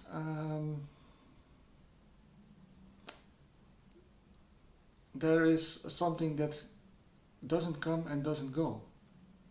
For example, if I see my body is something which has a starting point and there is a finishing point when I die.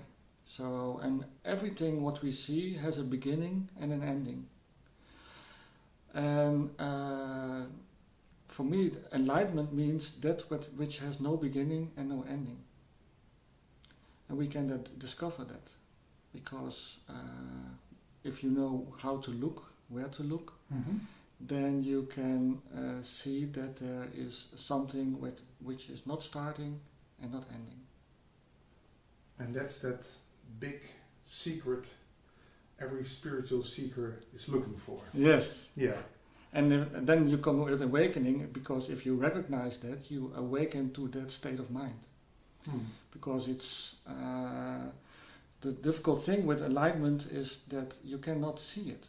You cannot touch it, you cannot hold it. Describe it. You can not describe it. You can give words, of course, which we do now, which are signposts, but the words are not what we described. Yeah. Yeah. Is it like I once heard someone tell me, trying to describe how an orange tastes? You can say it's a little bit sweet, it's a little bit sour, but the taste itself, you cannot capture in words. No, it's the same thing when you like to learn swim. You can read in books how to learn to swim. You can read the description of learn to swim. But when you're actually in the water, then you have that experience for yourself. And that's quite different from what you thought about it. Yeah. The question that always pops up with me is, how come not everybody everywhere all over the planet is searching for this? Are we the chosen few? Are we open to this? How come? Yeah, we are the chosen few. The blessed ones. We are the blessed ones. I guess it depends how you look on it. because you say, why is not everybody involved in this? Is it for a few, the fewer ones who can do this? Mm-hmm. But my feeling is, everybody is searching for enlightenment. Yeah. In one way or another. In one way or another, because I think, for example, enlightenment is about a kind of happiness. And of course, when we think about happiness, we always have to make the connection that it has to be something. For example, when I have a new car, I feel happy. Or when I have a good teacher, I feel happy. Mm-hmm. Or I have a nice girlfriend, I feel happy. So I think everybody is searching for happiness, one way or another. Yeah. And I think happiness has something to do with enlightenment. Because if you are in when you have the realized enlightenment, I think there's a kind of happiness that is not achieved. Yeah, it's not dependent on circumstances. It's not dependent on circumstances. And I think that kind of happiness everybody is searching for. Because I think everybody knows within themselves that that kind of happiness is existing. But if you don't know where to look, you try to find it in circumstances, you try to find it in persons, you try to find it in improvement, whatever. Even in spirituality. Even in spirituality, yeah. I used to listen to Eckhart Tolle tapes for about a year, almost every day. Yeah. It brought me to that happy place. Yeah. But when I didn't have any Eckhart Tolle left to listen to, it was gone. It's great that you say that, because I think the kind of happiness we mostly focus on is the happiness which has a beginning and which has an ending. Yeah. So if something makes me happy, then that happiness has a beginning. And of course, like everything which has a starting point, it will end someday. Yeah. So I think that's the difference between real happiness and achieved happiness. Yeah. And should we detach then from the worldly happiness, or how does that work for you? Or can it coexist at the same time? I think it does coexist. Yeah? Yeah, but because there's nothing wrong. For example, when we met downstairs before this interview, I saw you, and because of our last interview, I was happy to see you. Yeah. And of course, I know that happiness has a short lifespan. Yeah, short lifespan, because when you leave, that happy feeling is going away too. But I think there's nothing wrong with that. But if my happiness or my good feeling depends on seeing you, then I have to call you, when can we meet again, to make me feel happy. Yeah. And so then something goes wrong, I guess. Yeah. And wrong is not a good word, but I don't know a better word in English. Mm-hmm. But that kind of happiness is there. There are a lot of short-term happiness moments. Yeah. And that lasting happiness, which we named in the beginning of the interview, enlightenment. You say there are tricks or ways to discover that. Yeah. Where can we start? Yeah, that's a good question. I think to give a little bit of background, for example, in Buddhism, they have the term Buddha mind. In Buddhism, they say everything is mind, and mind is not your thinking. Mind is where the thinking appears. So your mind is the thinker, your mind is the feeler, your mind is the perceiver. And of course you have a conditioned mind. For example, when you see something which disturbs you, you have a certain pattern and that pattern that is conditioned from your further how do you say, earlier experiences. But of course, there's also within that mind there is something that is free of that, and they call it Buddha mind. And also they say that that kind of Buddha mind that is already enlightened, because it was already there before your personality started. Yeah. And it's always there. So if you are able to make contact with that Buddha nature which is already there, so you are already enlightened, if you can see that, then of course there is freedom and of course there is happiness. Now we come back to your question, how can you do that? Yeah. Okay. Discover the Buddha mind. Let me ask you one question. Can you be, let's do an experiment, okay? Yeah. Can you try to, just for a few seconds, not to be aware? Not to be aware. Yeah. Try to be, for a few seconds, not to be aware.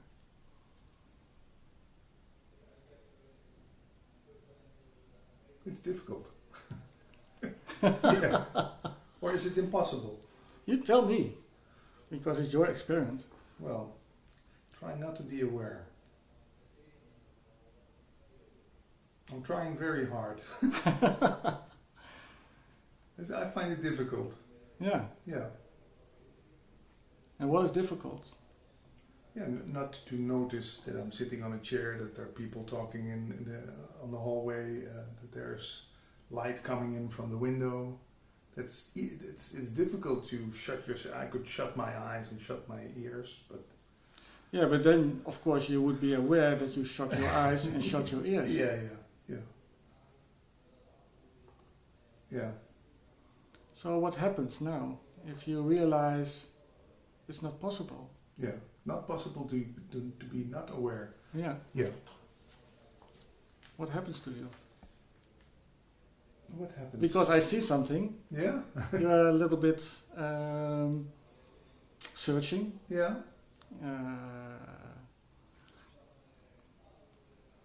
Yeah, I'm just wondering what that would be like, not being aware. I can remember this from my childhood. I could sometimes start staring or glazing. Yeah. And then someone said, hey, come back or something like that. So I can, maybe it points to that. Yeah, maybe, but of course, maybe you're not aware of something, but you were still aware. Yeah. Because even you, when looking back, you could tell for yourself, okay, I was gazing. Yeah, I can remember that. Yeah. So my statement is, it's not possible to be not aware. Yeah. You're always aware. You're always aware. So this kind of awareness, which we talk about, this is the Buddha nature, that has no starting and no ending. It is constantly present. Yeah. Effortless. Effortless. Yeah. Because you can do anything to get rid of it, and you can do nothing to switch it on. Yeah. So there's no switch on, on-off switch. Yeah, not like a light button. Yeah. Okay. And what does that tell me? Am I that awareness then, or? Yeah, the interesting thing from this point is that you could tell for this awareness, which we talk about right now, and of course there are a lot of more angles to it, but you could say it's not moving. It's not changing. Yeah. It could not, because if it has a beginning and an ending, it would be changing. Yeah. So this is unmoving, unchanging, present. And there's also, I hope you can recognize that, there's also a knowing quality in this. A knowing quality. Yeah. What we call aware. Yeah. That's a great way of discovering. Yeah, you could call it something, but it's not something. It's not something. No. We could easily, because if I try and I see that you recognize something, but it's not something. Yeah. Yeah. I did these conversations earlier. I have to watch out that I'm not firing all kinds of knowledge about this, which I heard through the years. You know, I heard people tell me that it's the blank sheet of paper where the world is painted on, or it is the possibility to even have a world. Is there any description you can give to it, except from awareness or being aware? Yeah, first of all, I think, of course, all those descriptions are the signposts to this point. Yeah. And I think the name is not so important. We could call it awareness, I also call it Buddha mind. Mm-hmm. But it is something which is there from the beginning. And it's just aware. And it has also a knowing quality, like we said. So that means that within it, everything can appear. And disappear. And disappear. Yeah. So that are the things that come and go. So, of course, now we make a distinction between the sheet of paper, like you said, Mm-hmm. and something which appear on that sheet of paper. We could also say this awareness which we talk about is like the mirror. A mirror. Yeah. The mirror has the quality that everything can appear in the mirror. Yeah. But it doesn't get touched by it. Exactly. Yeah. So, but it's also, we could not also not take those things apart. Ah. Yeah. So what we could see in the mirror is, this week on Facebook I posted a film, and it was a little cat. And that cat was in front of the mirror, and it saw itself. So it was aware, but it did not recognize, oh, that's me. So it started to play With itself. with In itself. the mirror, yeah.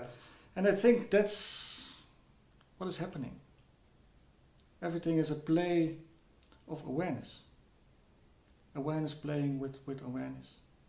Yeah. And if you can recognize that, then you can see that what appears in awareness is also not really existing. Because it's a reflection of awareness. It's kind of a reflection. It's a reflection of awareness. Hmm. Yeah. That's a very reassuring way of seeing things. Yeah. Because as a child, I used to stay away. That's mine, or that's mine, and that's me. But is that's so much effort that goes into Exactly. making all those things real and owning them. Yes, I think you were saying it great. We make them real. And because we think what we see with our eyes Mm-hmm. or hear with our ears, because we think it is real, it's our cage. Because we make it into something. Yeah. Instead of seeing for what it is. Yeah, what it is everything comes and goes. It reminds me of the comparison that's made a lot about the ocean, the sea, and the waves. And the waves, yeah. Yeah. Or for example, you could say the sky and the clouds. And the clouds, yeah. And the weather. Yeah. And then you say that when you look to the sky, there is an unchanging quality because it's always blue. Hmm. Of course, not at night, but Yeah. just to make the analogy. Yeah. It's always blue, and whatever appears on the sky, it doesn't affect the sky itself. Yeah. Or whatever appears in the mirror doesn't affect the mirror. No. Yeah. The biggest wars, the beautiful romances, the beautiful birds, Exactly. ugly dead bodies, everything Yeah. can appear in it Yeah. and disappears. Yeah. And when you recognize this, because you also bring this up, Mm-hmm. does it make you happy? Yeah, of course. Oh, not of course. Yeah, at this moment it makes me happy. Yeah, because there's a lot of burden that falls off you because Without effort, yeah, without achievement. yeah, And I think this is the really important thing, Patrick, that this is a kind of happiness you don't have to achieve. You don't have to accomplish. You just have to see, not with your eyes, but you have to see it. Okay, there is no really, nothing is really solid. Maybe it feels solid, but it isn't, because it comes and goes. Yeah. And then suddenly a kind of happy feeling is coming. Yeah. That's nice. It's great. Yeah, yeah. It's amazing. Yeah, it's amazing. Nice is too small a word. Yeah. No, I think it's nice, but I think this is so easy. Yeah. And of course, now we are talking about this, and that's one thing. But in your daily life, realize this every moment. That's hard to do. Yeah. And do you give people practices to remind yourself of this, or to rediscover this, or? Yeah, that's what I do. I give retreats. I give training, and also do sessions. And actually, it's always about this: that the world, as it appears, is not how it is. For example, when you sit there, there's an experience here. You could in your mind, and of course, what you do is you say, "Oh, I see Michael." You think actually, I guess, because in our conditioned way we do, that it is your eyes who see me. Yeah. But eyes cannot see. No? No. What do eyes do then? They reflect. Yeah. And even it's really great, this isn't taught in Buddhism 2,500 years ago already, but even our scientists now, they say the same thing. Because your eyes, it has what we call eye consciousness in it. It has in it. Yeah. So I'm not so technical about this, but what really comes into the eye is light and a blurry vision. So that comes to the eye consciousness. But then it goes into your mind, and there is added a feeling. There is added interpretation. Sort of translation. Yeah, exactly. And there's also everything which happened before with that same so-called object that you think to see is added. For example, if there is something falling on your eye and you interpret it as a black dog, of course, all your former experience with black dogs, come into that moment. Yeah. It goes really quickly. And then in its form, and then a picture appears in the mirror. Yeah. A picture appears in your mind. And then you see with your mind. Yeah. It really amazes me, because I talked to a friend of mine who is visually disabled, and he says he sees, but he sees in I don't know if in atmospheres, in spheres. If that is the right English word. Yeah. Like we taste the atmosphere when we come into a room. That's his way of seeing. Yeah. Yeah. And the same goes with hearing. The same goes with the tongue. Tasting. Yeah, with the smell, with the skin. Mm-hmm. So you can imagine that at this time, when we sit here, uncountless things pop in. Yeah. And it's making pictures in your mind. And I did once a dark retreat. A dark retreat? Yeah, it's called dark retreat. It was really amazing for myself because you sit a few days. You can do it as long as you want. How long did you do it? I did it 84 hours. 2 days. So that's a kind of minimum. And I just did it last year, so it was for me new. I want to try it. Yeah. And what happened was it was totally dark. And in the beginning you don't see anything at all.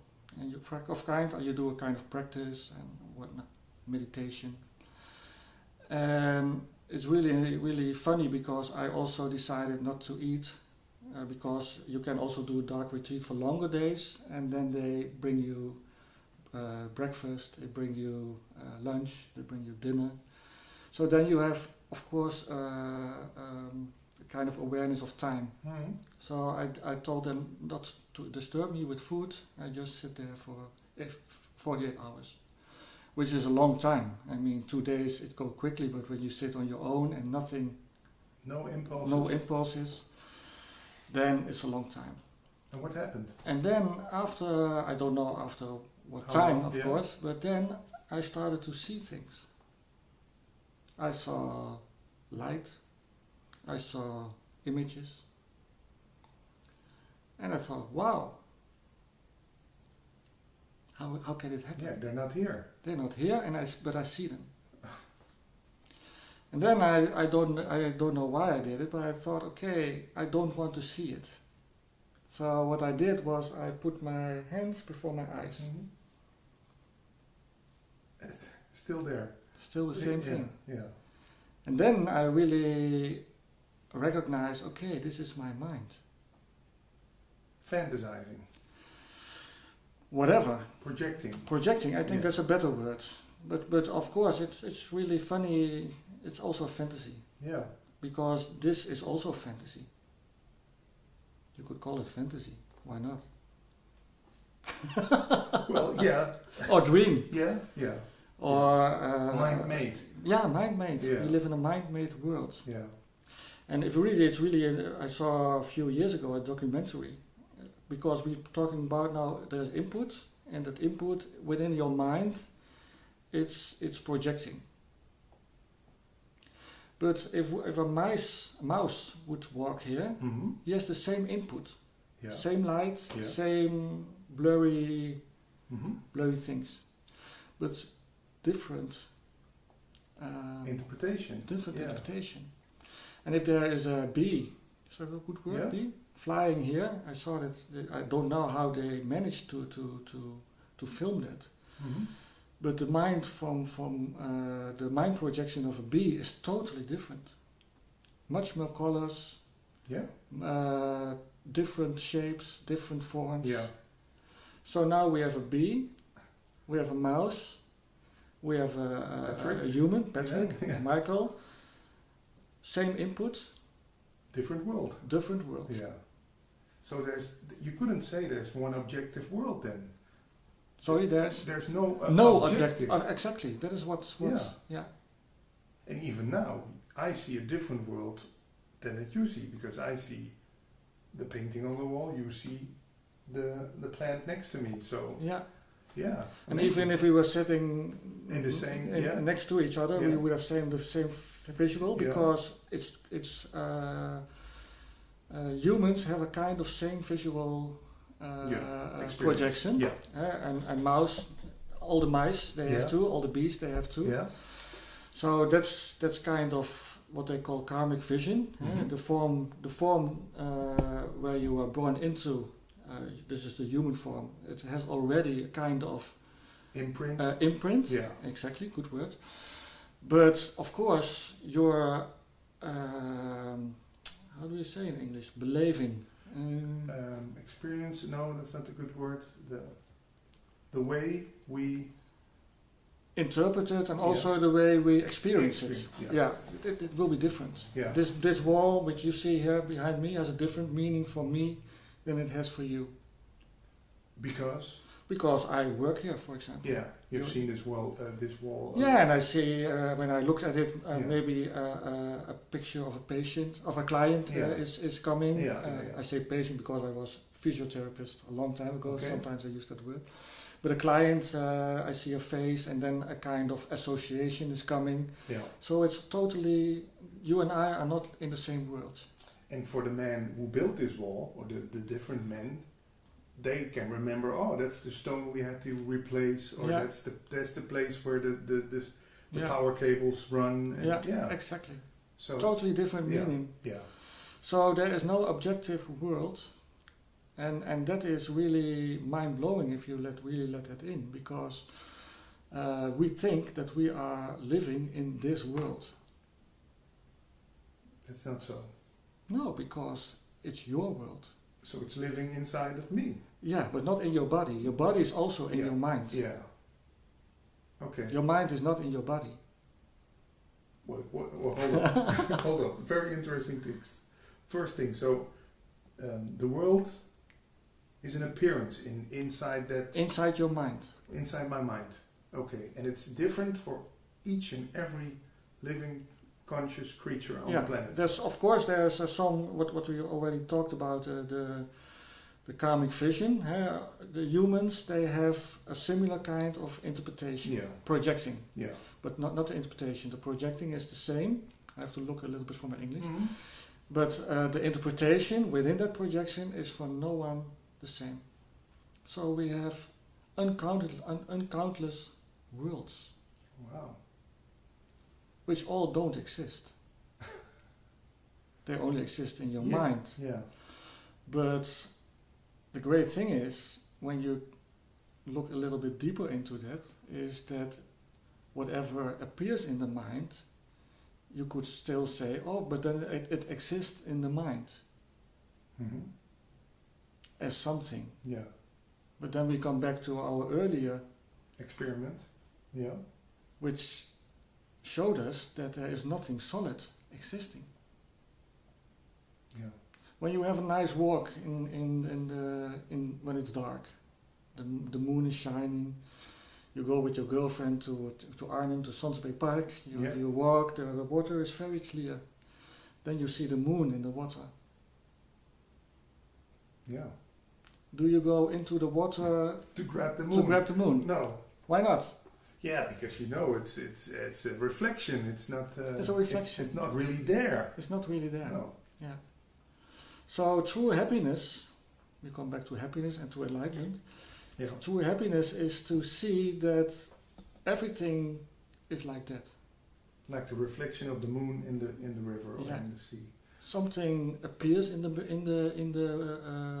mirror. Yeah. But it's not really a thing. An appearance. It's an appearance. Yeah. And it reminds me of that.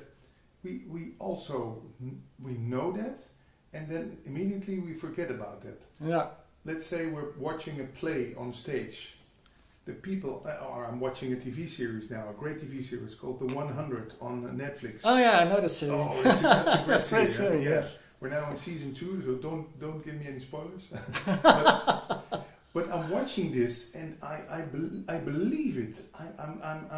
But something inside of me knows they're actors. It's a play. But you forget it, huh? I forget it. I want to forget it because I want to go into the emotions of, oh no, he's going to die or she's going to do this. Yeah. So that's a way of, but that's interesting. And that's the same thing. That's the same thing. That is how we experience life. We think life is really happening. Yeah. In the way it appears. Because we don't say, for example, we talked about it earlier, we could say, oh, there is no wall. Yeah, that's some non-duality jargon. Yeah.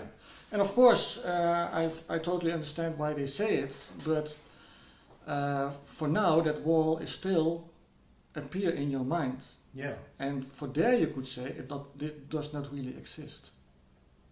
Yeah. But it would not be correct, as far as I can, or it would be absurd to say that nothing is there. There's a lot of appearances. Mm-hmm. There's a lot of experiences. But it's what I call rainbow-like. Rainbow-like, yeah.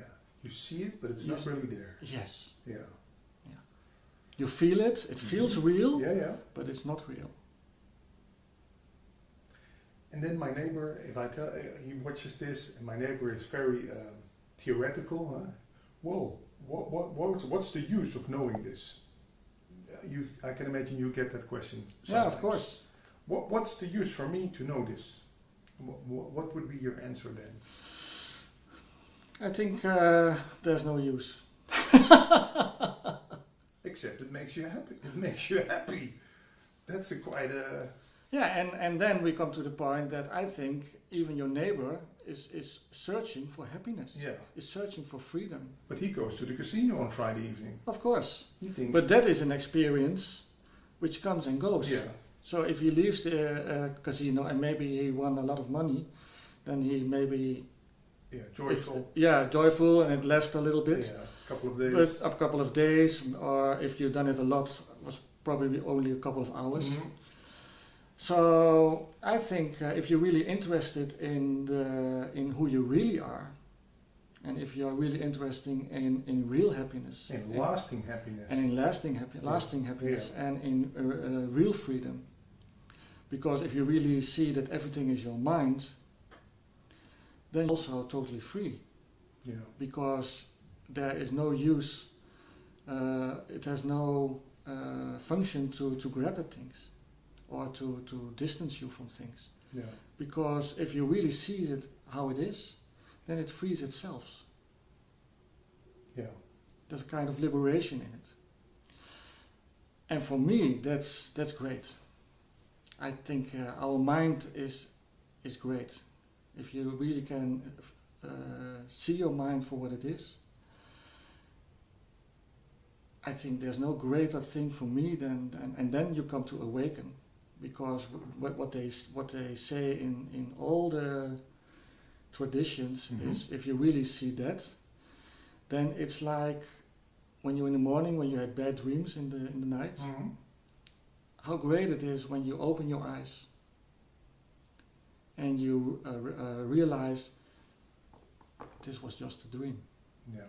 There's a kind of relief, there's a kind of happiness, or maybe not if you had really great dreams. Yeah. But it's like that. So awakening is really open your eyes, and I don't mean your physical eyes, but your eyes of awareness. Yeah. And for me, that's the use.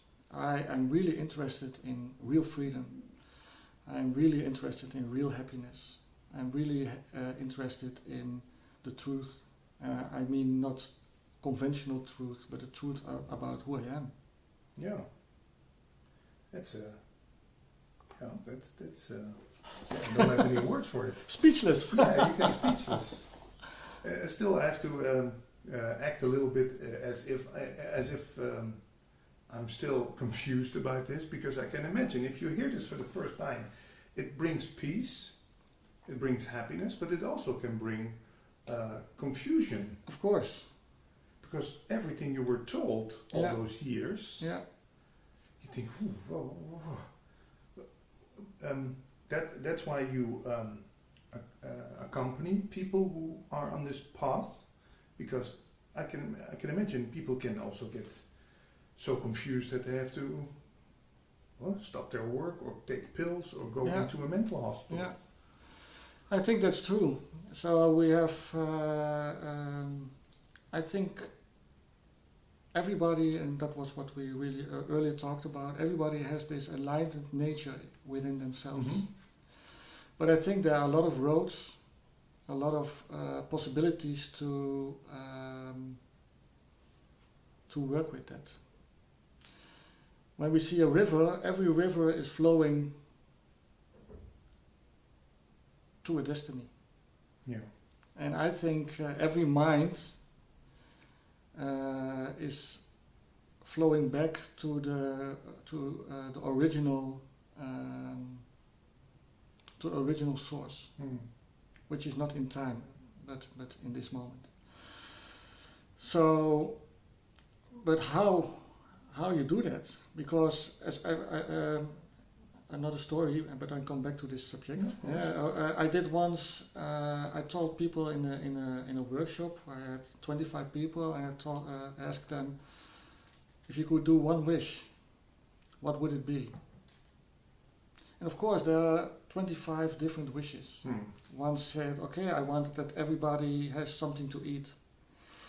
Other person would win the lottery, and so on. But when we analyzed those wishes, what it would at the end would give some to everybody, that was the happiness. So everybody is already on its way to enlightenment. Yeah, but some take shortcuts, some take the long way. Yeah, and I think what we did discuss today is and there are some more subjects to that, but that's the shortcut. Yeah. But it's not suitable for everybody. Yeah, because everybody has different circumstances, different capacities, and you have to learn to work with that. Every mind is the same, but every mind is also different. And for some people, it would be really bad to tell them that the person they think they are doesn't really exist. The person they think they are is only a projection in their mind. Yeah. Shortcut is not the best. The short way is not the best way. No? No, it's just a way. Yeah. There is no best way. There is no best way. Because, as you said, it's different for everyone. We are heading to enlightenment anyway. Yeah? Yeah. How do you know that for sure? As I said, I see everybody is looking for freedom. Everybody is looking for happiness. Yeah. Those kinds which they have awareness of. Yeah. If you and I didn't know there was something about something like happiness, how could we go for that? Yeah. But of course, if we are not recognized that it is already in our mind, then and we think that there is something outside our mind, we start to search there. Yeah. And then we get lost. Even as a spiritual seeker, because Of course. you can go to satsang every day today. Yeah. I saw satsang agenda. Yeah. There's every day a satsang in Yeah. Holland these days. Yeah, You could easily get lost in that. totally. Yeah, I have to go to satsang because it brings me there. yeah. I think you're totally right. And There was a great man, I really like his books. His name is Trungpa Rinpoche. He has really a great word for that, and it's called spiritual materialism. And he said, there's no really a big difference for a man whose hobby it is collect cars, and they really have a good feeling because he collects cars, and a spiritual, so-called spiritual man who collects great experiences. yeah. Samadhi. Yeah, something like that. Yeah. Or enlightened experience. Yeah. But of course, that experience is also impermanent. Yeah. It comes and it goes. So they have a great weekend, or maybe a great retreat, or maybe a great insight. And they're really happy and they really feel great. And of course, it is great that they had that experience. But then they come home or whatever, but that experience has a beginning and an ending. Yeah. So it goes away. And it leaves you empty-handed. Yeah. You're back at the start. You're back at the start. Yeah. So what we have to do is not look outside. We have to look inside. But we don't have to look inside, and then we come back to where you get a little bit confused. Mhm. Inside does not mean into your body. Because looking outside for happiness, Mhm. or looking inside your body or inside your personality Mhm. for happiness, it's the same movement. Yeah. And I call them both. You look outside, even if you look Inside. within yourself. You're still looking outside. Yeah, you have to look within your mind. But then we have to question, where is that mind? Yeah. Or where is it not? Yeah, that's deep. Let me do Okay. Another experiment. experiments.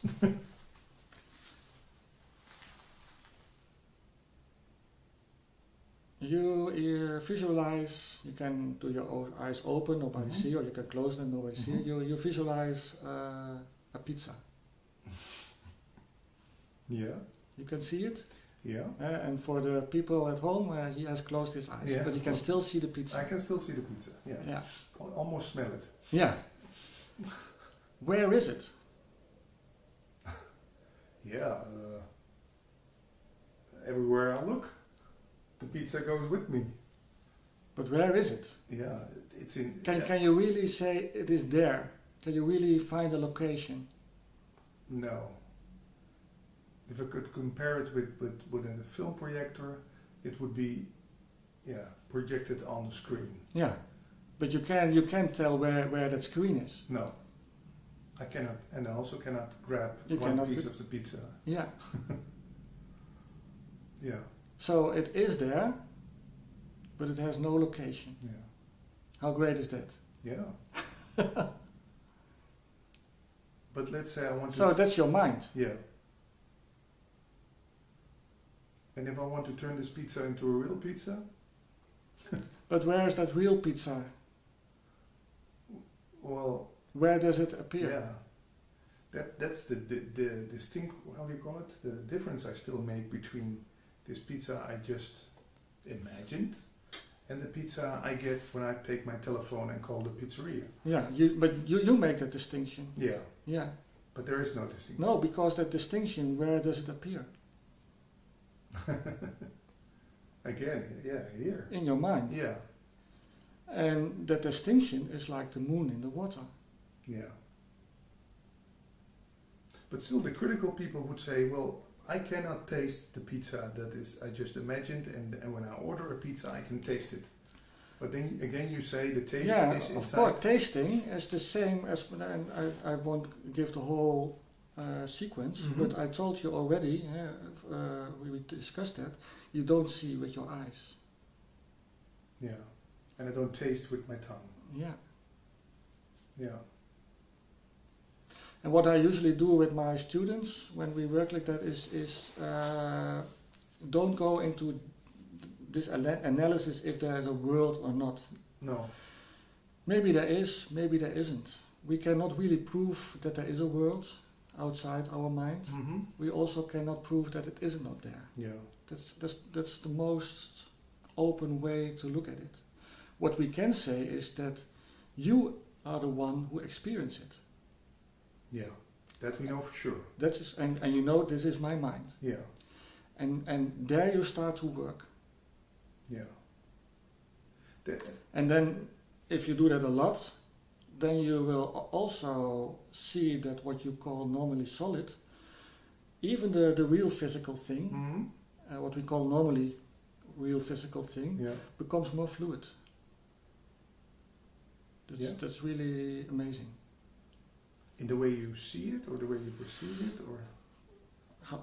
Yeah. Who can tell? Yeah. Yeah. Who can tell? Yeah. Yeah, it's the same like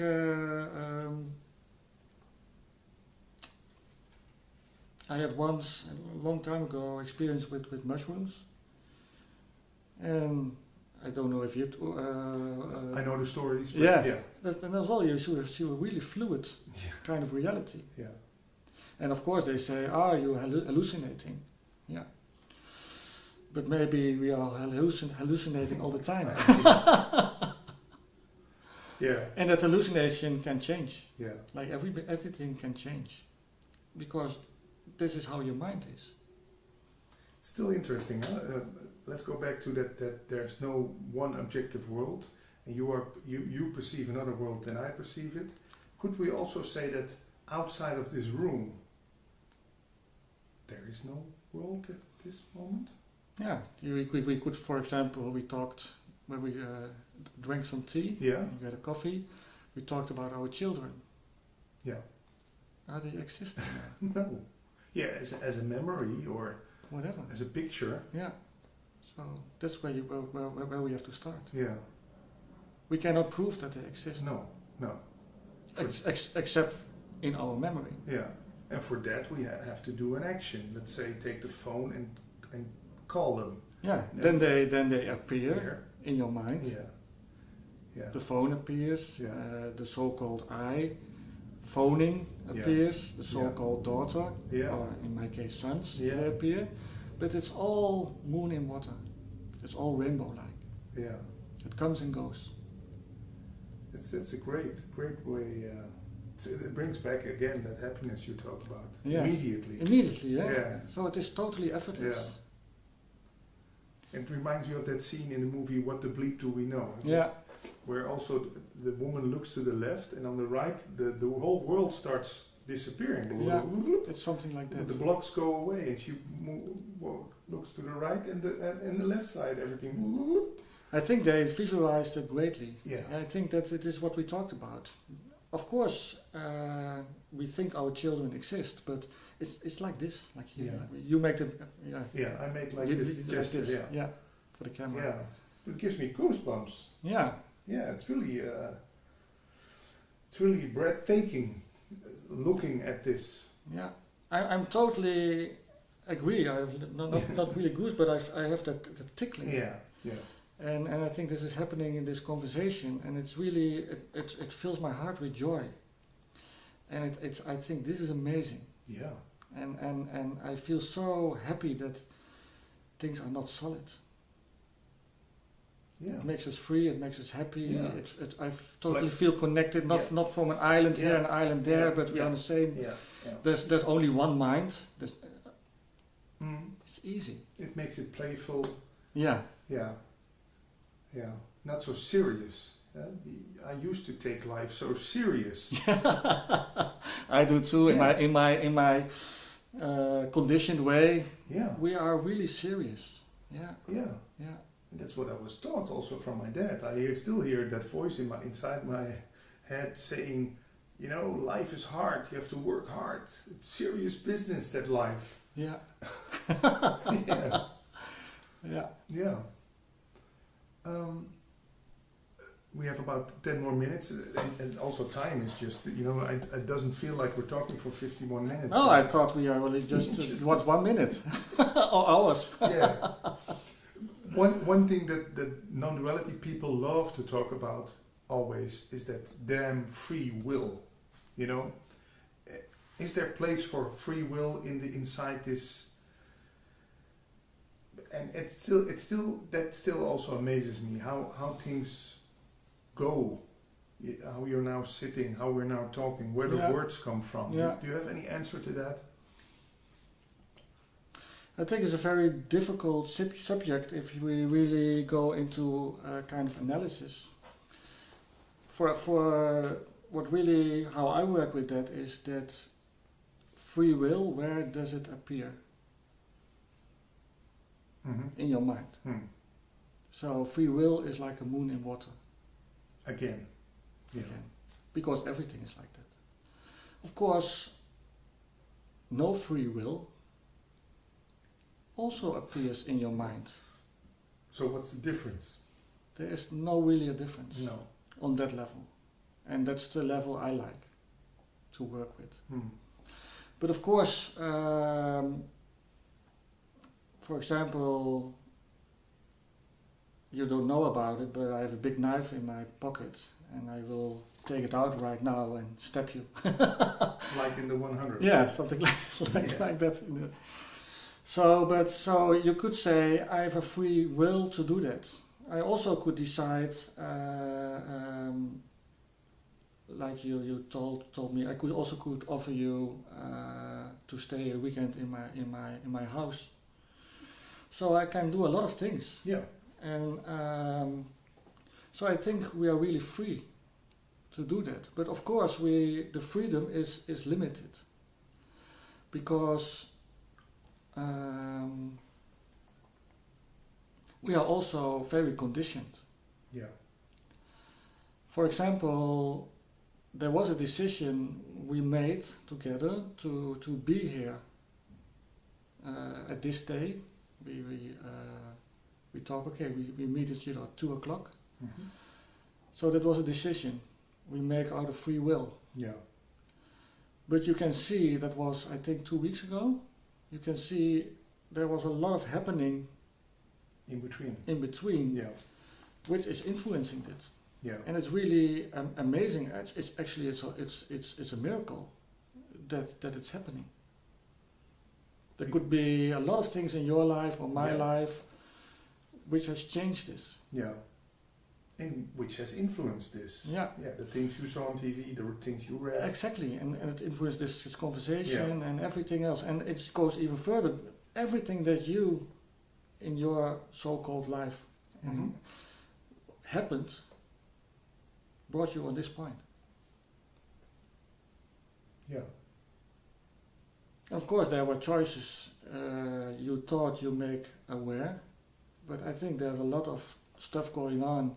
Yeah. Yeah, we don't know exactly what is going on. life brought me here. Yeah, something like that. Yeah. But of course, this is a little bit lower approach, Mm-hmm. because when we say, for example, everything is your mind, everything appears Yeah. in your mind, Then I never moved. as your mind, you never moved.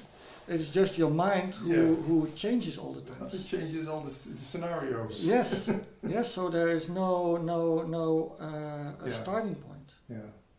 So this discussion about free will, it brings you back into, as you say, a lower level, or a level of, it's still concrete and there's still a person doing things or doing no things, and Yeah. And I think because we are all within this, how do you say? In Buddhism they have a word, Maya, samsara, samsara. Yeah. and that means cyclic existence. Yeah. So, and as long as we are trapped in that, because we think I exist in the way it appears, Mm-hmm. the world exists in the way it appears, of course there we have also a little bit of will, free will, or maybe not so free will, and we make decisions all the time. But those decisions are not made on an island. Mm. Yeah. Those decisions is influenced by the total related field, which is your mind. Yeah. It all influences each other. Yeah, it's all interconnected. Yeah. It's almost like a dance. I'm imagining a great dance floor. That's great. A big dance floor. Yeah. Everybody is like dancing together, but Yeah. you move in a way Yeah. that corresponds with the other people dancing. So It's the dance of enlightened mind. great title for this interview. Dance. Yeah. So it's very nice talking to you again. I liked it. Yeah. I liked it very much. Yeah. I'm really happy about this conversation, and we can only hope that people who watch this Get a taste. get a taste and feel the same happiness, because that's why we do this, to inspire people, and I hope, because that's one thing we cannot go for this kind of happiness only for ourselves. No. We have to do it for everybody. Yeah. That's how I feel about it. I can be really happy, and I know it's a little bit contradict to what what we spoke about, Mhm. but that's how I feel about it. And there's an I who feels it, in the mind, of course. Yeah. But I feel that we have to help each other to find this permanent happiness and this permanent freedom, because we are all, and I'm the biggest one, we are all confused. And how great is it if we all awake, and then we come back to the term awakening, how great is it if every sentient beings, not only people, but even the bacteria in your body, they have Buddha mind. Yeah. Yeah, even the smallest animals, even Insects, plants. every sentient being has Buddha mind. How great it is that everybody awakens. Yeah. That's what I'm aiming for. Yeah.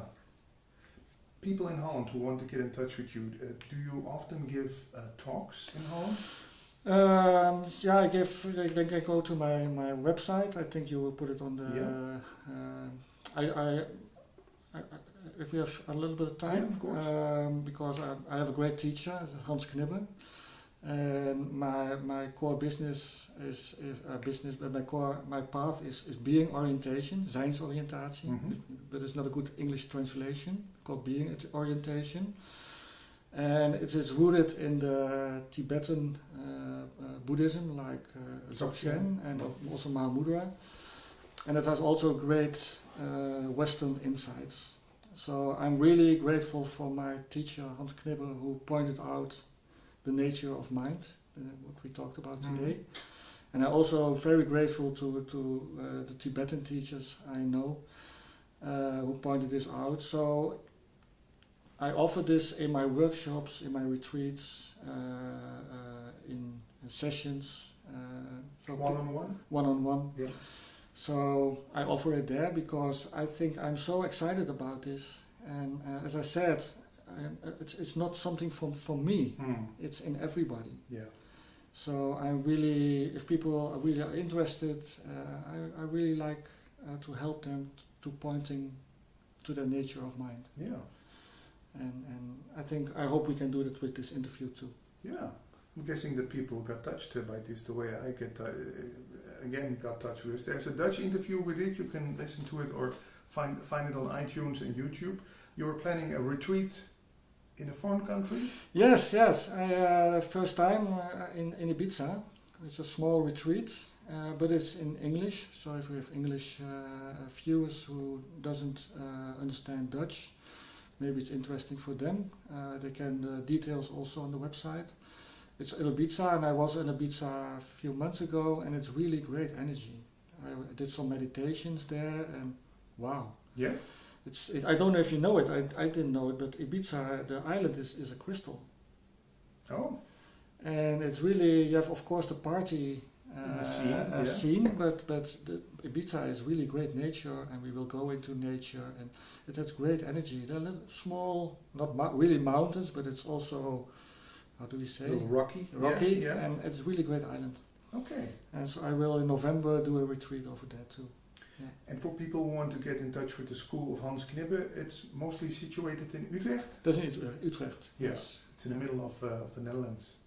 And your website is michaelsteinau.nl. It's your name with .nl on the. No, my website is Zijn en Worden, but that's difficult. It's being and becoming in Dutch, in English. But I'm guessing if people Google your name, they will find it. Yeah, they will find it. Yeah, sure. Okay, Michael, thanks again for this great talk. Thank you. Thank you.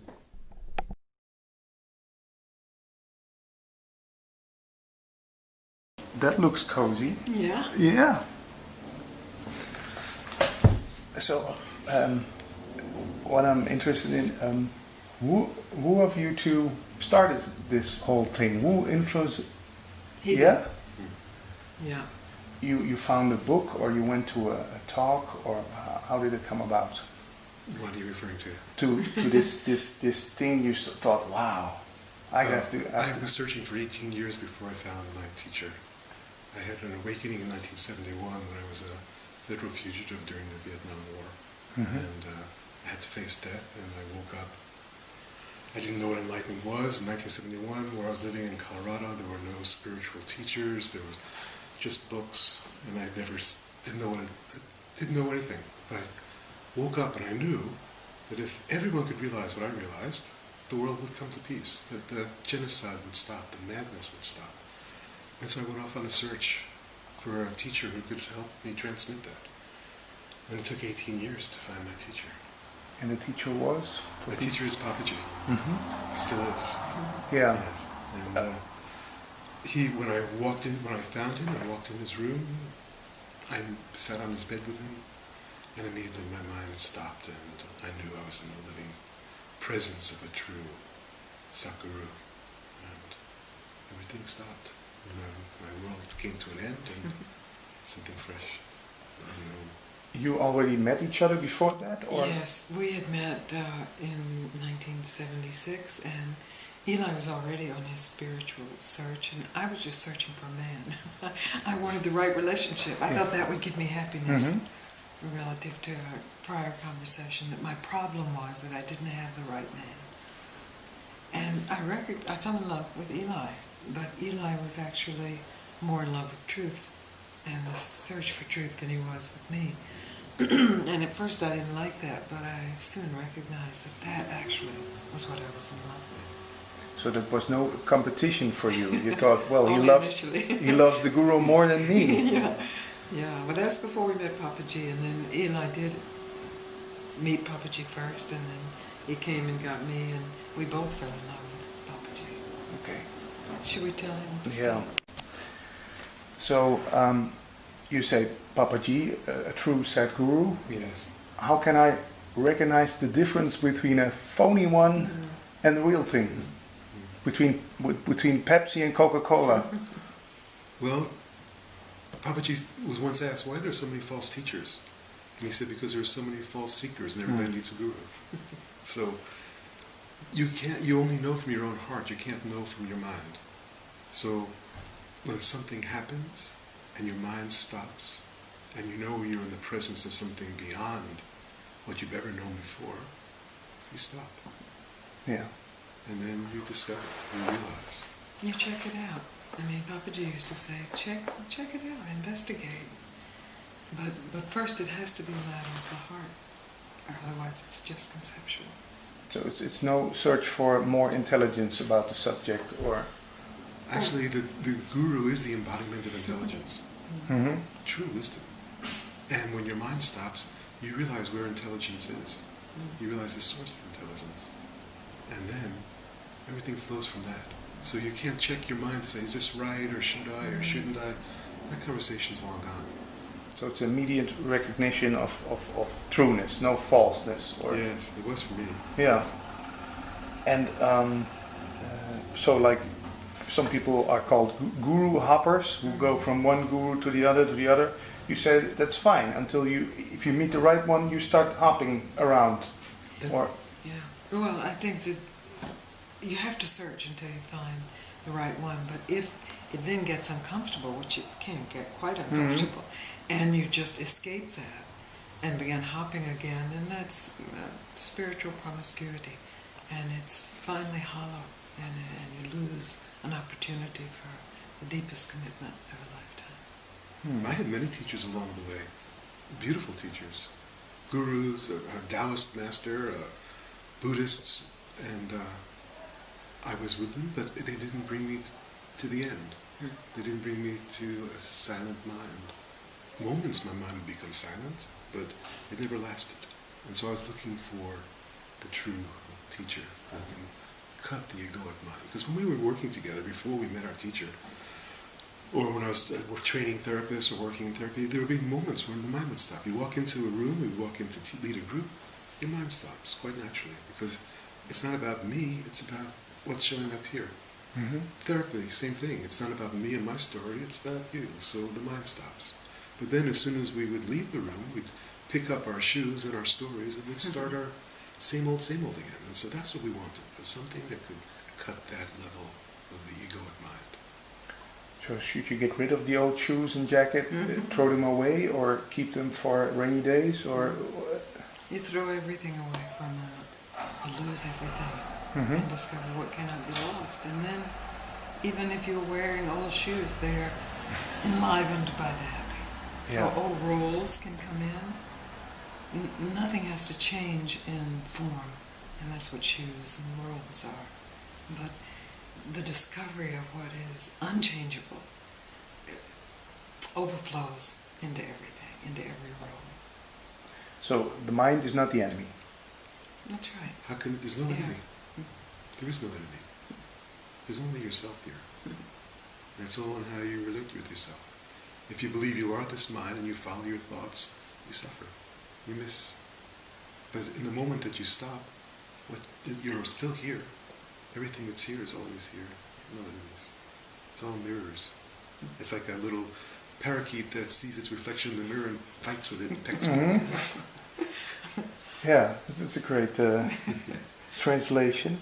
But could you say, like, if I put my attention out there, that's the fastest way to get out of the mind, or no? Fastest way is to put your attention in here. In here. Yes. But to forget out there. Actually, out there doesn't exist. It's made up. We know that now from science, the way the mind creates a map of reality based on the light waves that hit the retina and the sound waves, but we're not actually seeing that, we're not actually hearing that, we're making a map of it. We're describing it to ourselves, we're talking to ourselves. So that's all the outside, and that's what we call reality.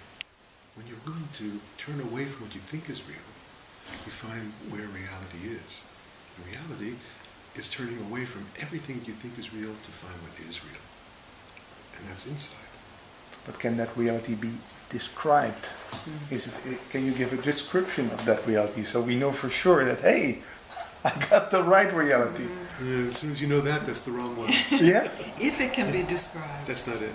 It's limited in some way. And so we fail at describing it. I remember once Papaji saying, yes, you have to speak this. And I said, but it can't be spoken. He said, that's right. It can't be spoken, and you have to speak it. So in that way, the mind is turned toward something that is bigger than it. And that to me is the result of great art and music and just surrendering the mind to something bigger, but never assuming that you've actually finished the conversation or made the description. It's like a fish that suddenly wakes up and realizes I'm in the ocean and tries to carry the ocean home with it. That's a big job to do, yeah. But I haven't heard you use the word love. The four-letter word everybody is what I see here. Is love something that comes with it, or is love the ultimate, or? Love is the ground of being.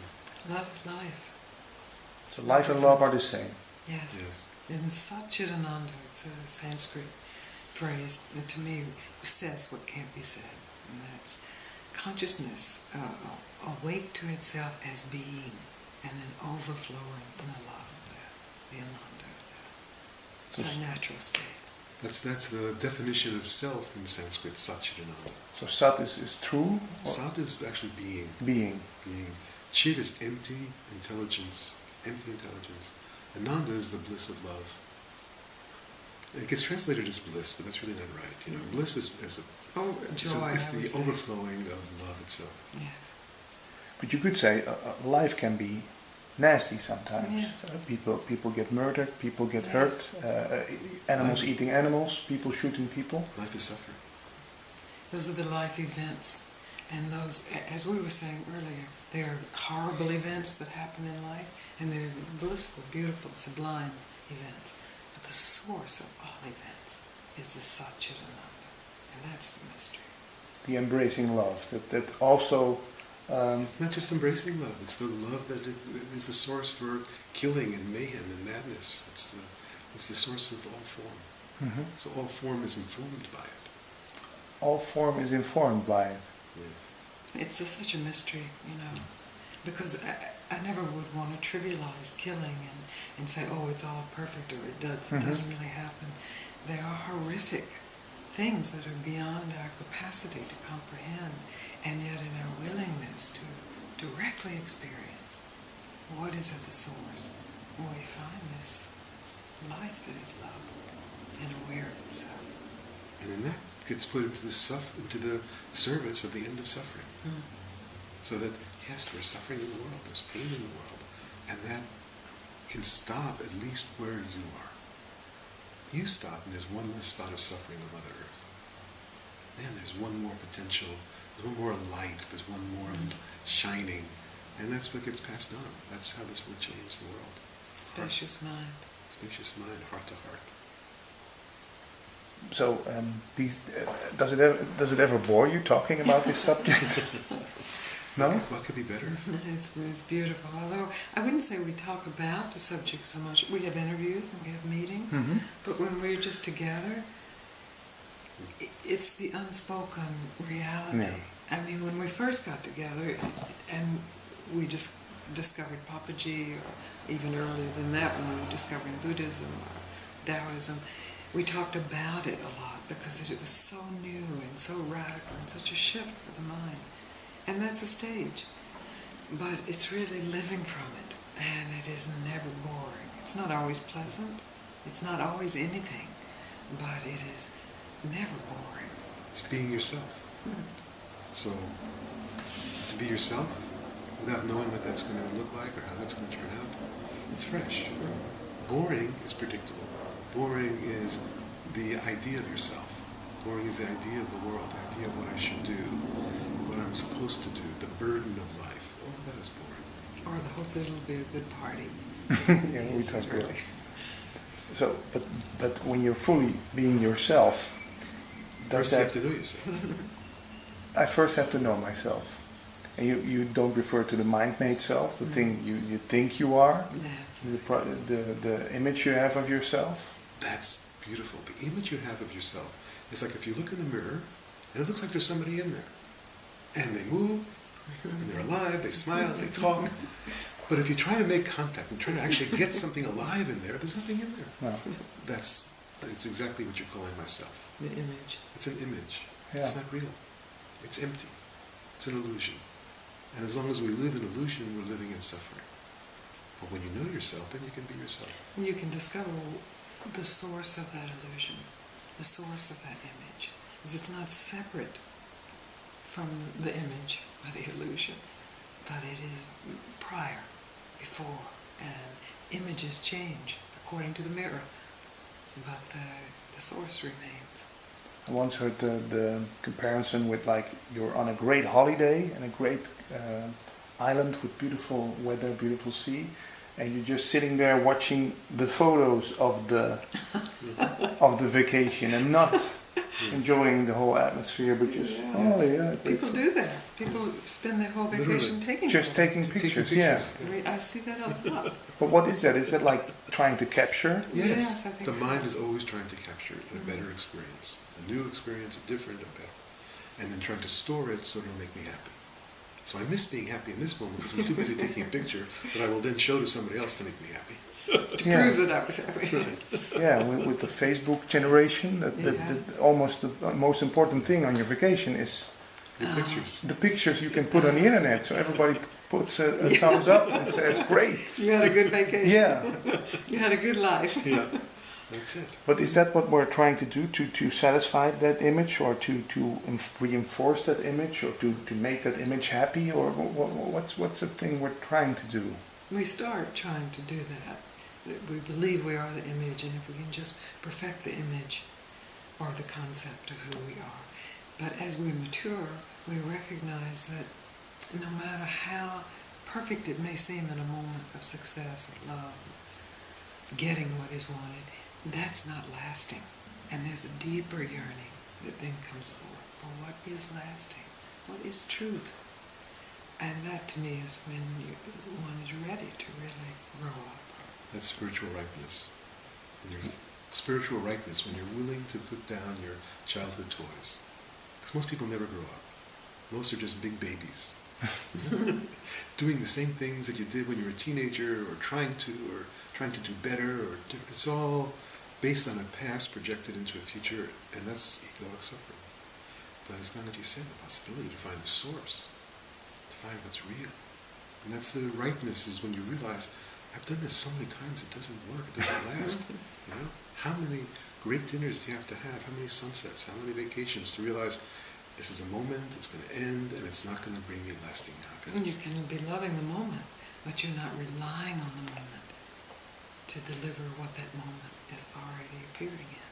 Because freedom is causeless. You can't make it, you can't create it, you can't co-create it, you can't project it, you can't visualize it. You can't lose it. You can't lose it, you can't forget it, you can't make it. It's causeless. And as causeless, that means there's no exterior cause that can make freedom or lose freedom.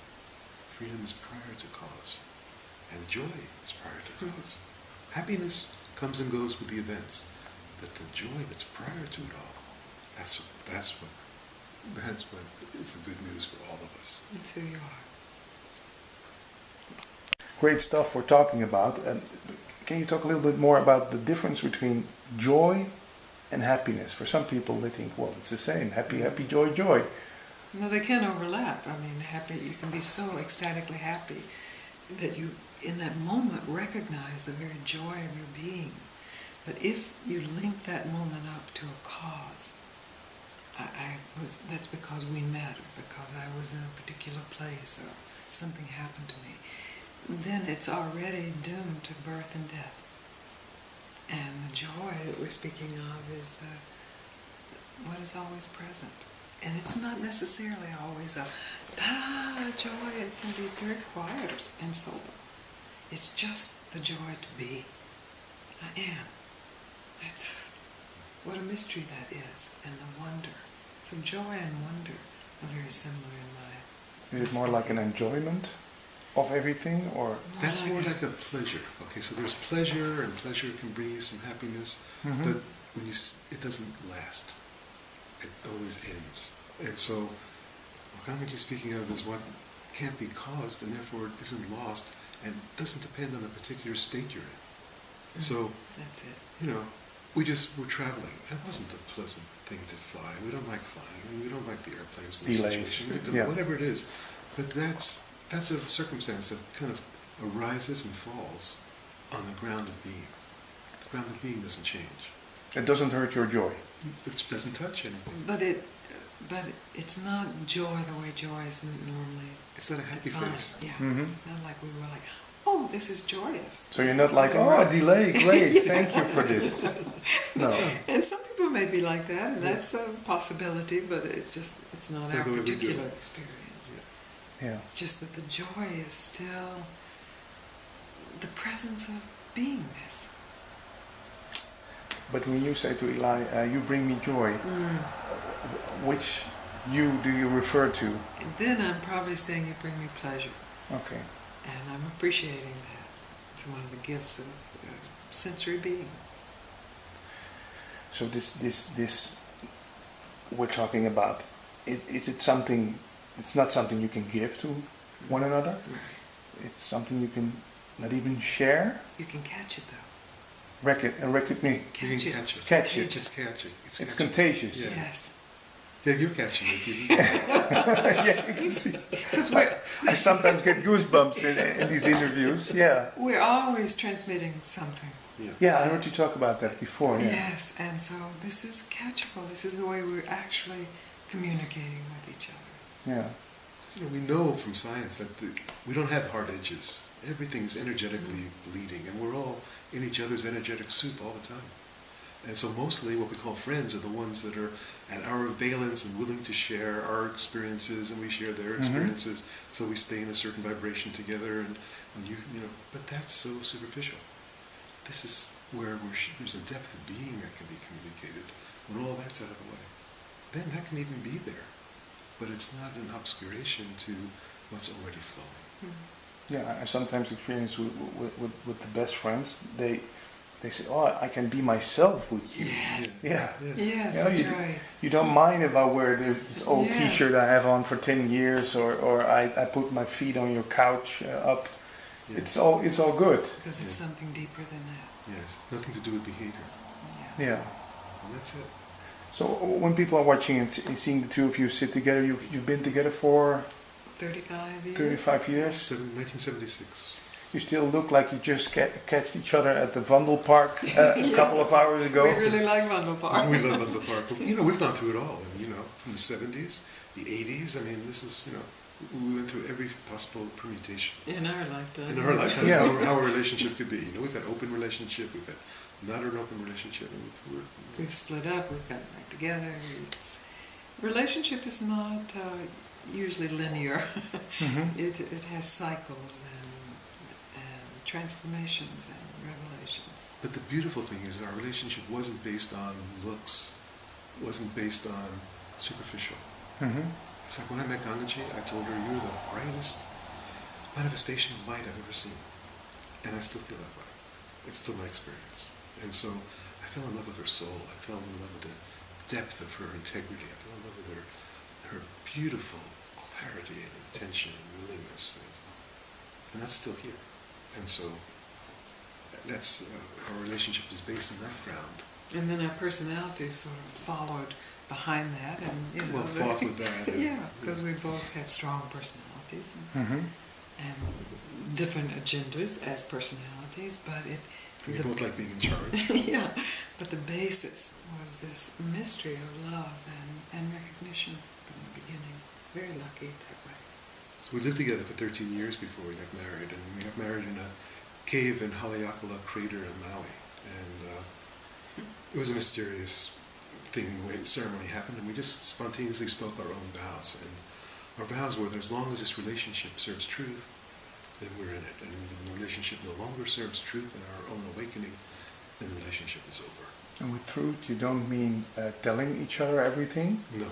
You mean the deep, profound Yes. sense of... Yes, the truth of who one is. And we hadn't met Papaji at that time, and so we were really focused on discovering that truth. We were committed seekers, and it was only, I think, 2 years after that we met Papaji and discovered what we were looking for. Could you translate what the vows you just said in as long as I can be myself?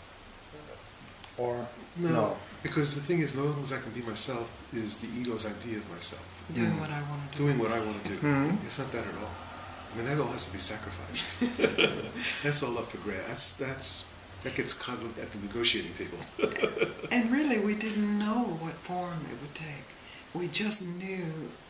We knew that we didn't know, and we knew that the relationship could only have meaning if it was serving the awakening That's what it was. of each other and all beings. Should every relationship have that purpose? No. No. But are we looking for? I sometimes think people say relationships are your biggest teachers. You know, they It can be. I blame you of this and that, but it's in me. That's right. Any two animals in a box are going to have to learn how to deal with it. And that's going to be a teacher for you. We have internal relationships too, you know. We have the relationship of ourselves as a spiritual seeker, as a worker, as a husband, as a wife, a child. And it's if those relationships, our inner relationships, our outer relationships, are in service to truth, then finally they're all burnt up in the service. But I said in service of truth, but let's say in service of awakening. Yes. That would make it's cleaner. Because there's always my truth versus your truth, and I need to tell you my... It's none of that. It's not that level. So, in service of awakening, which is actually, I think, more accurate with what we actually said our vows were, in service of each other's awakening. But to me, it seems that both of you are awakened. Could you say the relationship has burned up? The tool has gone? What's then still the reason to... That wasn't the reason for the relationship. No. The reason for the relationship was love. Yeah. But as long as the relationship served the awakening, it could stay. And it still serves the awakening. You know, it serves in it, whatever it does, it's deeper than that. We've tried to get out of this relationship at different times. Both He'll of try us. to get out, I'll try to get out. And something so powerful just brings us back together. And finally there's a surrender to that. It's a surrender to love. Yeah, surrender to love. Not needing the other to conform to any idea of how that is served, but just recognizing it is served. Because we don't fit each other's models mentally, or we don't... This isn't... When Gangaji was looking for the ideal man, this is not what it was. It's not what was on the... Not the list. I didn't fit any of the Which criteria. shows you how useless those lists are. And I didn't want an ideal woman. I wasn't looking for a relationship. I was very happy being on my own. I've been a spiritual seeker on my own for years, and it was fun. I loved my mission. I loved my life.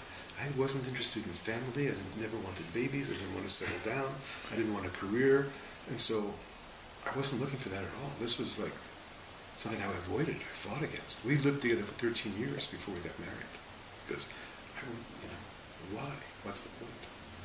But the greatest gift, it was the greatest gift that the goddess ever gave me, was this goddess in form that could be partners, tame me. It's a mystery. Relationship, everything is a mystery.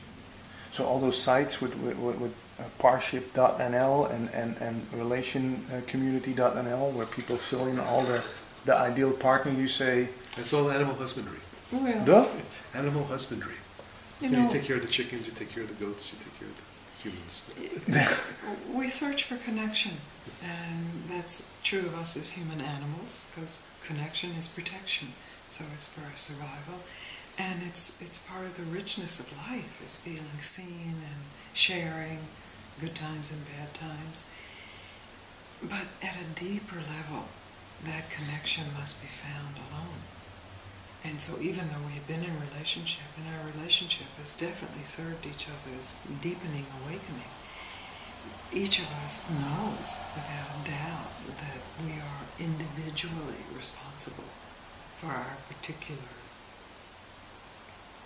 version of reality, and we have to meet that and sink deeper into it, and that's the way we've served each other too.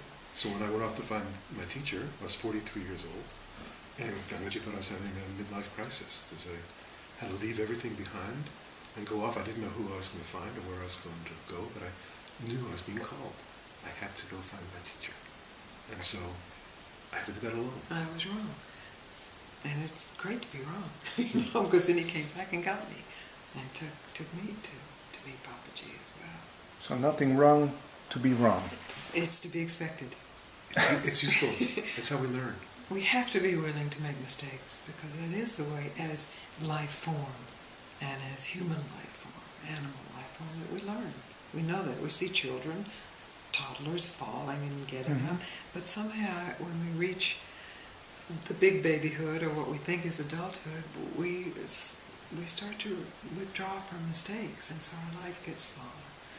So even with Papaji, I met him and I fell in love with him, and I recognized this is my teacher that I've been praying for, and I was having incredible experiences, but there was a moment that arose in me that was telling me this is a mistake, and it was a shock, and it came with it some of my old Christian conditioning that I thought I had left way behind, but it just got stirred up, and there was a crucial crossroads where I had to be willing, if this was a mistake, to discover it's a mistake, but I had to trust my experience, and in that's the freedom of growing up, the freedom of being an adult, rather than the slavery of being what we think is grown up, what we think freedom is.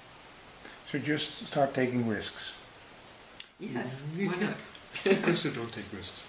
Find yourself first. That's a risk. That's the risk. That's the ultimate risk. Because to find yourself, you have to be willing to die to everything you think you are. That's terrifying. That's a huge risk. That's taking a step off the known into the abyss of the unknown. That's the biggest risk. And if you take that step, everything else will follow quite naturally. Otherwise, taking risks means, well, you can go bungee cord jumping or jump out of planes or whatever it is. It brings you a high for a moment, but it doesn't last. Like great athletes get into the zone where they've transcended their ego, they've transcended their mind, and something else takes over. But it only lasts for a moment, and then it's gone.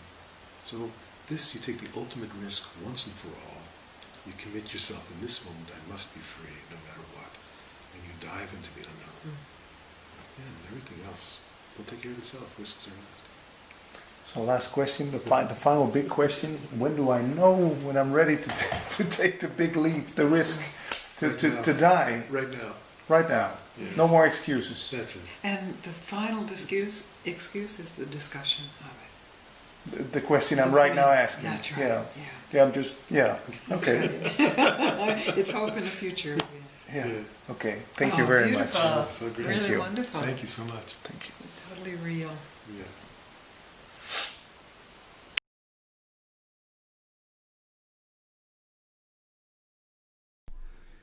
Sitting here with André Roosendaal. We did a talk in Dutch about a half a year ago. And We did? Yes. And about what subject did we talk?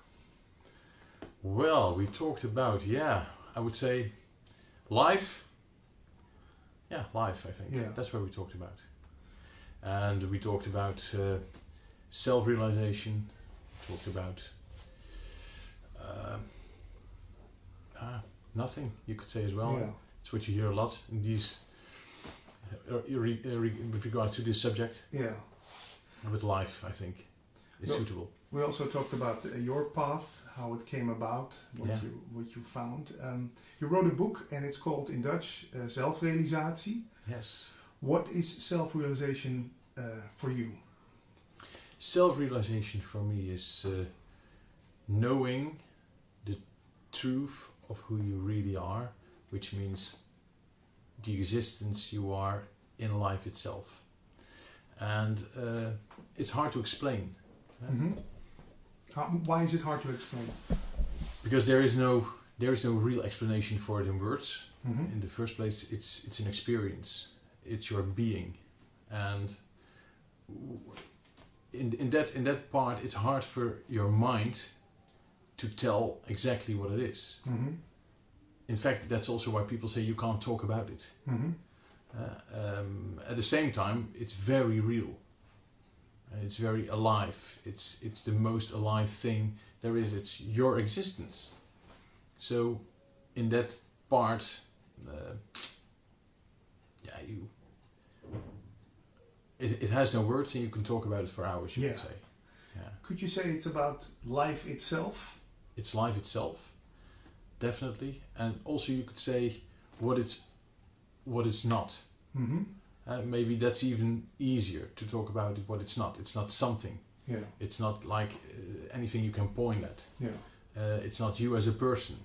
It's not you as your thoughts. It's not you as your feelings. It's not you.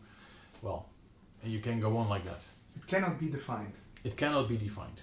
And at the same time, it's the most definable thing there is, because it's you. Mm-hmm. It's your life. It's life itself. Yeah. Yeah. And there are many books written about this subject. Yeah. There are lots of people who go to satsangs, watch these kind of interviews. Yeah. How come that so many people are interested in hearing about this? Well, of course, you should ask all these people, because maybe their personal reasons are variable. Mm-hmm. But at the same time, I think it's a deep longing for people to do something more than their personal life.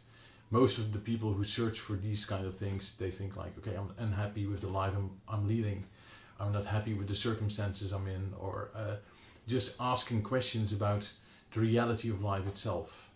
And they start a quest, whether it's because they are unhappy or they are very happy in their life, in their circumstances, but still missing this final thing. I mean, you can have everything and still there can be something missing. Yeah. And at a point in life, people start to search for truth, for meaning, for something that is real. And that's where the quest, I think, for a lot of people start. Yeah. And was that for you also? For me, that was definitely so, yeah. Because you had it all. What do you mean? Yeah, the good job, the nice woman, the car, the income. Yeah. And still something missing. And still something missing, yeah. I mean, for me, it started at a very young age. At a year of 4 or 5 years old, I really thought like, okay, what is here? What is all about? What is happening? And then, of course, you go to school, you do a lot of things, you start studies, and you get a job, etc., etc. And still, there's a deep unhappiness, you could say, about being here, but especially about the way we live with each other, and the fact that I had the feeling there's no connection between people. We're all divided, and we live our lives, and we are separate in our feelings and in our thoughts. And well, I was searching for the meaning of life and all these things. And did you find the meaning of life, André? Well, did I find it? No, it found me, you could say, I think. So it's both. I mean, at the one hand, you're searching and you're looking, and at the other hand, it finds you. And it finds you for me, at a very unexpected moment, you could say. At the moment, I really felt like, okay, I'm giving up life. I don't know anymore. And what should I do? And in fact, you could say at that time, you're completely available. You're available for anything without knowing what you want. Mm-hmm. Your own will, you could say, is just subsided.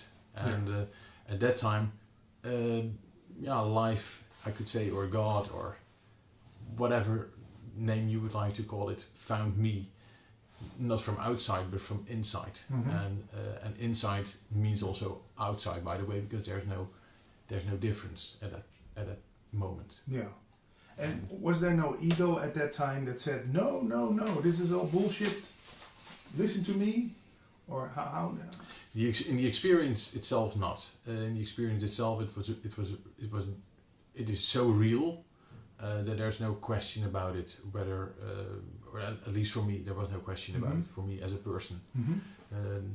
André said, "Okay, hey, this is it. Hey, now I've seen it. I found it. Yeah, this is what I was searching for. I just felt connected with everything, inside, outside, and so." But of course, then you return to your daily life, and then you just meet the people again who know you. You go to your job, you go start doing the things you always did. Yeah. And and then you have to make, or you don't have to anything, but you make decisions. Yeah. And that might be other decisions than that people would advise you to do.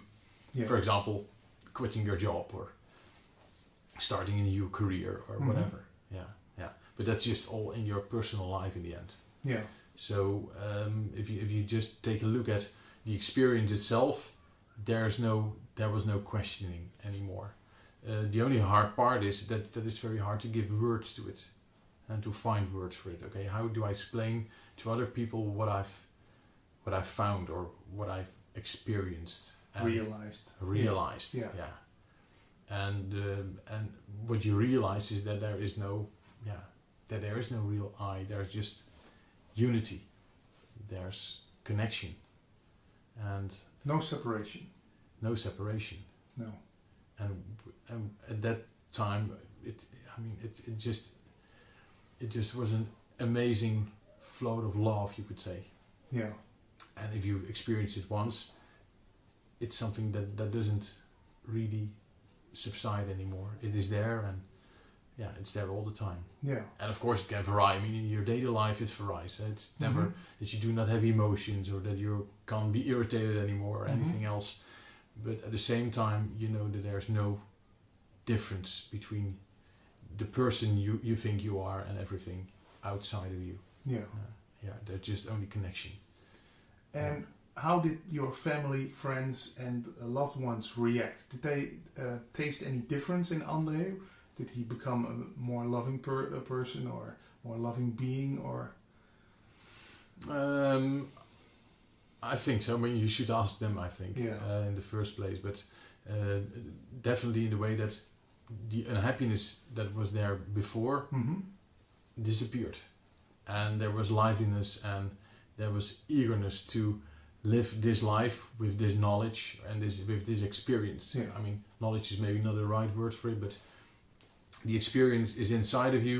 And you take it with you in your daily actions, and that makes a great difference, of course. Yeah. And is there? Well, I'm just curious. What changes after self-realization? They talk about before self-realization, chop wood, carry water. Yeah. After self-realization, chop wood, carry water. Yeah. So in the outer world, no big changes. No. Selling the house, selling the car, just owning a bike and traveling all over the world with a bike or something. Yeah. That can. But for a lot of people, in fact, these big changes do not happen. No. I think in the last 14, 16 years, I think a lot of things changed, but not in a way that I withdraw myself and I found myself on a mountain or something meditating all day. No, definitely not. What changes is the way you look at things. So how you perceive the world. How you perceive the world. Your perception is really changed. Yeah. And you could say, was there first a perception through the eyes of a feared man? Now you look at things with the eyes of love, and that perception changes everything. And which means that you find yourself reflected in everything that is around you. As long as you think you're separated, then you are a person, and you are identified with anything in your life. There might be a time in which you start knowing and think like, okay, maybe this is strange, and it's all what you find in books, reading about and understanding what it might be to be self-realized. But if you really find yourself, you could say, with love inside, and your perception is changed, and you just look with eyes of love, then there's no separation. No. And that changes. That changes a lot. And then still you react as a person, and people might react at you as a person, but still in the end, there's no difference between you and me. Yeah. And your thoughts are just your thoughts, and your feelings are just your own private universe, you could say, which is just not the truth. And the truth is there's only oneness in the end. Yeah. And what about actions, André? It's a subject that is talked about a lot in these kind of circles. Yeah. Any perception on that? Are we the doer of our actions, or are we just being done? Yeah. How do you see that? Yeah, that's always a very interesting topic, whether there's free will or there isn't. Let's say, in the end, in the oneness of everything, which is at the same time maybe nothing, there is not a personal free will, I think, in my perception, in my experience. At the same time, as long as we are here, of course, I have actions and I do my actions. So as a person, you act, and as a wholeness, as oneness, it all happens. So you could say, in the end, it's both. It just varies from which standpoint you view. I mean, and oneness has no real standpoint because it's everywhere. Yeah. Your standpoint, my standpoint, it's all together in the end. For here and living your life here, it is very important, I think, to live as if you have a free will. Otherwise, it would be very difficult to do any actions and to make decisions. At the same time, you realize that there's only one moment in life, and that's this moment. And in this moment, things happen. And they happen so instantly and so quickly that you can't even think about the words I'm going to tell you now or say now. It just happens. At the same time, we made an appointment to have this interview. Yeah. So it all happens, and still to what is happening, there's still the option to say yes or no. We can have this interview or we can't have this interview. And in the end, we say yes, and then you can say, okay, it has to be that way, and there was nothing I could do about it. Well, I think in the end, that might be the truth. Here in personal life, it seems to be that we just made this appointment and now we're here. Yeah, but what or who makes that decision to say yes or no to something or someone? Yeah, that's a very good question. That is you could say that's a choice maker. And somewhere inside, there are in fact there are two options. I would say you can act towards love, you could say, and you can act towards fear. And in fact, these are the two options you have as a choice maker. Yeah. You can turn backwards to the light, or you can face up to the light. And in somewhere, even these kind of actions, I think, are related to that primarily choice we make. And well, what the outcome of is of things, that's of course anything you don't know about it. Yeah. That's just how it happens and how it goes. Yeah, you could say, you could think that choosing love always means saying yes, but you can also say no out of love. Definitely, yeah. It really doesn't mean that you say yes to everything. Yeah. And it also means that you can really being assertive, of course, in your daily life. Yeah. Having borders is very wise, I would say. Yeah. And it doesn't mean that you're only nice and kind, because sometimes you cannot. Of course not. No. And your emotions, also anger, might be very wise at some point. Yeah. Also to say stop or to be firm towards a certain situation. Yeah. So it doesn't mean that you think everything is all right. Yeah. Because sometimes when you start your search in spirituality, you get a sense of, well, I should just be in service of everybody and forget myself completely and just give away my last cent, my last piece of bread, and forget about myself all along. Yeah. That's not the way? That's not the way for me, at least. No. There might be people who find that a way, but I don't think that is the way. You can care for anyone and for everyone, but in the first instance you have to care for yourself as well, or better, if you don't have love inside and you don't understand what love means, also to take care of your own existence, then you can't, I think, take care very well of others as well. Yeah. But it doesn't mean that you can't give away all your money. If you feel really, but don't think that it makes you a better person. Yeah. And that's what people think most of the time. If I just give then I will be good, or there will be liberation or whatever. Yeah. But that doesn't have to be that way at all. No. So self-love is nothing wrong with that. No, and self-love is the basis, I would say, of everything, because everything is connected, and this self-love is what it is in the end. And not a narcissistic self-love in terms of me as a person. Oh, I love myself so very much, and I'm so great.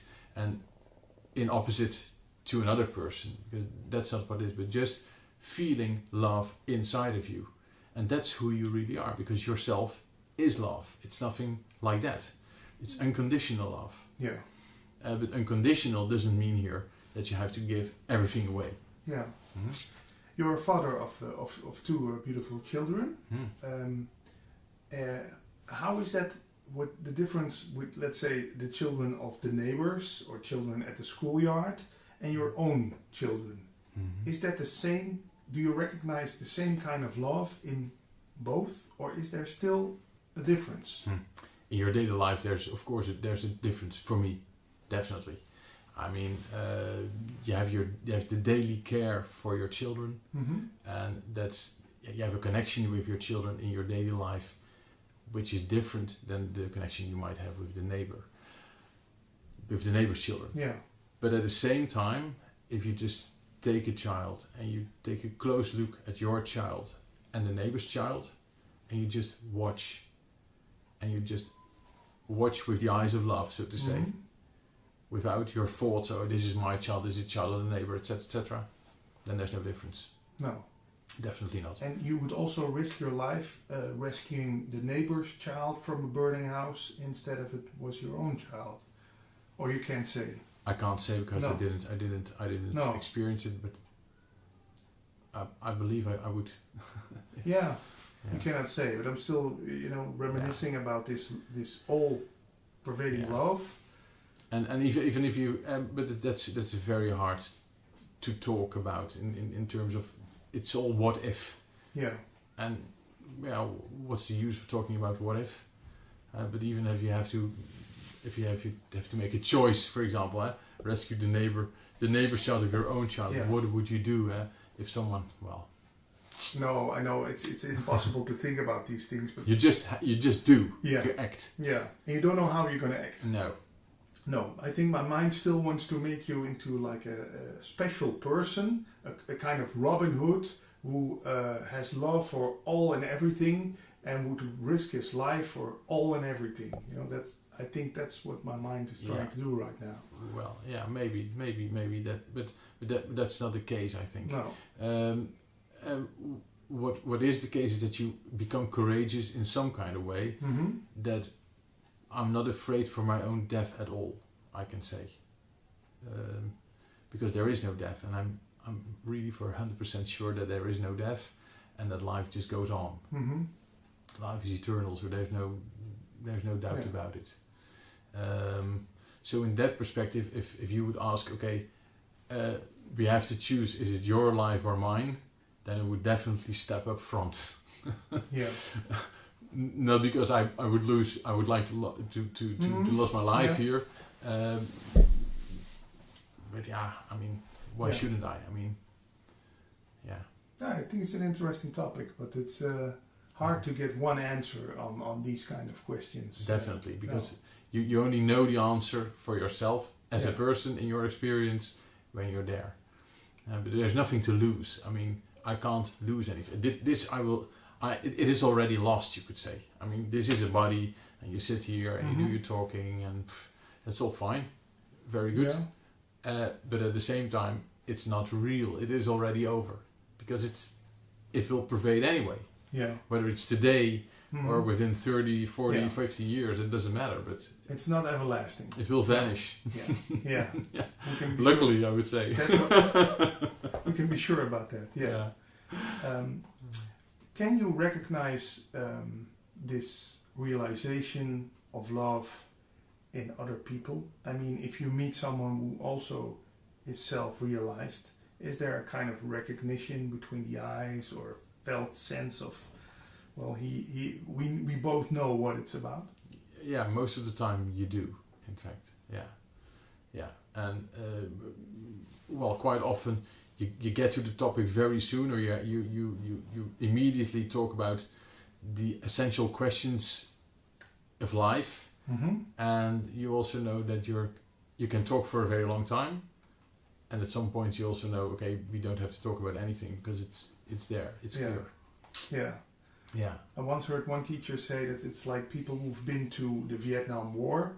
When they meet each other, they don't have to say to each other what they've been through. Yeah, they know. They know. Yeah, exactly. So we don't have to talk about it. Yeah. And at the same time, you can talk about it.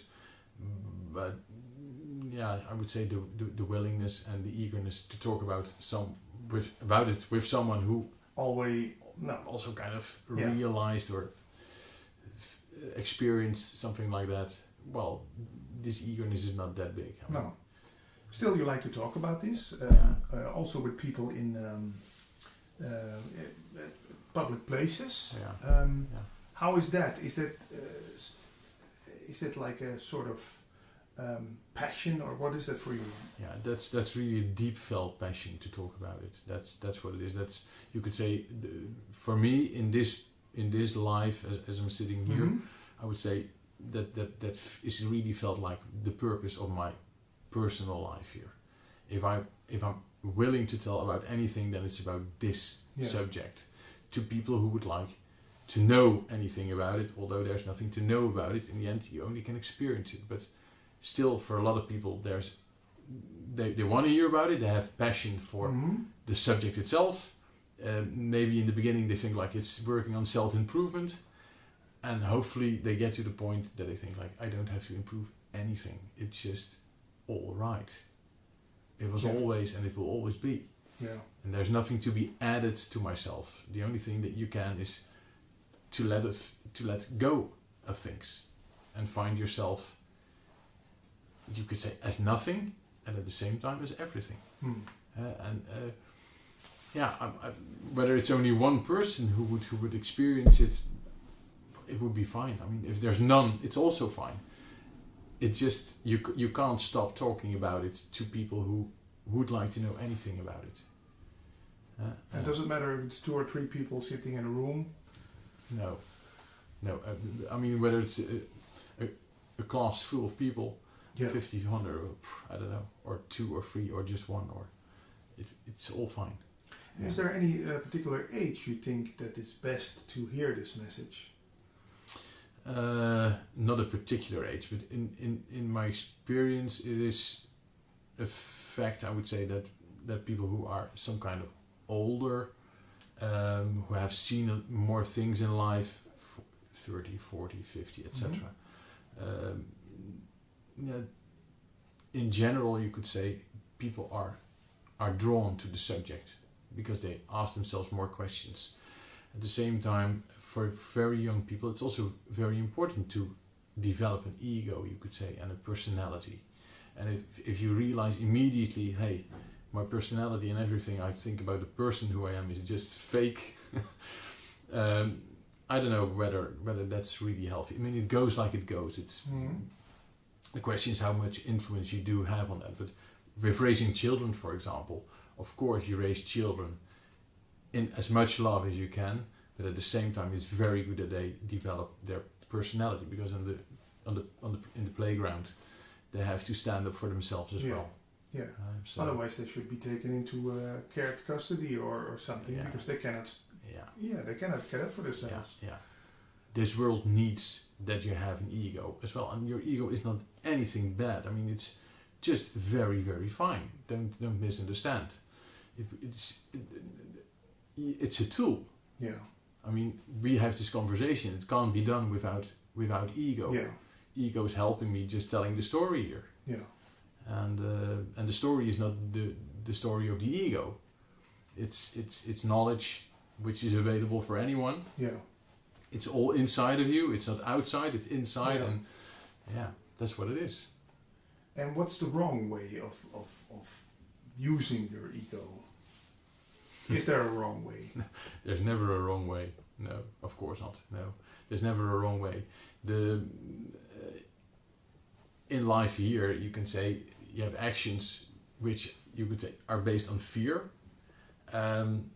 Well, it creates people who are very greedy. It creates jealousy. It creates hatred. It creates diversity. Wars. It creates emotions and all conflicts we see around in this world. That's what ego does, as long as it's identified with this is me and this is you, and we are competing with each other. So, is it wrong? Well, the suffering is enormous. Don't misunderstand. Where we can stop suffering, it should be done, of course. At the same time, you can't quicken things. In the end, it goes like it goes. There you go.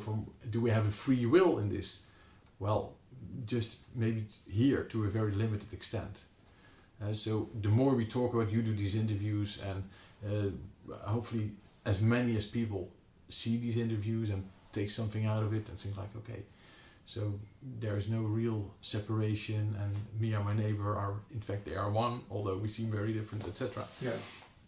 But maybe I should talk with my neighbor about the fence between our gardens, whether it's still there, or and not hire a judge, and just have a good communication, because that's where it in the end is about. It's about communication, it's about connection, it's about really willing to understand the other person.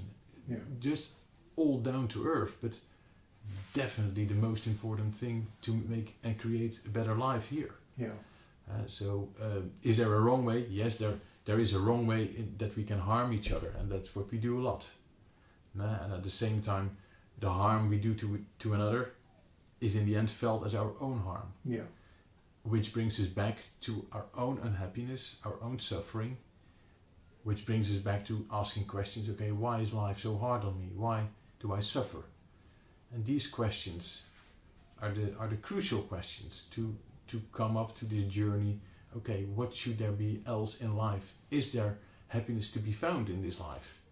And where do I search then? And then maybe the search outside still starts again, and we go to gurus and we go to other people and we read books and we read that sort of thing. Until that point that someone tells you, but hey, there's nothing and there's no other place than your inner reality. And there's no other place than the place of love in your heart. It's not in the mind. If it's somewhere in your body, then it's at least not in your mind. Yeah. It's in your heart. Yeah. You also studied psychology. Yeah. You also had a practice as a psychologist. Yeah, I still have. Yeah. People come to you with depression. Yeah. What is depression in your words? Yeah. Depression is, in my words, is of course it's suffering in the first place. People suffer a lot because they are totally separated and isolated within themselves, identified with their thoughts, with their convictions, with their emotion, their feeling. Feeling is very, a lot of people, we all think, and all these thoughts, they go round and round.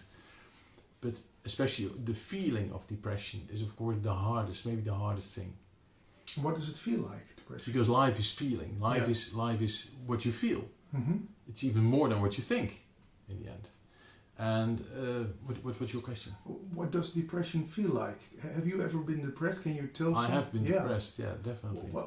Does it feel like there's no options left anymore? Or what is depression? In worst case scenario, I would say there is no option left. It's deeply feared, deeply isolated, deeply a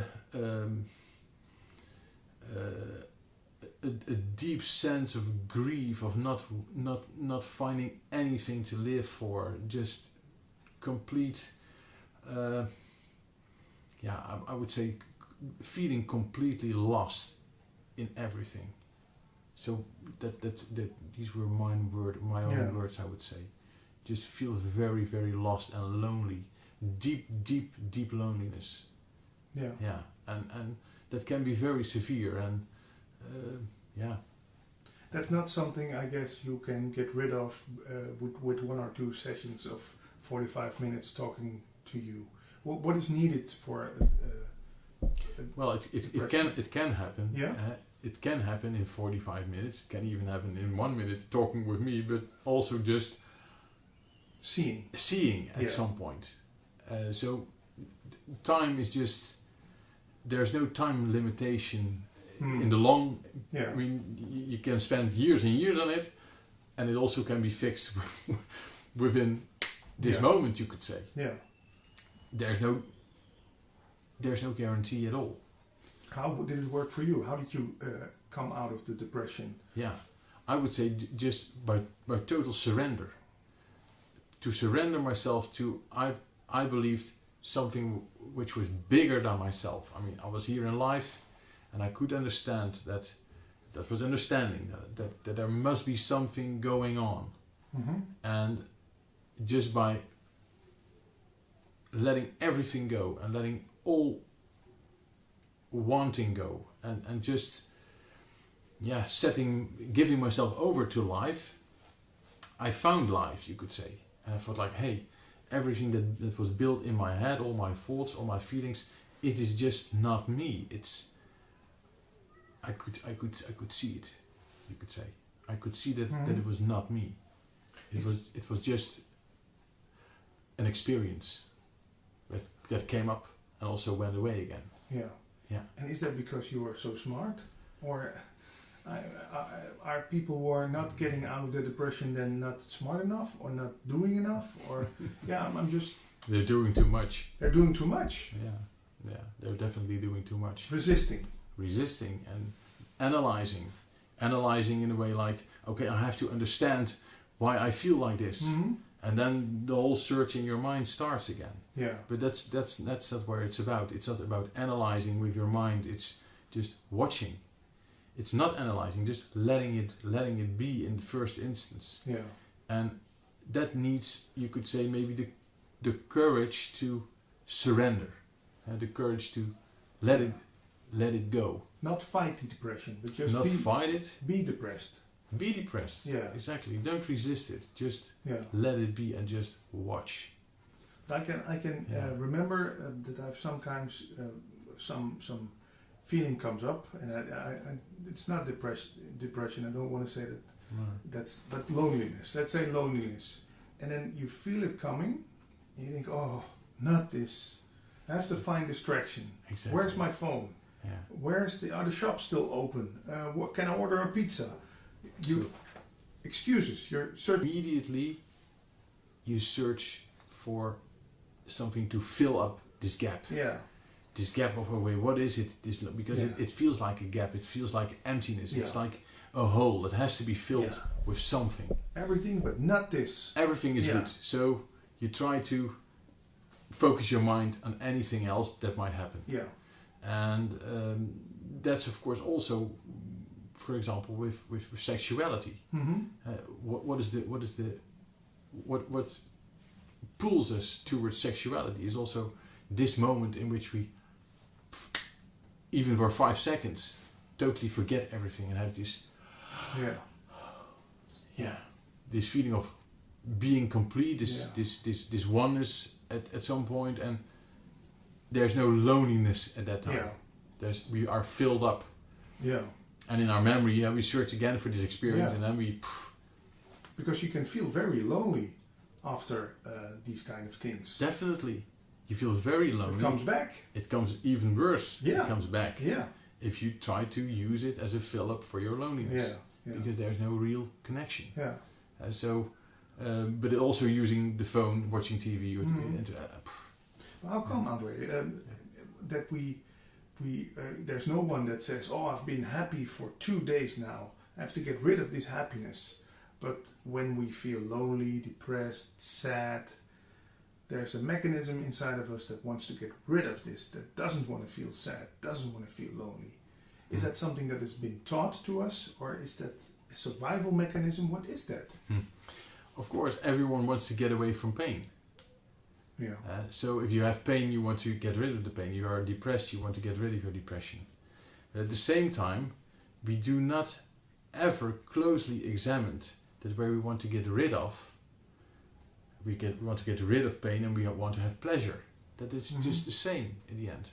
It's not real happiness we're searching for. That's what we call. That's what we call happiness. But in fact, pain, whether it's depression, I want to be very happy.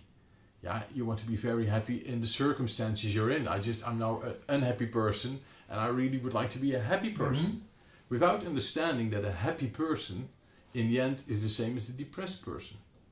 The circumstances or the moment can be a happy moment, as we say, But it's just very connected. It is connected with each other. And most people, we are never being taught that these things are connected. You are being taught that you have to search for happiness in your life that makes a nice wife, a good career. And forget about the other. And forget about it. I mean, if you just get away from there and you go there, then it's fine. You know? And then that side will come up very more. In the end, it will always come up because you will lose. In the end, you will lose everything. I mean, and it don't have to be your wife. It doesn't have to be your job. You can hold on to your job the rest of your life, maybe. But there are just no guarantees at all. And there's always the fear of losing anything. So the thing is, we're searching for, this is what I want to have, this is what I don't want to have. And in this split, this mind split, we're always captured. Because whether we're finally found what we wanted to have, then we also realize that it didn't make us happy in the end. I mean, maybe you noticed that in your life. And also some things that make you happy, let's say 10 years ago, now make you unhappy. Exactly. And you start thinking about yourself, how come this was something I loved to do and now I hate it? How come? So what is it to find a way in which you can smile, you could say, whether you are in these depressed feelings or when you are in this complete happiness of an experience. In fact, when you're really self-centered, you could say, or when you are just looking at what is, then there's no real identification anymore with these circumstances, and well, together with these thoughts and feelings that come up with the circumstances you find yourself in as a person. And that makes you could say balanced or more neutral, or and for a lot of people that also means very boring. Sometimes you hear people like, "Oh, but it must be very boring then." Well, for a lot of people it might be very boring, and maybe you become also very boring at parties or but at the same time, of course, you can still have a lot of fun. And do you still take standpoints, André? Do you still say that is good, that is wrong, this should be this should be that? Or are you just smiling again? Well, not always smiling, of course. It's very easy to take a standpoint. And sometimes, of course, you take a standpoint. I think I take standpoints as well. At the same time, it's always, if you just pronounce or proclaim a standpoint, you know that it's just a standpoint. It's not the truth. It's definitely not the truth. No. But most of the time, you just be silent, I would say.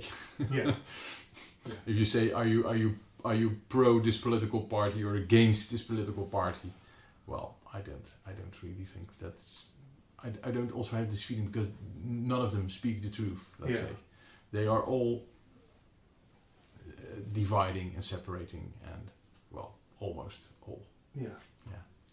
Good old Osho once said, "Praise or blame, it's all the same." We now talked about, let's say, the inner world. I know there's ultimately no outer world, but how does that work with other people? When someone comes up to you and says, "Man, that was a beautiful talk you did," and 5 minutes later someone comes and says, "Man, that was a rubbish talk, I didn't understand anything about it." Is that then all the same to you both? It's all fine. It's all fine. That is really all fine. And of course, as a person, it's nice to hear that someone liked your talk, or that he finds something in it which was helpful, and if someone just spent his time towards things he didn't like, or that he found it rubbish, or well, maybe his time was spent very well, because you never know what the outcome is of something later on. So that's why I can't judge and can't say whether it's good or not good. No. But just as a person, it's always nice to hear that you did well. At the same time, it doesn't matter. It's nice to have to receive the compliment, and also you can receive the discompliment, you could say. In the same way. But in the same way. It doesn't say anything about you. It doesn't say anything about me. It doesn't make you a lesser person, or no. That's because you know that what you are cannot be touched by words or compliments or. No, it's very sensible. It's what you really are is you could say is the finest thing. It's very, I find the English word. It's very sensible. It's the most touchable thing there is, and at the same time, it's invulnerable. Yeah. So it's also not that you. Some people think like there becomes a wall between you and the rest of the world, and you're untouchable, and here I am, but you're very touchable. You get so touchable, but not with the emotion, which is normally attached to the idea of being influenceable or touchable. It's another. You can show emotions. You can even have tears, but not because of suffering, not because of, because that's not what it is. It's very intimate. It's very, very intimate. Yeah. And it's the quality. It's an energy which makes it possible that we really have connection with each other. So but it's something different than emotions. Like they go up and down, and also they vary towards your self-image. And that's what it would do if I take blame or I take compliments and I would really work them out. Then I would have a negative self-image or a positive self-image. Well, that's the whole story of me as a person, you could say. And are there still moments that you put on your mask, or are you always and everywhere this vulnerability? Let's say in the workplace, is there Andre with the mask, or is there just Andre as a being love? There's always Andre as a being, of course. At the same time, it doesn't mean that you show or say everything you would like to say or say in this interview, for example. There can be a difference because you just are doing your job. Yeah. That's why they hire me. So they hire me as a person, and they don't hire me as the self-realized or as love itself. Which is funny at all, because it goes for everyone. I mean, there's just no difference between me and anyone else. So it's also stupid in that way to talk about it. So I'm not sitting with a very special someone over here. No, I mean, no. It couldn't be less special than it is. I mean, it's so non-special, or you could say very special, but then the specialness is for you as well. Yeah. So. Yeah, it's good that you say that, because some people could say, well, who's this arrogant man saying he's self-realized and pointing at us that we are not. So don't misunderstand. Everyone is. Except the exception is you know that you are. And deep down inside I know also, but I'm still doubting it or asking questions about it and thinking, well, maybe I should still clean my chakras and then. You can clean them, but you will not become more self-realized than you already are. And something like intuition. Are you? I wouldn't say what's the right English word. Psychic, that you can. Know what's going to happen after 3 days, but does information come to you in a different way? The less you think, the more information comes to you. So it's just like when you have a pipeline and you just make sure there's no obstacle in the pipeline, then the water flows through. You could say. So that's what happens now. If all your thoughts are just making that your head is just full of your own thoughts and thinking and ideas, and then other thoughts can't get in there. So the less you think, the more thoughts you will receive maybe from outside. Which might be seen as intuition or as knowledge from the heart or something like that. And it also might be the truth that you see things in the future, that you have some kind of forecast or feelings that the things might happen. So does it happen more? It's a natural process, I would say, that it happens. It happens to everyone. Most people don't recognize it. Or don't pay attention to it. we're just sitting in the garden, and we talked about your children and other children, and for them that's natural of being the openness. Yeah. They receive everything. Yeah. They are not blocked by their own thoughts. They have not this whole personality, this whole image. They have to hold up. They have to hold up. They're just there. Yeah. And they're just in the moment. And in the end, time doesn't exist. I mean, that's the hard thing, of course. For our experience here, there's always a past and a future. There's only this moment. Anyone can tell you that there's no other moment than this moment, Mm-hmm. the moment in which you live. Time is relative. I mean, these are all, well, science can prove, you could say. And that's why it's not a real miracle if you find out information from what we call the future or maybe the past in the present moment. Because in the end it's all connected. Yeah. And maybe the script has already been written. Like, do you have free will? Well, that's the big question. Relatively, it is, and we have free will. In absolute terms, there's of course a big question mark, because there are billions and billions of galaxies, and life is itself, and life grows, and life does its thing. So then you come again. In oneness, there's maybe one will, but that might be then God's will or something, and you're just part of it. But information can come to you by intuition. Let's say, and it gets more and more easy. The less you think, the easier it can come to you. Yeah. Yeah. And how do you know if it's the right information? Well, I would say most of the time just by feeling, whether your feeling is very important in this. If your gut feeling. Your gut feeling, and if you have an idea or an intuition, especially when it stays for a longer time, it doesn't mean that you have to react on each impulse, because an impulse is not always directly the best option, you could say. Yeah. As long as you can speak of best or not best, but so intuition is always comes together with the feeling of knowing, you could say, feeling deep knowing. Hey, this is right. Yeah. Yeah. And it's not only right today, it's still right tomorrow, Yeah. and even after a week, it's still right. Yeah. With impulses, if you're just walking in the shop, should I buy this or something? Then maybe you think, if you just go home and just sleep one night over it, then it might be different. Yeah. There's a big difference between. Has the tempo of your life changed?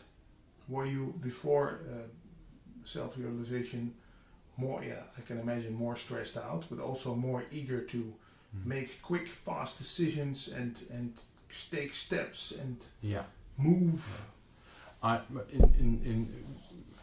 Before, I would say, I had far more the idea that I had to do all kinds of things. Now there's much, much, much deeper trust in everything, that it comes at the time it has to come.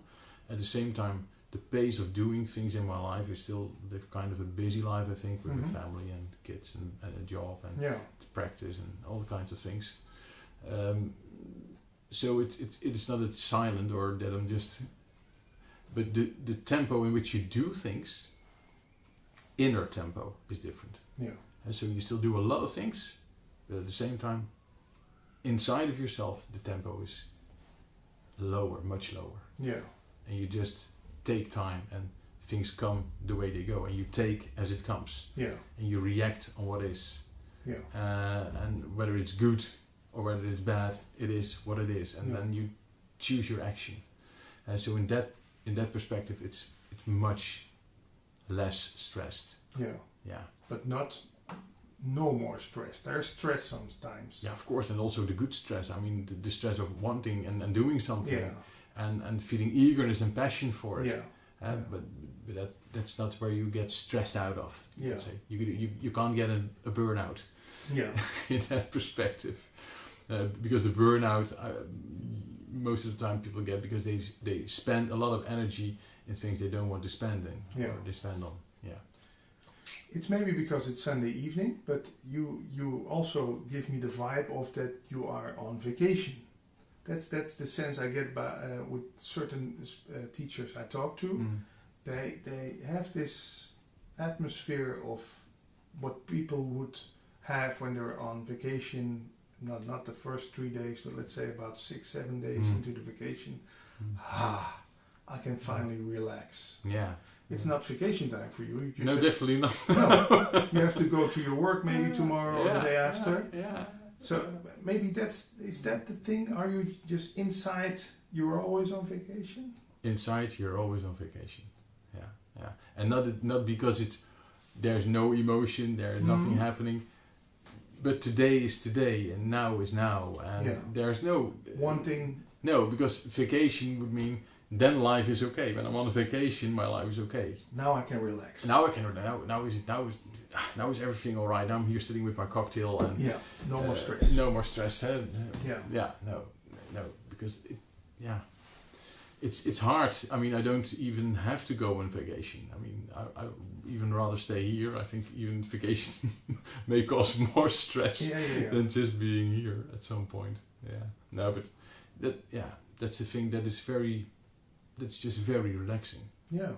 And it also has this effect on your partner, your family, I can guess. Yeah, they find me stressed somewhere at some point as well. Of course. Yeah, in your daily life, there might be always moments in which you're stressed or think like, come on, please, guys, clean up with here. I mean, it's a mess. And you don't walk around. Namaste. They won't do anything if no.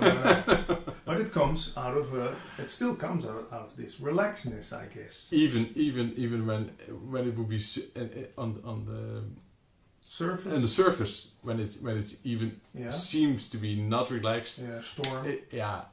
Exactly. Then still underneath. Yeah. There's relaxedness, and you can return to these relaxedness very, very soon, and that's just fine. We have about 5 more minutes. I want to ask you some practical information for people who are interested in your book. You are on the process of translating it. Yeah, I'm on the process of translating it. I don't know exactly how many months it will take, but I hope it will be translated in English as soon as I can. Yeah. For Dutch viewers, of course, they can still read it. Zelfrealisatie. De weg terug naar wie je werkelijk bent. And we're also working on a new book, but I don't know exactly when it will be there. And let's say someone from Japan is watching this on YouTube. Can he contact you via Skype or email to do a session or to just talk about this? They can, of course, send an email always. Yeah. info@nathan info.nl and Skype as well. Yeah, we'll put the link underneath this movie. Andre, maybe some final thoughts. Anything you want to share some more to someone who's watching this? What could be the next step after watching this interview to getting more relaxed, getting inner peace? Yeah, I would say you don't have to do anything and just trust on the fact that it's all right now, even though you might think or it might feel like it isn't all right at all. Behind everything there's always relaxedness, there's always this spaciousness, there's always love, and whether you believe it or not, that's what it is. And so you don't have to find a way and struggle all. You can read millions of books, you can watch trillions of videos or whatever, but in the end it isn't needed. Just surrender to life itself in this moment and know that it is all right and that there is no blame. You might have made mistakes in your life, but that's all fine, because as a person we all make mistakes, and I think that guilt is a very harsh thing for people. I had to do it differently in the past, or they have fears about what will come, and but everything what will come will take care of itself. When you are watching this video, you've lived your life, and every worry you have had on any day in your life, it didn't help you to make much more progress than you did already. You're just here, and whether you have worried in the past or not, it didn't help you. Never. taking action, that will help. If you're in a nasty situation, you can get out of it. Make sure you get out of it, but don't worry. Just let it go and just take action as needed in the moment itself. Yeah. So the happiness you are talking about, that is not depending on circumstances. Definitely not. I could be now watching this just being fired from my job. Yeah. My girlfriend left me. Yeah. And the landlord said I still have 4 more weeks and then I have to leave my house. Yeah. Yeah. That it is a very turbulent situation you're talking about. Yeah. That's definitely true. Yeah. And the only thing it needs is that you take action and accept the circumstances. And accept means this is what it is. It doesn't mean that it feels right. It doesn't mean that it has to feel wrong. Just say yes to what is and take action. Yeah. Wherever you can. I mean, find a new house, find a new job, find a new etc. Yeah. And know that time will always carry you through, or you could say your presence will always carry you through everything that will happen in your life. Yeah. You're always there. It's first there's me, and there's any experience, and that is always the way it will be. Yeah. Thanks, André. You're welcome. Sitting here with my dear friend Roland de Loof. We did some talks in Dutch for our Dutch channels. And now our first talk in English. Yes, we try to do the same thing in English. Yes. You wrote a book in Dutch that has been translated to English. Yes, the book is called The Science of Oneness. And there's also a website about it. And the website is www.youareoneness.com. And YouAreOneness is written as one word. So youareoneness.com. Yeah. And people can read about the book at that website. Am I oneness?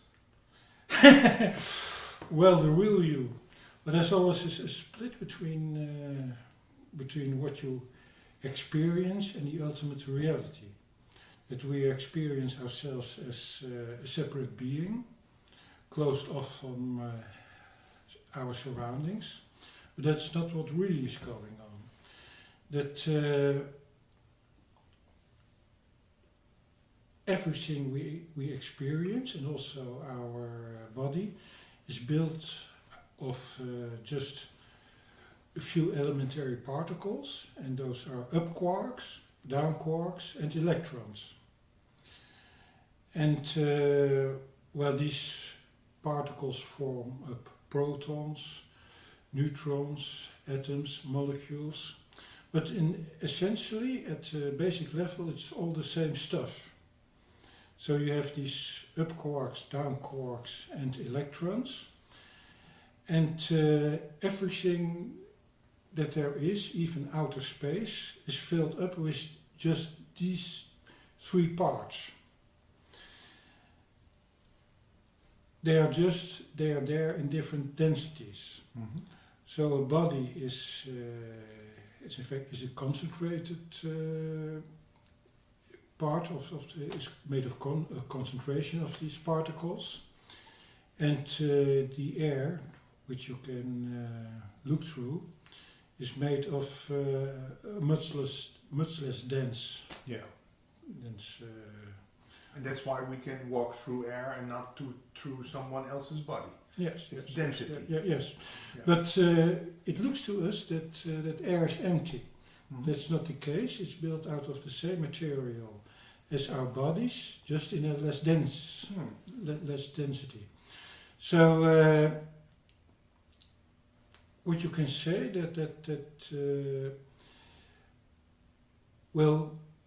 our bodies are built for survival. Mm-hmm. And for survival, it's important to experience duality. There must be some separateness between me and the lion. If I feel that the lion and myself are the same thing, well, then I will probably not survive very much. Yeah. I must be motivated to defend myself.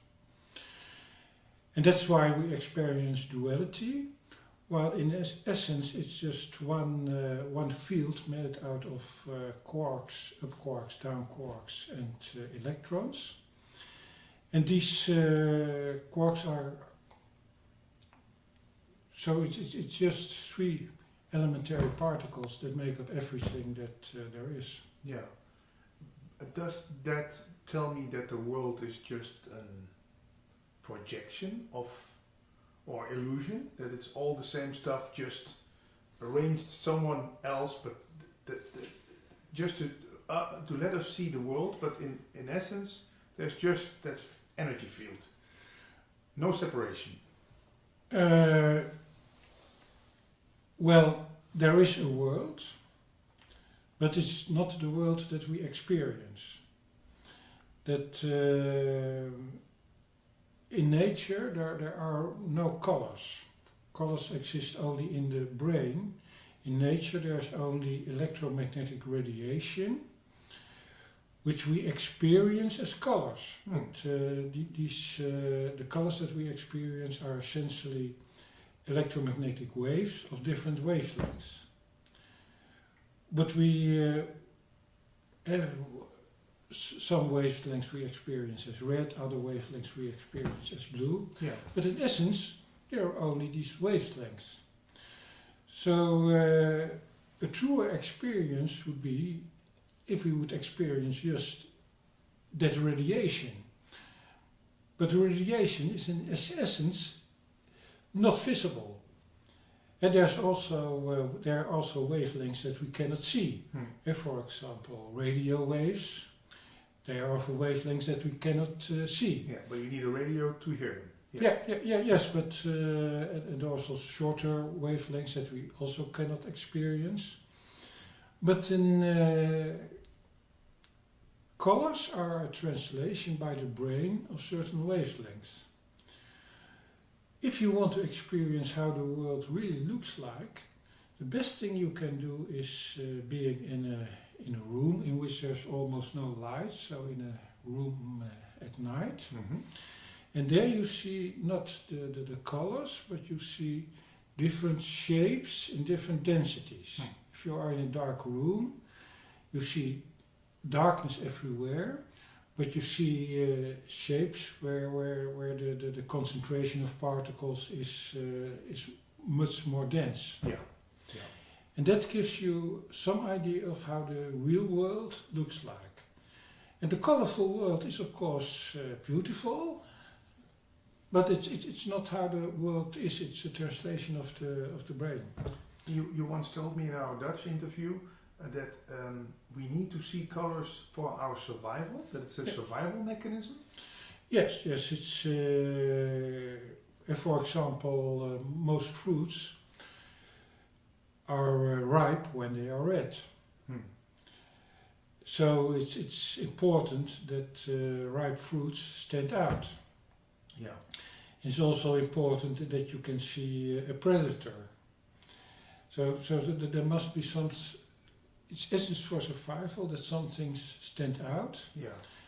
So that it's. So in essence, it's the experience of colors is a survival mechanism. Yeah. And also for the animals, I can remember that there are some animals who can change of color when they get threatened or when they want to attack. Or when they want to attract a mate. Yeah. So also there are birds who have all kinds of colors where they want to attract a mate. And colors is very important. The experience of colors is very important for survival. But in essence, there are only these electromagnetic waves. Yeah, radiation. Yeah. I come from the Advaita tradition, non-duality. There's a lot of gurus who go around and tell me I don't have to worry when something bad happens. I don't have to be frustrated. It's all the play of the one essence. And no frustration allowed. How do you see it? How do you experience life? Well, it is beautiful to say that. But how do these gurus act in daily life? You do not hear a lot of that. And well, it's a natural mechanism to feel frustrated when things go in a way that you do not like. and to feel happy when things go smoothly. Yeah. So that's a natural mechanism, and it has developed in during millions of years of evolution. And it's not possible to get rid of that mechanism, even if you would like to do it, just by some smooth talk. Well, what these gurus are saying is correct from the point of view of the essence. But there is a difference between the essence and how we experience things. Yeah. And we are also biological beings that are motivated by things like survival, procreation. Yeah.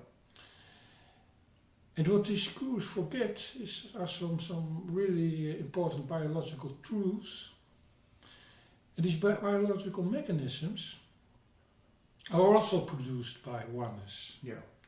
So you can say that we are programmed by oneness to experience duality, to experience frustration, to experience happiness. So we are programmed by oneness to not experience everything as the same thing. There is a real difference between the experience of making love to somebody or being hit by a truck.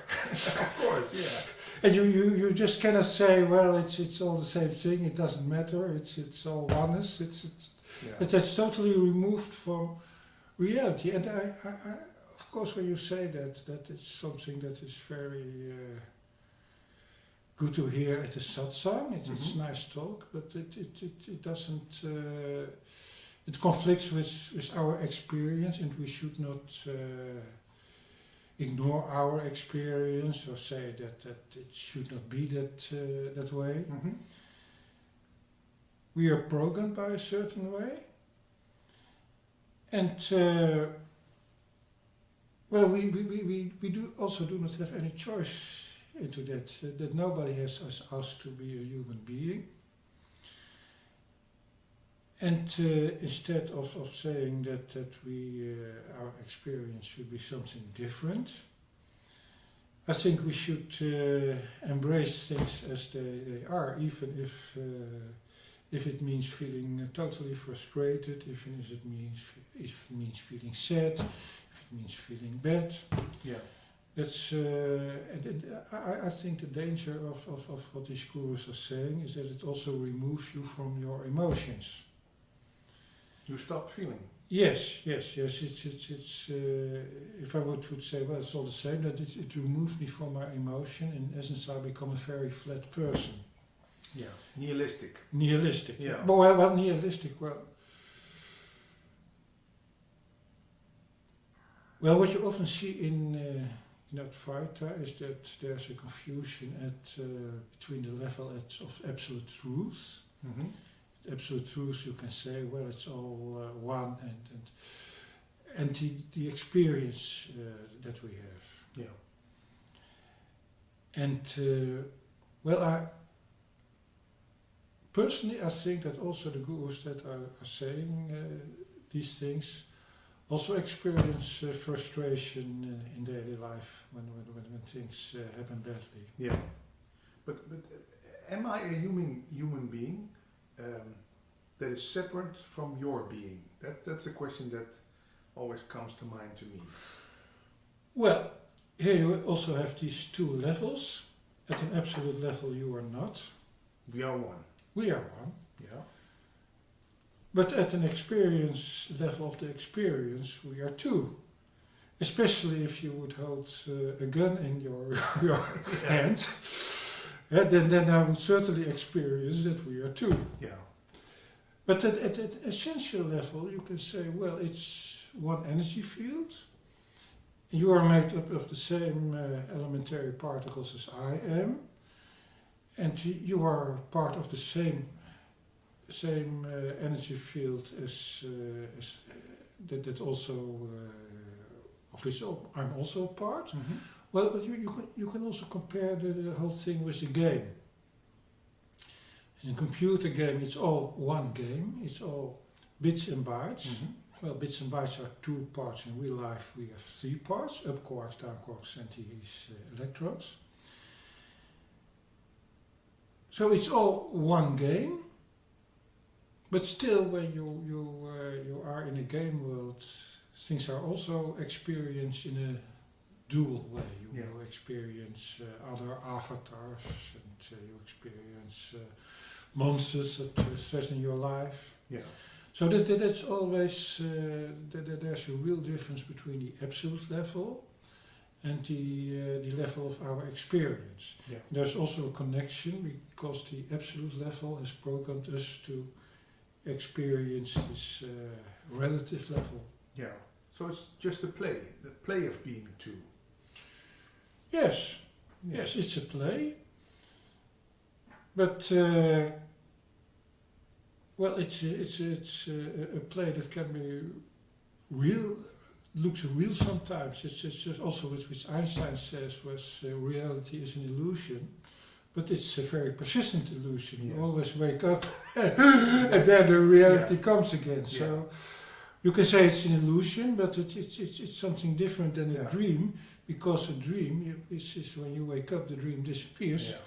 But the reality, at least when you are alive, always shows up. Yeah.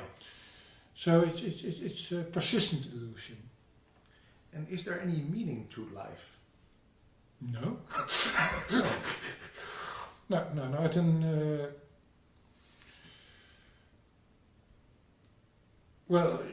There is no meaning in this. No universal meaning. I don't believe that there is some karma, that you should lead a good life to come back in the next life in a better way. So you can make up a meaning. That for example, you can say the meaning of life is to make interviews with Advaita people. That is some meaning. But if you want a meaning, you have to invent it yourself. That in essence, it's just the playing out of the natural laws. Yes, many years ago there was the Big Bang, and at some point elementary particles were formed, at some point molecules were formed, at some point the earth was formed, at some point life was formed, at some point animals were formed, and at some point human beings were formed. And you are just an expression of how these natural laws have worked over billions of years. Yeah. And these natural laws do not have a goal. They are just there. It's quite likely that our whole universe is there because of a quantum fluctuation. At the very beginning, the world was smaller than an elementary particle. But a quantum fluctuation does not have a goal. A quantum fluctuation does not say, well, let's make a universe. It just happens. And so there is no goal, except if you want to invent a goal. And well, I do think that when we go at a relative level, I do think that for human beings to have some kind of life fulfillment, it can be good to have goals. But these goals can shift from time to time. Yeah, you may have a goal to make interviews. You may have a goal to then you have a goal to go into politics, and then you have a goal to have a family or something like that. Goals can shift. Yeah. So it's just a working out of the natural laws, and the natural laws do not have a goal. They do not have any feeling of good and right, or they're just doing their thing, and you are an expression of how these laws work, and that's also what I mean with you are oneness. It's your whole life, everything you do is just an expression of how these natural laws work. Your whole your body has developed because of the laws of evolution. Your mindset has developed because of all the experience you had, because of the culture you were born in, and you have not chosen the culture you were born in. If you would have been born in a different culture, you would also have different opinions. If you would have been born in the Middle Ages, things would be very different. So your whole life, your possibilities, your experience is all an expression of this display of oneness. Yeah. So at an essence level, at the level of the essence, you are oneness. But there's a difference between the level of experience, in which you also experience duality. Yeah.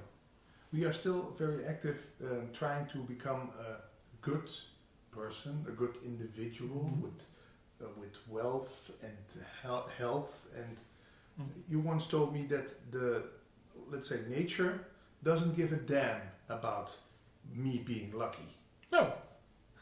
No. For nature, the individual is totally unimportant. It just wants to procreate, or just wants to make a lot of new people.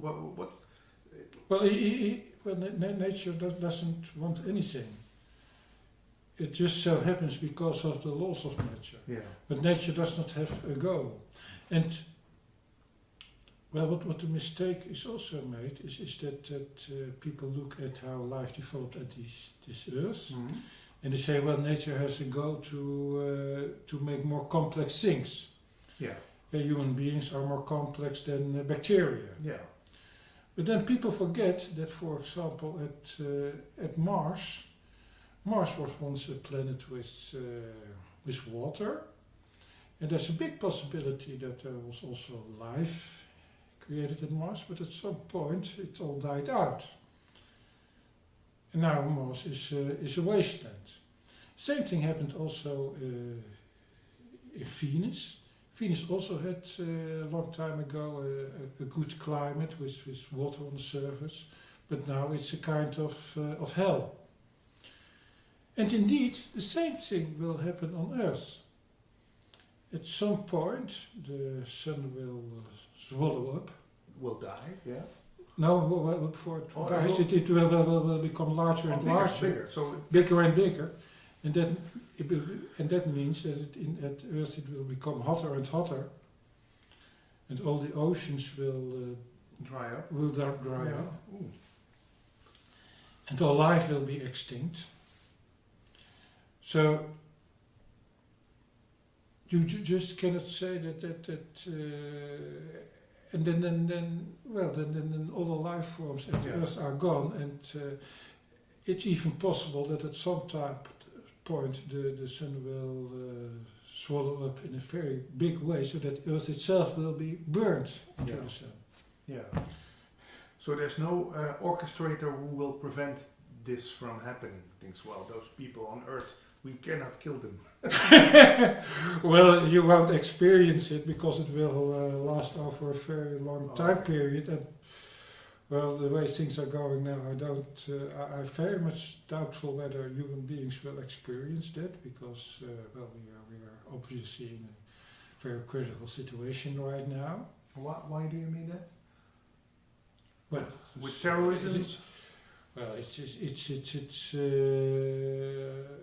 We have atom bombs everywhere, and if you read the history books, then it really is a miracle that we are sitting here and having this interview. Yeah. Because there have been many times in the last 50 years that an atom war was possible. For example, watchers can Google on Cuba crisis, and that was a point at which nuclear war seemed inevitable. Yeah. So there's always the possibility that someone pushes the wrong button, and then we become in a very nasty situation. Yeah. And can you explain that from an evolutionary standpoint, that people are still killing each other? Well, the big problem with human beings is that we are smart enough to develop all kinds of technological tools, but we do not have the ethics to handle them. Yeah. That can be a fatal combination, that you are smart enough to make the most amazing things. Yeah. And from a technical point of view, nuclear bombs are advanced. But there is no ethics to handle, to make good use of them. But if we had those ethics, we could transform this Earth into a paradise. Yeah. There's no need for anybody to experience hunger.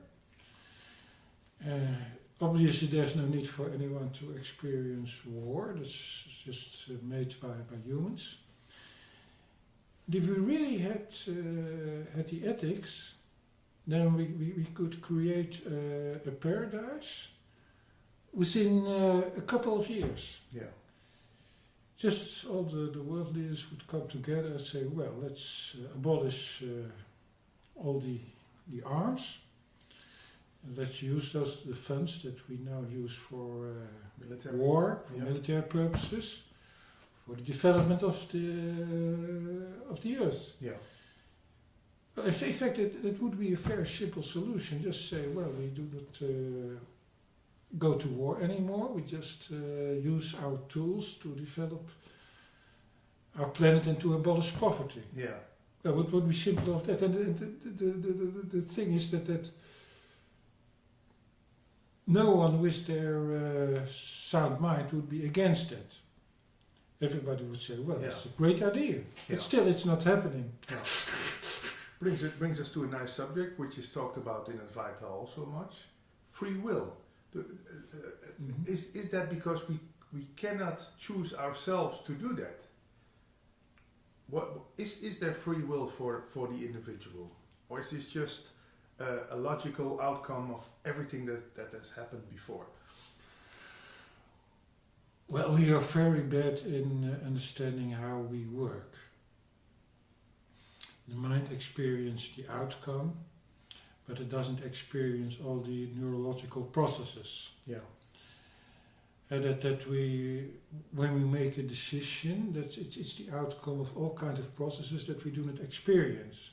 Mm-hmm. And we do not experience that because if we would experience that, that would create an overload of that we would not be able to handle all the technical details of how we make a decision. Yeah. So what is happening is that we only experience the outcome. For example, I would like some tea. Mm-hmm. Yeah, so that can be a decision.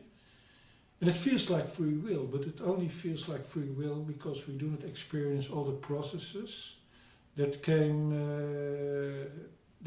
gave rise to that decision. Yeah. So for every decision we make is the outcome of a lot of processes, and well, in essence, they are neurological processes. And the human being is a decision-making machine. And who makes the decisions? The organism, and in particular the brain. Yeah. And well, there's a very odd thing happening because the brain creates what is called a model of the self in relationship to the world. So the brain creates a virtual world in which there's a me, there's a world. And the brain feels that there's a me that is making the decisions. And for some people they can also point out that there would be a little me somewhere in the skull. It feels that there's a little Patrick or Roland or whatever somewhere in here. But when you open the skull, you only see neurons. You only see a lot of brain mass. Yeah. So the brain creates that model of the me in relationship to the world, and that's a helpful model to make decisions. But the decisions are made in the brain, and in essence, decision making is just physical processes. It's electrochemical reactions that are working in the brain, that creating the brain activity. Yeah. Is that what we call ego? That mechanism? Is that? Yes, the ego is the me part of the model that the brain creates of the me in relationship to the world. Yeah. And is this helpful for us? Yes, of course. We need it. Yes, of course we need it, because if we would not need it, it would not have been created, because evolution, everything that evolution is doing is useful. So all those teachers who tell me I have to get rid of my ego, you say bullshit. No, ego cannot... Well, first of all, I think most of these teachers have a very big ego, because it's good for your ego if you are in front of a lot of people who admire you and say, well, it's namaste, it's very good. So I suspect that many teachers, many Advaita teachers have a very large ego. And they tell me to get rid of my ego. Yes, it's very weird, because everything is a development of natural mechanisms, of the way that the natural laws have worked out. So the ego is also an expression of how the natural laws have played out. Yeah. And we need it.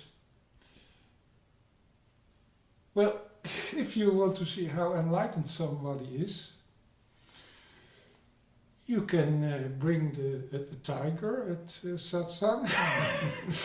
And if the teacher does not experience any fear, duality between himself and the tiger, well, then it will make no difference whether the tiger is hungry or not. Yeah. I know what you mean. But I believe it's of course, spiritual teachers tell some basic truth, but it's also very important not to ignore how our organisms came into being. Yeah. And I feel very much inspired by evolution, who says that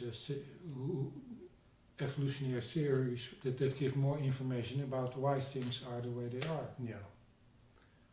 In Advaita circles, we also like to talk about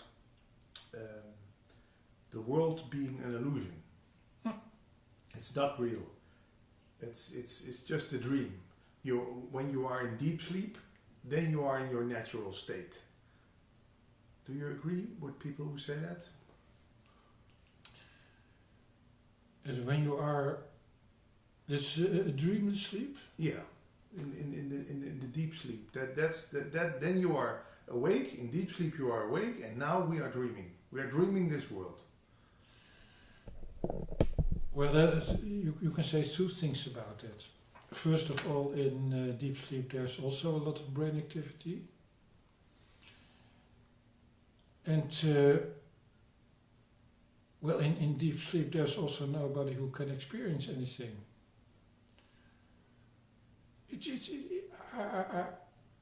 I don't buy that theory, because you can also say, well, you are your true self before you were born, and you will be your true self after you die. Yeah. So it's the same kind of thing, that before you were born there was nobody to experience anything, and after you will die there's also nobody who experience anything. And there's also one thing one can learn from that. If one really wants to lose one's ego, one only has to have some patience. So one does not have to go to cruise. One does not even have to watch YouTube videos. One only has to have some patience. That at some point all our atoms will dissolve. Yeah. Our ego will not be there anymore, because the brain will not be able to generate the model of the self in relationship to the environment. Yeah. Our atoms will spread out and they will make new forms. Yeah. And nothing is lost. No, nothing is lost. Well, what is important is not your ego. What's important are your atoms. And your atoms will survive anything. Even an atomic war. Yes, yes, unless you are totally in the center. But in essence, in fact, the quarks, what are the elementary particles within the atom, they can even survive a nuclear explosion. When you are in the middle of a nuclear explosion, they will survive. And they will even, they will last as long as the universe will last. So, the ego is a creation of the brain, and it's the model of the self in relationship to the environment is a virtual model. It's a virtual model. So that also means that what's important is not the ego. What's important are the atoms, and the atoms will survive. Yeah. That's reassuring. And how come, Roland, that we are still so busy with mourning when the form dies, or wanting the form to live as long as it does? Do you have an explanation for that? Is that also again? Yes, because when when there is an organism, the organism is motivated to live as long as possible. You can also see that by simple organisms, also organisms that do not think. They are also, every organism is motivated by two things. So one thing is to live as long as possible, and the other thing is to procreate. Yeah. If an organism doesn't want to procreate, then it will die out. Yeah. So it's a natural law. Yeah, if organisms that are not motivated to procreate will die out. It's as simple as that. And you have to live at least as long to be able to procreate and to raise the kids, if it's necessary. Are those two motivations influencing all our actions in daily life? Procreation, survival? Well, these are the most important motivations. Yeah. What can be other motivations to have in life? Bringing truth and liberating. Yes, well, I think that personally I'm fascinated by knowing what is true. And I do not see how this helps my my survival, and it also doesn't help with procreation. It's just some kind of longing to know the truth. There's a friend of us, Paul Smith. You were in the movie All About Nothing with him, who says everything is sexual selection, even doing these kind of interviews. It's presenting yourself as a very wise and lovable guy. Well, I don't know if I... It could be. It could be. I don't know. It may also be different for different people.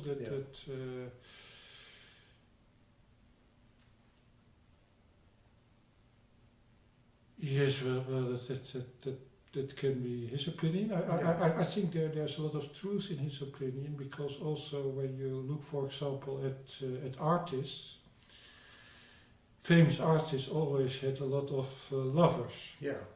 And you also see with birds that they are showing off with colors, with dance.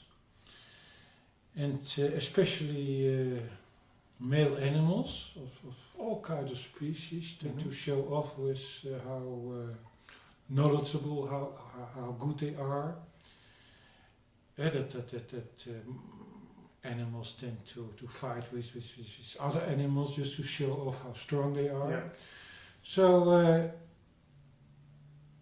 I think there's a lot of truth in that opinion. Yeah. I would not go so far as that for human beings the only motivation is survival and procreation.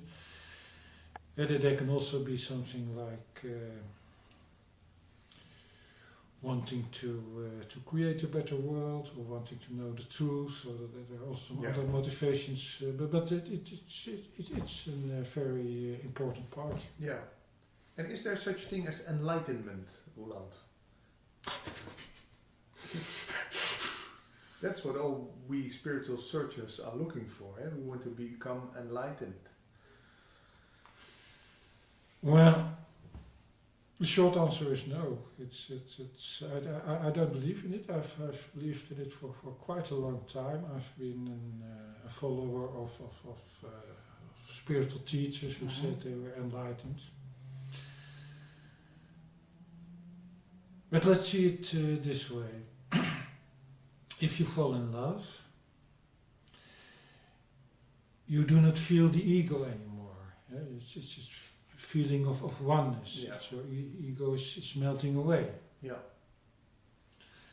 It's quite possible that for many reasons there's a change in the self model in which the me experience loses its grip. There are also a famous video of Jill Bolte Taylor in which she experienced it after some brain accident. She did not experience the me anymore. Yeah. So there are a lot of reasons, psychological reasons, also reasons that the brain is working in a different way, that the me loses its grip. It's also possible not to fall in love with a person, but to fall in love with everything there is. The world, yeah. Yes. And it's quite likely that many spiritual teachers have had that experience. But these experiences come and go. And everyone, also all the listeners, have experienced moments in which they experienced oneness. It's also quite simple. For example, if you there's also the flow. If you are making a painting, or if you're making dancing or music, then you also do not experience the ego anymore. Yeah. And the young people who are going at a dance party do not experience the ego anymore. No. So they experience oneness. So it's not something that is just for a few teachers. Everybody experiences oneness at different points. Yeah. It just so happens that these teachers can say a lot of great things about it. And not everybody can put it in beautiful words. Yeah. Not everybody can sit before a lot of people and to explain it. Yeah. So we all have had our points of enlightenment sometimes, but everybody also has his points of experience the ego. There's, if you go at the internet and if you look at the private lives of some teachers, you certainly get the expression that they also experience ego, and it's not that these people are wholly or totally different than other people. It's just that they have a way of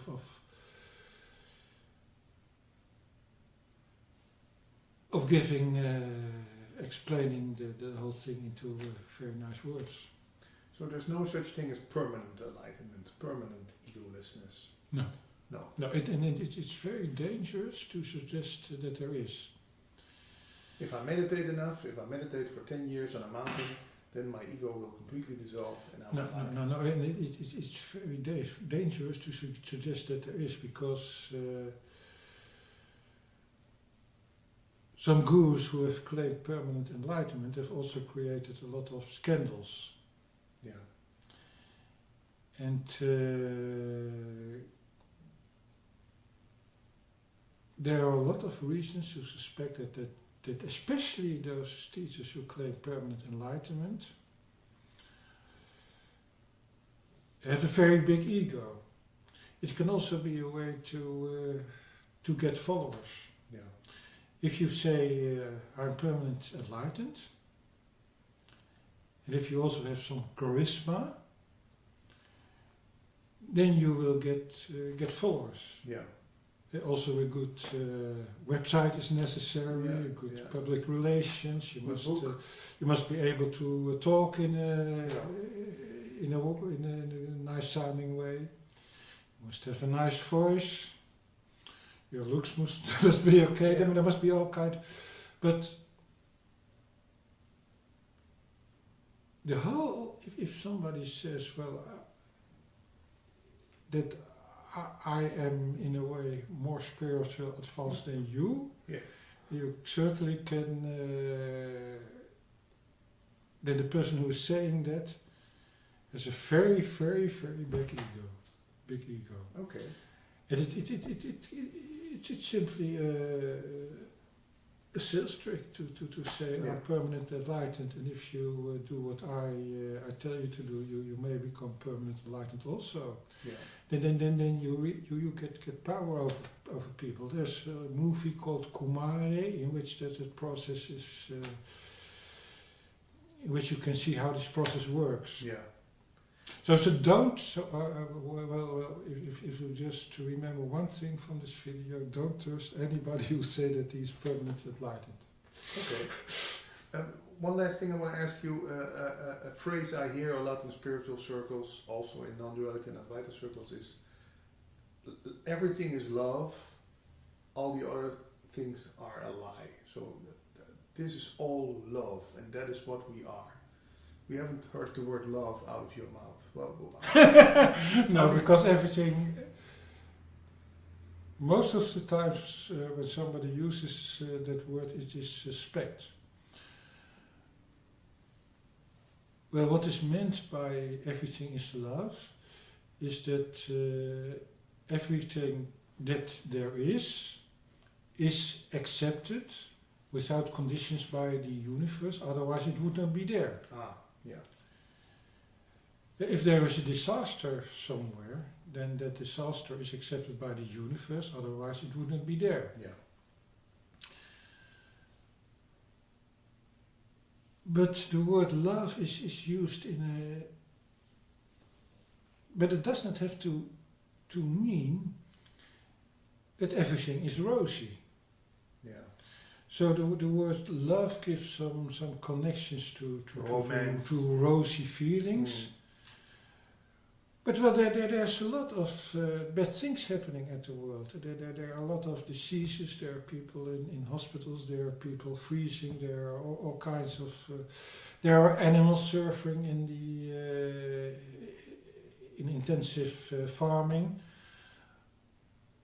Well, you cannot say that the suffering of all these animals and of people in bad situations is just love. That I do not use the word love so often because it gives some rosy feelings to things that are not rosy at all. Yeah. Maybe if we change the word love into being, so everything comes out of being, everything is accepted by being. Yes, well, you can say that everything is an expression of the natural laws. Yeah. So instead of saying love, which has some connection with roses and that, you just say say everything is an expression of natural laws, but that just doesn't sound so nice. No. If someone wants to have followers, They have to. it would be much better to say everything is an expression of love, Yeah. and you are love. But if you say, well, everything is an expression of natural laws, so somehow that just doesn't No. doesn't give that same. Yeah. The same thing, and people want to hear nice things. Well, in Holland we have the magazine Happiness. It's the #1 spiritual magazine in the Netherlands, and well, in the magazine everything is written in a rosy context. Yeah. That's of course nice, but in the real world there are all kinds of things happening. There are lovely things happening, but there's also bad things happening. And if you would use a more neutral term, like natural laws or oneness or something, that's better than love, which has some rosy, all these rosy feelings about it. Yeah.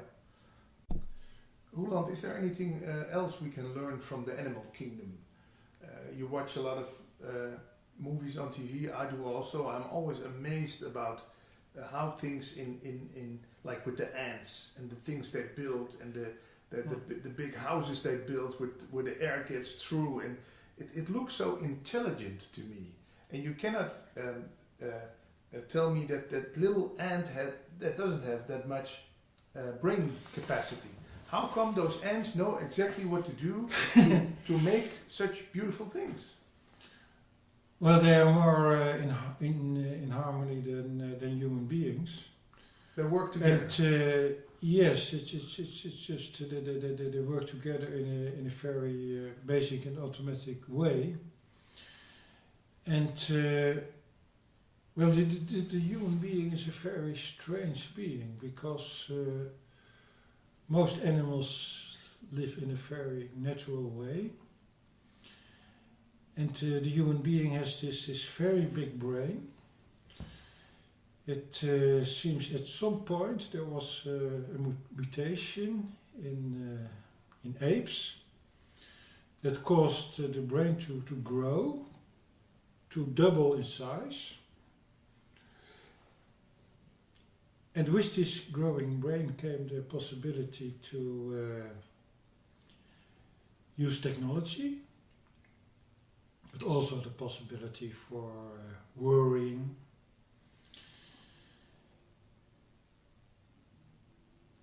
We are a bit of an exception in the natural world. Yeah. And well, what many people want to do is to turn back the clock of evolution, because they say, well, we have this ego, we have this worrying, we have this thinking, we have this always being in our mind. But for a large part, that's just part of the human experience. Yeah. Perhaps it would be better if we would still be apes. I don't think I would have any problem in being in a nice climate in Africa and being in a natural environment and just doing my thing there. Maybe that's even a lot better than being in a cold country. With a house with bills. Yeah. But it just so happens that we are human beings. Yeah. And we cannot turn back the clock of evolution. So I don't think we should try to be like monkeys, because that's impossible. We are in this situation and we should do the best of it, and some relaxing exercises can of course help. Yeah. But we should not go so far as to try to turn back the clock of evolution, because that just won't work. Yeah. You cannot turn back the clock of all those processes just by saying, well, it should not be that way. Yeah. Yeah. And also nice guru talk does not help either. But what happens is that if people go to satsang, they will feel good for a short while. But then they experience the world with all the sorrows and pain. And they need to go to satsang again to get this good feeling again. Yeah, true. And that gives rise to some addiction. Yeah. I've also been addicted to spiritual groups in the past. I've been searching for many, many, many years. But didn't find anything. Well, I did find one thing, and that was that well, spiritual teachers tell something, but they then do not tell the whole story. Yeah. There's also a lot of wisdom in the work of evolutionary biologists. Mm-hmm. At the moment, I'm very much inspired by movies from National Geographic Wild. Also the work of philosophers like Daniel Dennett or evolutionary biologists. Yeah. So it would be very, very good for spiritual people to not read the next Advaita book, but to read something about evolution. Because if you read about evolution, you understand exactly why things are the way they are. Yeah. Look further. Don't stop at Advaita. Now there's some truths to be found in Advaita. Mm-hmm. But you also have to learn the truth about human nature and how it came to be that way. And if you study evolutionary theories, if you read books about evolution, you understand a lot about how things are the way they are. Also learn a lot about nature. That I think the main thing is that we are in a game. We cannot change that game simply by smooth talk. The best thing we can do is to understand the rules of the game. The rules of the game are the natural laws and the way evolution works. And that helps us to accept it. Yeah. And if it's not possible to accept it, that's okay also, because part of evolution has also programmed us to feel resistance to bad experience. Yeah. So we do not always have to feel good. We do not have joy. To lose the ego that nature has programmed us to feel frustrated also. To feel frustrated, to feel bad, to have all kinds of feelings. Yeah. Thanks for this interview again.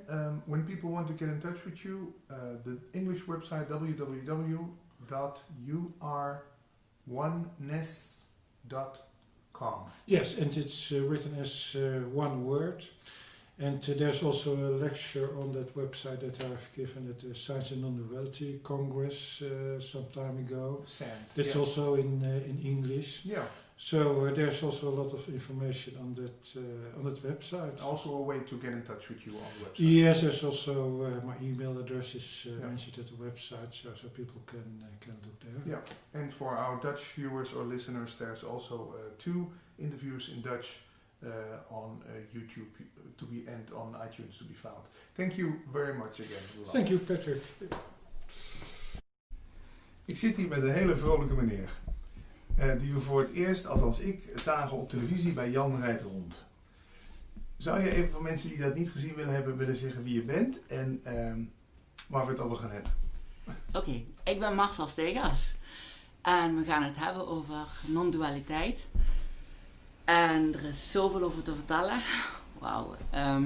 Ik hoop dat we genoeg belangrijke punten kunnen zeggen. Marcel, hoe oud ben jij? Ik ben 34 eigenlijk. Maar eigenlijk ben ik altijd al anders dan anders. Omdat ik door heel andere ogen heen kijk. Al sinds vroeger eigenlijk. Waarin bijvoorbeeld mijn familie mij niet zo goed kon begrijpen. En ik er qua gevoel een beetje alleen voor stond. En zelfs sinds vroeger begon ik eigenlijk mezelf te ontdekken in hoe ik anders was. En en zo werd ik eigenlijk steeds meer zelfbewuster van dingen. Wat ik bijvoorbeeld in de maatschappij, wat anderen als normaal beschouwen, dat ik dacht van, ergens in gevoel klopt dat niet. Waarom zoeken mensen in de tijdelijke wereld naar iets wat hen voor altijd gelukkig maakt? Terwijl dat is al één ding wat ik al niet begreep. Maar bij mij het denken is sowieso al anders dan anders. En en dat was voor mij al een extra uitdaging. Hoe oud was je toen je dat voor het eerst dacht? 7 of 8. Ja? Ja, ik zal de thuissituaties niet over hebben, maar het is best wel moeilijk geweest vroeger. Buiten dat ben ik best wel hoogsensitief. En mijn ouders konden niet met mij omgaan. Dus nu gaat het al wat beter. Maar omdat ik mezelf heb leren kennen en ik er beter over kan hebben. Het was best wel een moeilijke situatie waarin ik heel veel verschillende emoties mocht meemaken op een heel jonge leeftijd. En veel mensen die vinden dat heel apart dat ik zoveel zelfkennis al eigenlijk heb. Wat iemand die al dubbel mijn leeftijd eigenlijk nog mee bezig moet zijn. Ja. Dus ja, en dat... Kunnen we zeggen dat jij verlicht bent, Marcel? Ja, verlicht is eigenlijk iets voor als je bijvoorbeeld ergens mee zit. Weet je wel, dat je dan kunt loslaten, die emotionele bagage. Dus het loslaten kan een heel moeilijke weg tot het hart zijn. Of een makkelijke weg. Het ligt er aan hoeveel waarde je eraan hecht. En daarin hoeveel meer moed je moet tonen om het te kunnen loslaten tot hier. Het is juist dat simpelste kan ontzettend vreselijk moeilijk zijn. Maar juist door jezelf te leren kennen. En niet met alles om je heen bezig te houden. Met andere mensen of situaties wat het juist moeilijk heeft gemaakt. Daarin, door jezelf en je zelfbewust te zijn. En het gevoel wat je in jezelf ervaart tijdens iets. Dus, dan wordt het op een of andere manier duidelijk. Zonder dat het verstand dat hoeft te begrijpen. En dat is zoveel meer waard dan dat het hier... Dan lost het zichzelf eigenlijk op. Want hier in het hart... des te meer je van het verstand, de afstand tot aan het hart, de eenheid. Het hart is de zetel van de ziel. En de ziel is deel van het geheel. Wat, hoe moet ik dat zeggen? Je voelt als je hier bent, ook als mediums, en heel veel andere mensen. Mediums hebben niet per se een gave, want iedereen is hier gelijk. We zijn hier als één grote familie. Je kunt elkaar zo duidelijk aanvoelen. Dus behalve als de ander bijvoorbeeld niet wilt en zich afsluit, dus een afstand is, dan leeft hij eigenlijk in de tijdelijke wereld vanuit egoïsme en dualisme. Bijvoorbeeld mensen die in een vicieuze cirkel van innerlijke strijd leven, continu in de problemen mee bezig zijn, het willen oplossen. Maar het gekste is, de oplossing komt pas als je jezelf opoffert, een overgave tot je hart. Als je dat waar je mee zit, waar je zoveel liefde voor hebt om daarmee bezig te zijn, hoe ellendig het ook voelt. Als je dat gewoon de moed vertoont en het loslaat tot je hart, dan pas kan het universum eigenlijk meer zijn werk doen. Want dan kom je meer terug tot je natuurlijke staat, oorspronkelijke staat van bewustzijn als vreugde. Dan merk je ook dat je weer vanzelf kunt lachen, want een glimlach is een universele taal. Dat is vanzelfsprekend. Net zoals een goed gevoel is vanzelfsprekend. Je hoeft het niet te zoeken in een vriend of vriendin, relatie of wat dan ook. Het is vanzelfsprekend hier. Het is juist doordat we hebben geleerd uitwaarts te leven, onszelf te overleven, aanpassen in de maatschappij, dat we zijn vergeten wie we werkelijk zijn. En we zijn alle kinderen van het licht. En hoe volwassen je denkt ook te zijn, toch ben je ergens nog afhankelijk van. Eigenlijk, want de hoogste macht, die is bijvoorbeeld afhankelijk van de kleinste dingen die juist dat groot houden. Terwijl hier, de kracht van het hart, is juist hoe het ons, de innerlijke schoonheid, wat je laat zien. Als je steeds meer hier leeft, dan straal je ook meer uit. Dan voel je anderen ook beter aan. En anderen voelen zich ook makkelijker bij jou. Want het licht, de magie van het leven, dat is liefde. En liefde is in het eenheidsgevoel dat hier vanuit gestimuleerd wordt. En dat is in de uitstraling ook te zien. En wauw, er is zoveel over te vertellen. Ik vind het leuk dat je het zo vertelt. Wauw. Mag ik even vragen, hè? Ja. Even terug naar het begin. Want er zullen nu mensen zijn die zullen dan zeggen, jij zal toch wel, niet dat ik er waarde aan hecht, hè, maar jij zal toch wel in het verleden een diagnose gehad hebben. Hoe noemen ze dat dan bij jou? Ja, Ik heb verschillende testen gehad in mijn leven. Ik heb op verschillende scholen gezeten. Ik zal zeggen, ik heb op een speciale scholen sowieso gezeten, waar ik extra aandacht kreeg. En ja, ze wisten het ook niet precies. En de psychologen, de dokters wisten ook niet precies wat ze met me waren. Hoe ze de etiketten op mij moesten plakken. En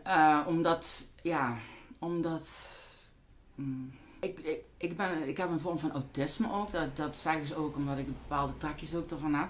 Van autisme. Maar dat hebben we allemaal. Hè? Ja. En ze zeiden zoveel dingen ergens, maar ik trok me er niet veel van aan. Want ik wil mezelf ontdekken in wie ik werkelijk ben. Ja. En de dingetjes, de aardse bedoelingen die ik heb, is bijvoorbeeld in het schrijven, wat weer met de hogere bedoeling te maken heeft. Maar de meest bijzondere bedoeling, dat we allemaal hebben, de universele bedoeling voor ons allen, niet alleen op aarde, maar waar dan ook overal, is om te ontwikkelen in liefde. En dat doe je van hieruit naar hier. En verschillende geloven, met alle respect voor verschillende mensen, hoe die in het leven staan. Het is zoveel verschillende wegen en hoe mensen bewandelen in het leven. Er is eigenlijk maar één, hoe noem je dat, God, zuiver bewustzijn, één weg en dat is hier naartoe. Maar er zijn verschillende manieren in hoe je naar deze weg gaat. En vele mensen hebben daar hele lange tijd voor nodig. Terwijl het eigenlijk iets zo simpels is, dat het gewoon door het menselijk verstand niet begrepen kan worden. Ja, is het echt zo simpel? Eigenlijk wel, omdat het gewoon, juist door het stoppen met denken, komen de oplossing tot bewustzijn. Maar, wat ze vergeten te zeggen is, des te meer liefde, des te meer liefde je cultiveert, en de kracht van bewustzijn is het tot eenheid komen met.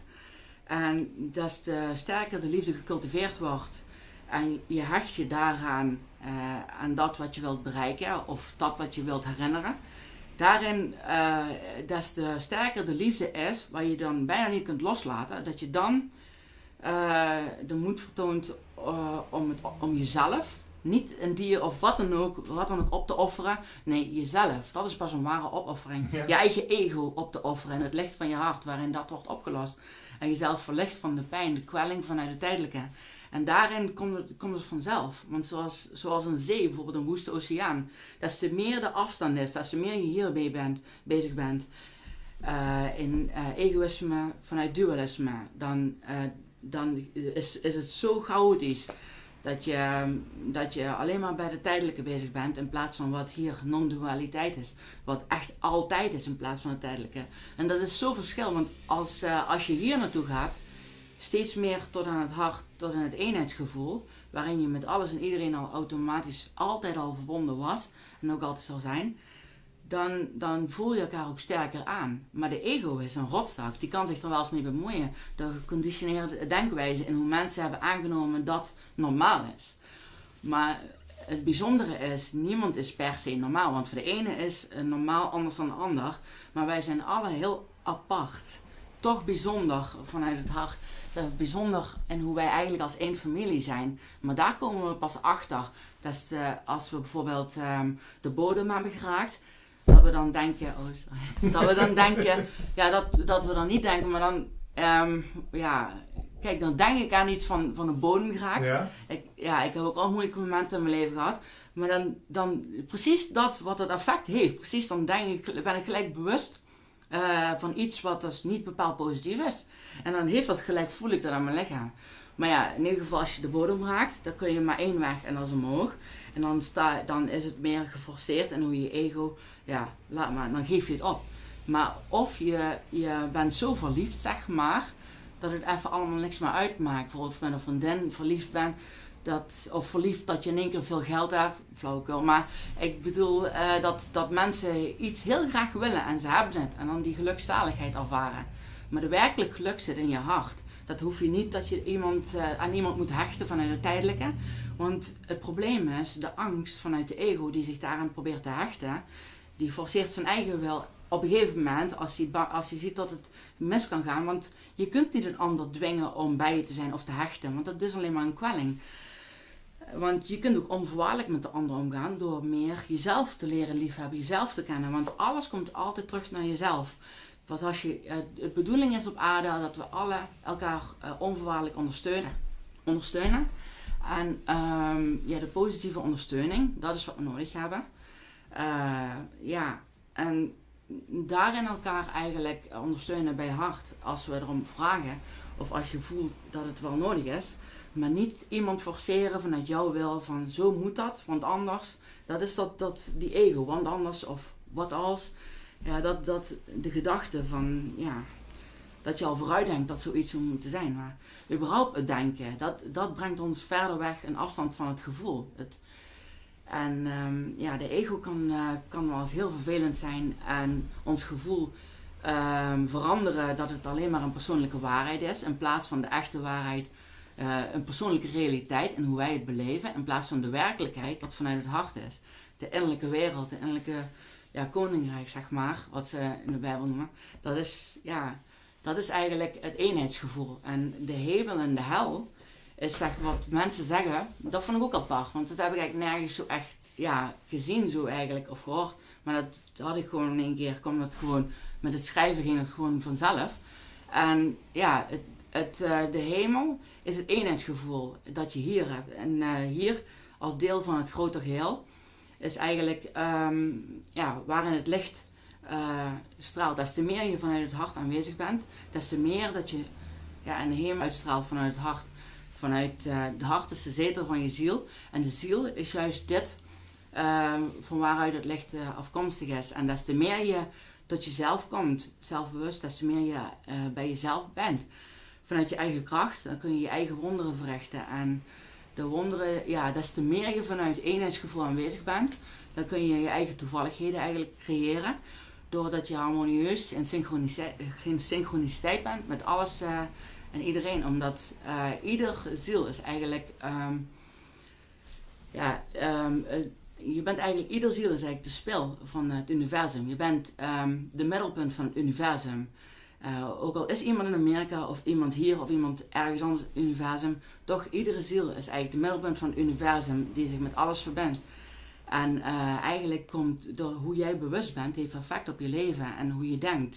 Positieve gedachten, die verzachten je ook. Je voelt dan ook wat rustiger. Je voelt gewoon, je voelt meer hier, omdat het gewoon goed gevoel, de vreugde is onze natuurlijke staat van bewustzijn. En als we negatieve gedachten hebben, is meer vanuit het vanuit de tijdelijke wereld is dat opgebouwd in ons. De angst die we elkaar doorgeven door iets,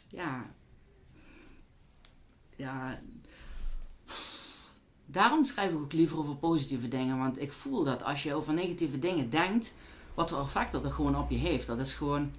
Ja, maar ik voel dat gewoon. Ja, en daarom ben ik ook dankbaar voor al het moois hier eigenlijk. Als de vreugde van de kinderen die buiten spelen, dat Oostenrijk, al het moois. Als iemand glimlacht, echt vanuit hier, dan is dat gewoon, sowieso een glimlach is fantastisch. Maar het is gewoon... Maar Marcel, hoe komt het dan dat er toch dingen zijn die negatief zijn? Zeggen ook wel eens in non-dualiteit... Dat is omdat we nog niet beter weten. We zijn nog niet zo sterk zelfbewust dat we over antwoorden. Want kijk, we zijn nog steeds allemaal zoekend. Maar alleen zijn heel veel mensen, die bedoelen het zo goed, maar ze zijn veel zoekend in de tijdelijke wereld. Ja, en de tijdelijke wereld bedoel jij de wereld van de verschijnselen? Ja, in de tastbare wereld. Ja. En de wetenschappers willen bijvoorbeeld het tastbaar bewijs hebben dat God bestaat. Maar God is eigenlijk... net zoals... ik word zelf ook een beetje... ja, weet ik. Wacht even. Sorry, ik heb zoveel te vertellen. Nee, we hebben de tijd. Rustig aan. Ik pak even wat te drinken. Ik ook. Neem je ook even wat te drinken. En, want ik ben even benieuwd. Is er bijvoorbeeld volgens jou, Marcel, zoiets als vrije wil? Ja, natuurlijk. Dat hebben we. We hebben de vrije wil, de keus om onze eigen weg in te slaan in de tijdelijke wereld. Maar juist, Hoe werkt zoiets? Jij zegt dus kiezen... Ja, dat is eigenlijk al sinds de geboorte dat we eigenlijk worden afgeleid van hier eigenlijk. En dat is omdat we zo van tradities uit geleerd hebben dit door te geven. Dat gewoon de maatschappij is, we moeten we aanpassen. Ja. En we moeten gewoon de dingen doen om te overleven. En alleen is niet, de mens is meer bijzonder dan alleen maar dat. Er is nog meer dan alleen dat. Dat me eigenlijk heel veel pijn deed eigenlijk. Ja. En dat was ik eigenlijk alleen maar zelf. En ik had het er met niemand echt over, maar ik was zelf in mijn zoektocht, zeg maar. Ja. Want heb jij het ook geprobeerd om geluk in de wereld te vinden? Of? Ik heb wel eens een vriendin vroeger gehad. Een vriendinnetje, maar dat had ik gewoon. Ik was Cindy, dat is gewoon... Ja, ik ben dankbaar dat ik haar had, want ik had vroeger best wel een moeilijke tijd. Maar het was gewoon iemand waar ik, net zoals bijvoorbeeld een huisdier die ik heb, waar ik gewoon troost kan vinden. Want dat was vroeger was een moeilijke tijd, wat gewoon, waar ik die troost nodig had. En ik ben blij... Waarom was het moeilijk vroeger? Dat is een beetje een persoonlijke kwestie. Nee, maar ik kan me wel voorstellen. Ja, het is omdat... er niet bij horen. Nou, ja, bijvoorbeeld. Ja. En de familie wist niet precies hoe ze met mij om moesten gaan. En ook weer begrijpelijk. Want omdat ik anders ben. Omdat ik niet zoals andere mensen reageer. Of ben, weet je wel. En daarvoor zeiden ze vroeger van, wat is met die jongen eigenlijk? Ja. En daarvoor hebben ze gekeken met testen en alles. Maar die hooggevoeligheid bijvoorbeeld, hè? Ik heb nu bijvoorbeeld dat ik zit nu met mijn rug naar een raam. En ik hoor de hele tijd die auto's achter me langs gaan, hè? Ja. Heb jij van dat soort dingen ook last?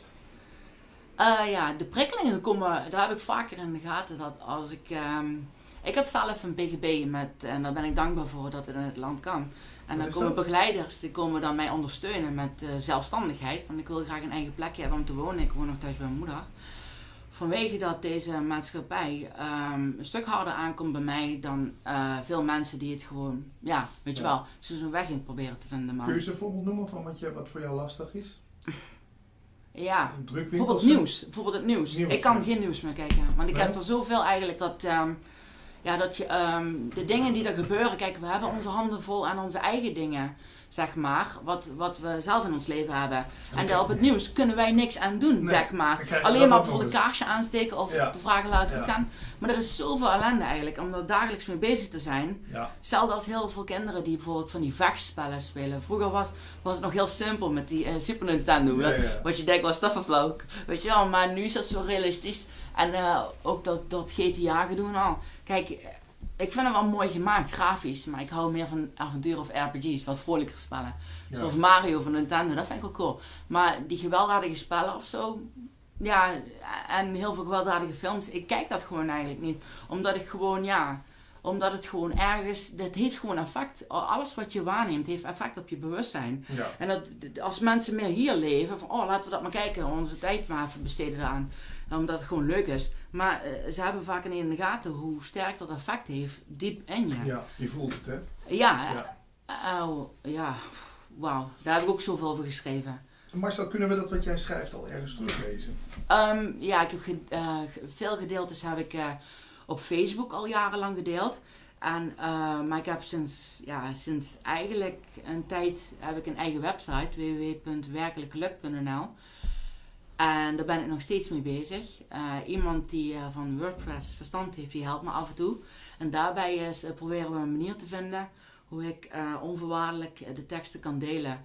Het is alleen zoveel geschreven dat ik heb inmiddels al 2.500 pagina's geschreven. Waarmee de helft van de stapel nog op papier geschreven is van vroeger. Ik schreef al sinds dat ik 10 was. Ik heb een koffertje waarmee ik vroeger al dingen schreef. Over dit onderwerp? Maar toen wist ik de woorden nog niet. Nee. Dus zei ik, ding is dat, ding is, dan probeerde ik zo wat figuurtje. En toen begreep ik dat niet. En toen heb ik steeds meer zelf ontdekt de woorden die eigenlijk gewoon erbij passen. Ja, want jij hebt dus zelf niet allerlei boeken hierover gelezen? En ik heb wel heel veel boeken, maar ik ben...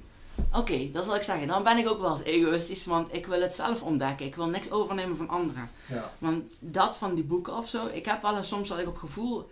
Dat schrijven is gewoon een drang van verliefdheid eigenlijk. Dat gewoon vanzelf, als ik opsta, dan heb je gewoon... Ja, je kunt het niet zo bevatten vanuit verstand, maar op gevoel eigenlijk gewoon... Ja, je wilt er gewoon in één keer... schrijven en dan gaat het vanzelf. Ja, het ei moet gelegd worden. Ja. En dat heb ik soms wel eens... Ja, ik heb verschillende boeken omdat ik daarbij ook respect heb voor de schrijvers. Die die alles ontdekken wat wat in de mens nog meer mogelijk is. Maar het begon eigenlijk omdat ik nieuwsgierig was over telekinese. Ik had echt een bizarre ervaring gehad toen eens een keer. Maar daar ben ik zelf nog een beetje nieuwsgierig aan uit te pluizen. Kun je die ervaring eens vertellen? En dat was toch wel 10 jaar geleden, was met een andere jongen, was ik een voetballer aan de zijkant. En die jongen die had het best wel erg. En toen hechtte ik me nog best wel aan mensen. Ergens was dat ik nog steeds ermee bezig in die ontdekking. Maar toch met die hooggevoeligheid, dat was echt bizar. Dat was eigenlijk die intense vreugde hier vanuit het eenheidsgevoel. En die bal wat hij had, waar we mee voetballen langs het water. En die ging in één keer over het water en dat we er niet meer aan konden. En ik voelde dat bij hem, dat gewoon, omdat ik me aan hem hechtte, dat voelde je ook direct. En ik voelde direct ook aan zijn gezicht te zien en daarbij die verbinding, dat ik dan gelijk aan hem voelde van... En dat wilde ik niet voor hem. Ik wilde niet dat hij verdrietig was. Over die bal? Want die had die van zijn oma en daar was er echt verdrietig van. Het is maar een simpele bal, maar toch, het betekent heel veel. De kleinste dingetjes kunnen voor heel veel mensen heel veel betekenen, wat een ander niet zo begrijpen. En toen voelde ik dat, waarbij dit eigenlijk zo'n, alsof er iets getrokken wordt aan mij, gewoon zo van, dat gevoel in één keer van blij. Echt heel blij, heel vrolijk. En in één keer alsof je omlaag valt. Met, ik kan me dat gevoel wel terughalen. Mm-hmm. En een beetje zo, daarom ben ik er ook over schrijven en ontdekken van wat is dat eigenlijk. Wat gebeurde er met die bal? Maar toen was ik eigenlijk zo naar die bal. En dan was ik gewoon, zo van, kom. En toen was ik gewoon eigenlijk in gedachten, was ik gewoon dat ik die bal naar de kant wou. En dan, dat is heel raar. Maar over het water ging gewoon, er was windstil. En die ging gewoon een rechte lijn zo. En dan was ik s'avonds, dat ik de hele tijd zo van, wat is dat? Ik zat zo, er was een andere man, die was aan de zijkant. Die zei zo, wat kan ik je helpen? Maar ik had die niet gehoord. Ik was zo gefixeerd op die bal. Ja. En op een gegeven moment dat hij zo, er was eerst een gedachte dat ik die energie eigenlijk stuurde. Dat ik me zo hechtte aan die jongen, dat ik me hechtte aan die bal. Dus daar weer verbond. Dus eigenlijk klemde. En op een gegeven moment dit goed gevoel eigenlijk alsof die al naar mij toe was. Ja. En dat in me zag zo. Terwijl ik die andere man nog niet eens in de gaten had zo schreeuwen van kan ik je helpen. Dus zo sterk wou ik dat hij die bal terugkreeg. En dan, en dan was dat beeld gegaan. En toen in één keer was ik gewoon zo. En toen zag je dan in één keer zei hij en toen ging er een kippenvel. Ik ging in één keer zo overal kippenvel. En toen zat ik eigenlijk de hele tijd alleen met erover na te denken van wat is dat? Wow. Weet je wel zo. Het schijnt dat Jezus over water heeft. Dus maar kijk, dat zijn dingen. Net zoals wetenschap bijvoorbeeld ontdekken. Dan is het in mij ook een beetje in wetenschap een beetje zo. Buiten dat geloof ik ook wel, is mijn geloof. Geloof is openheid om te ervaren. Als je gelooft in God, dan sta je open om de goddelijke energie in je te nemen. Maar de ego, die zegt, maar er moet een verklaring voor zijn. Die beperkt die ervaring. Want de mens is daarin eigenwijs en die wil daar bijvoorbeeld zijn eigen waarheid uithalen van zo is het. Maar dat hoeft niet begrepen te worden vanuit verstand. Het mag ervaren. Valt er dan wel over te praten, Marcel? Jawel, er zijn wel verschillende manieren om over te praten, natuurlijk. En er is ook tot zover eigenlijk een beeld uit. Dat met dat schrijven wat ik doe gaat eigenlijk gewoon vanzelf. En dan er zijn zoveel stukjes dat ik inmiddels geschreven heb. Over de 2000 bladzijdes. En waar gaat het dan meestal? En dat zijn gewoon stukjes eigenlijk die op een gegeven moment dat ik schrijf. En dan soms als ik ermee ben bemoeien, dan stopt het. Ja. En dan schrijf ik er zo'n kruisje bij. Echt, als ik in één keer, of dat af wordt geleid van mijn moeder of zo. Of dat echt, dan voel je ook. En dan op een gegeven moment komt dat weer terug. Juist omdat ik dat zo fascinerend ben en ik ben er zo dankbaar voor. Ook voor alles wat ik mag meemaken van alle mensen. En dat is gewoon, in alle situaties en alles. Dat ik er zoveel kennis uit heb mogen ervaren. De wijsheid zit in het hart hoe je het ervaart. De kennis is wat je van opsteekt. Ja. En hoe kwamen die mensen van Jan rijdt rond bij jou? Die hebben mij eigenlijk eerder contact gehad met YouTube. Of met filmpjes die ik op YouTube had. Omdat ik zeg maar heel kinderlijk in mijn hoofd zit. Maar tegelijk, dat hadden ze dan gezien in mij. Omdat ik dan heel veel deed spelen en heel veel plezier beleefde. En dat vonden ze apart. En dan wou ze bij man bij het hond. Toen was het thuis een beetje een familieding dat even moeilijk was. Dat was, iemand laat me even. En toen is dat gewoon weggegaan. En toen was het Jan rijdt rond. Ja. En Oh, dat juist kijk gewoon. En ik ben hen daar ook heel dankbaar voor. Over dat ik daarover mag vertellen, over spiritualiteit. Kwamen mensen daarna, hebben ze je gemaild? Kwamen ze naar je toe, die mensen die dat gezien hebben? Sommige mensen die hebben me op Facebook toegevoegd. En er zijn genoeg mensen die hebben op de site gekeken.